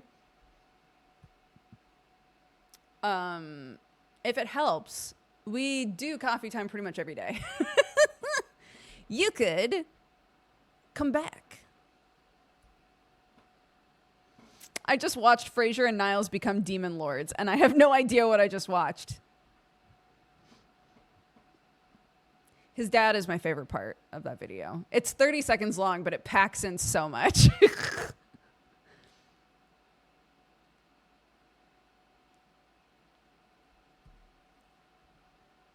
It's always coffee time.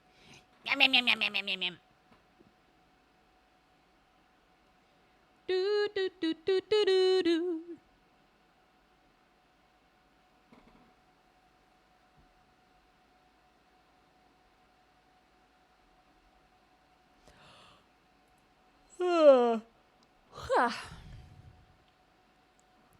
Frasier is a show about a radio psychologist, I think would be the right, like he's like a call-in therapist on the radio, and he's really up his own ass, and it's about him and a couple of the people that he works with, but mostly his family. He and his brother somehow have wound up very like they're very like oddly posh. They really care a lot about their own intelligence. They look down on people quite a bit, and their dad is just the most normal dude in the world. He just wants to kick back in his recliner and watch sports and hang out with his dog, you know, and that's the whole show. It's just Frasier and Niles being insufferable, and their dad being like, "You guys are weird, hey," and that's it. That's the whole show, and I loved it when I was younger.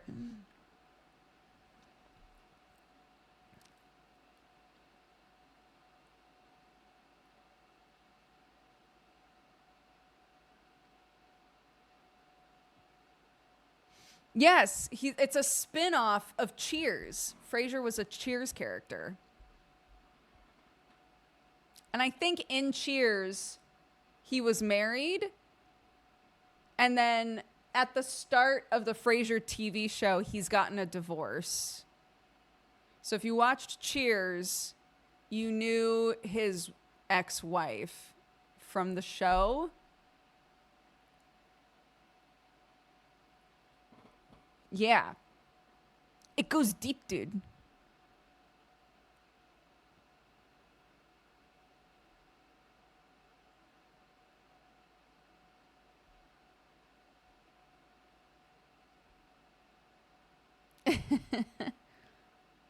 I haven't watched any new Frasier, no.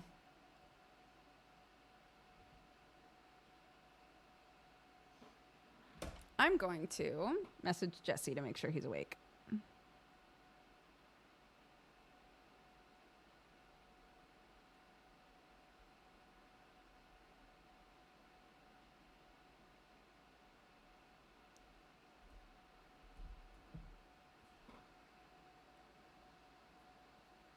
Niles isn't in the new one. It can't be good. Yeah, sounds like garbage.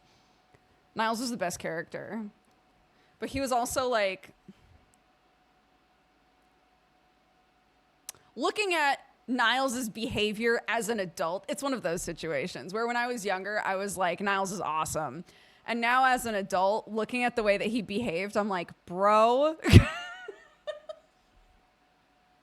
Why did anyone kiss this man?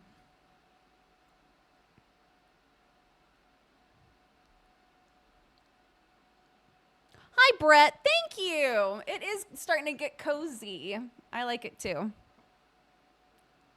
He was insufferable and entertaining. Niles was the best character and a mess. A big mess, yeah.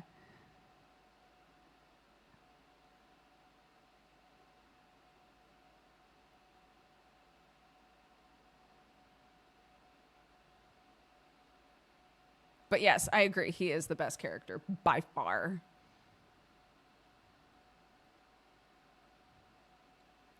Ba-da-da-da-da-da-da. Da-da-da-da-da-da.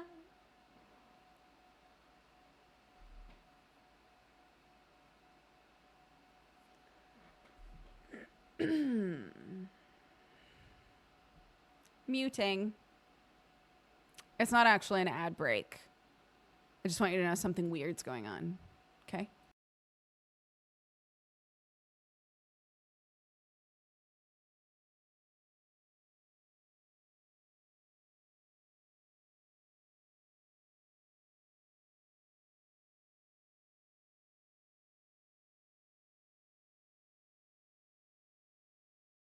Dude, okay. I texted Jesse.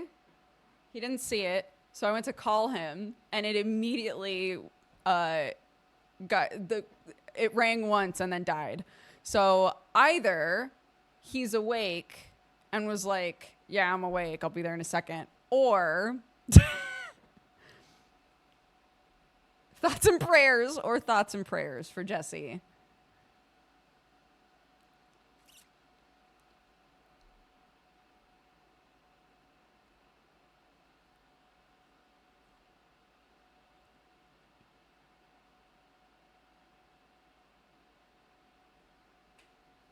Da-da-da-da-da-da-da.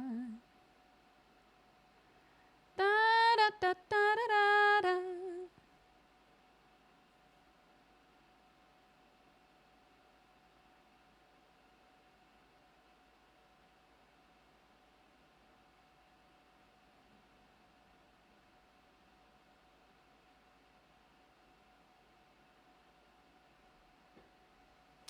As long as he's awake, I don't give a shit.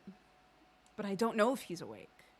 And I can't call him like a normal person because I have an English phone.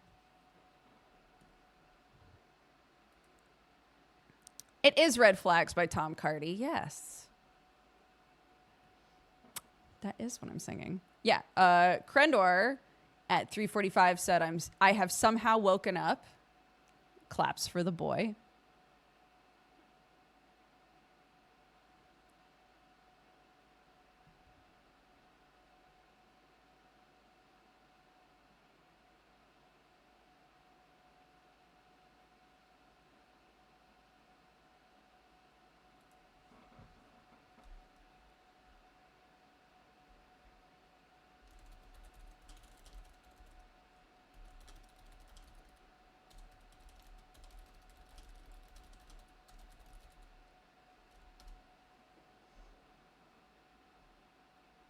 Krendor exceeding expectations, right?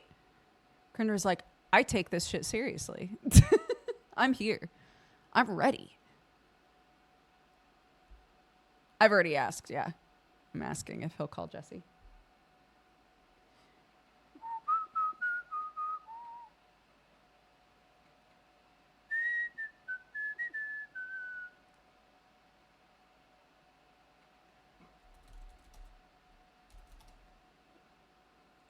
Your decor's looking so cute. Thank you. Yeah, this is a candle warmer. Hold on. See?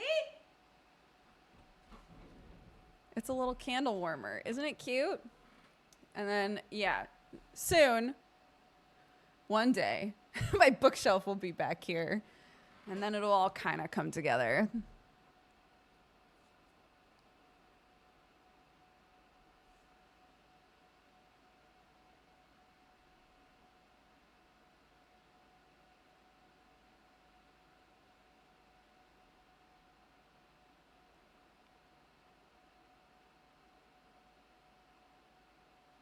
Yeah, they're nice because then you don't have to light them.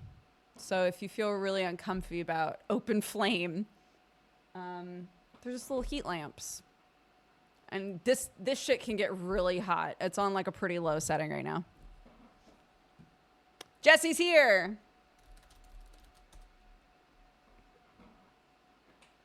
We did it. Da da da da da da da.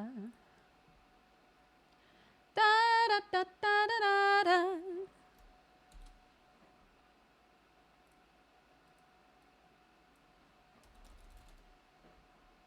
Oops.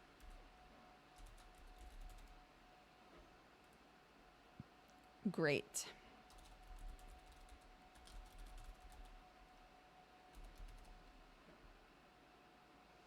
Da, da, da, da, da, da, da. Da, da, da, da, da, da.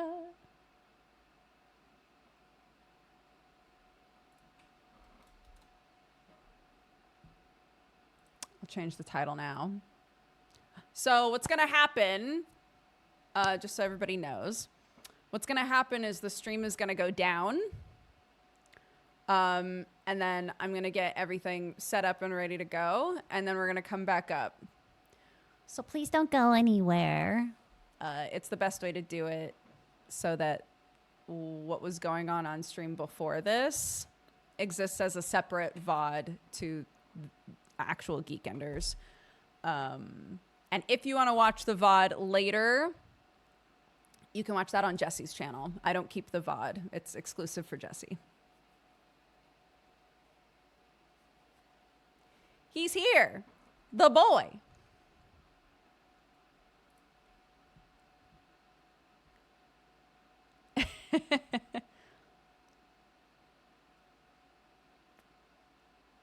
Wait, can I pin that? There we go. Will it stay pinned if I go down or no? No? Boo.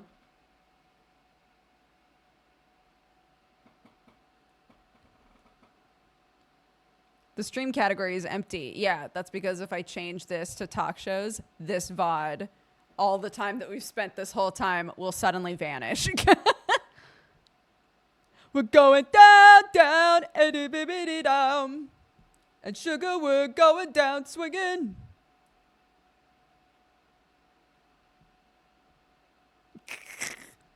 All right.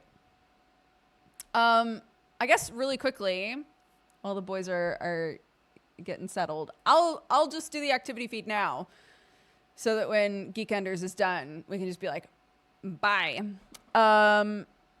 So really quickly,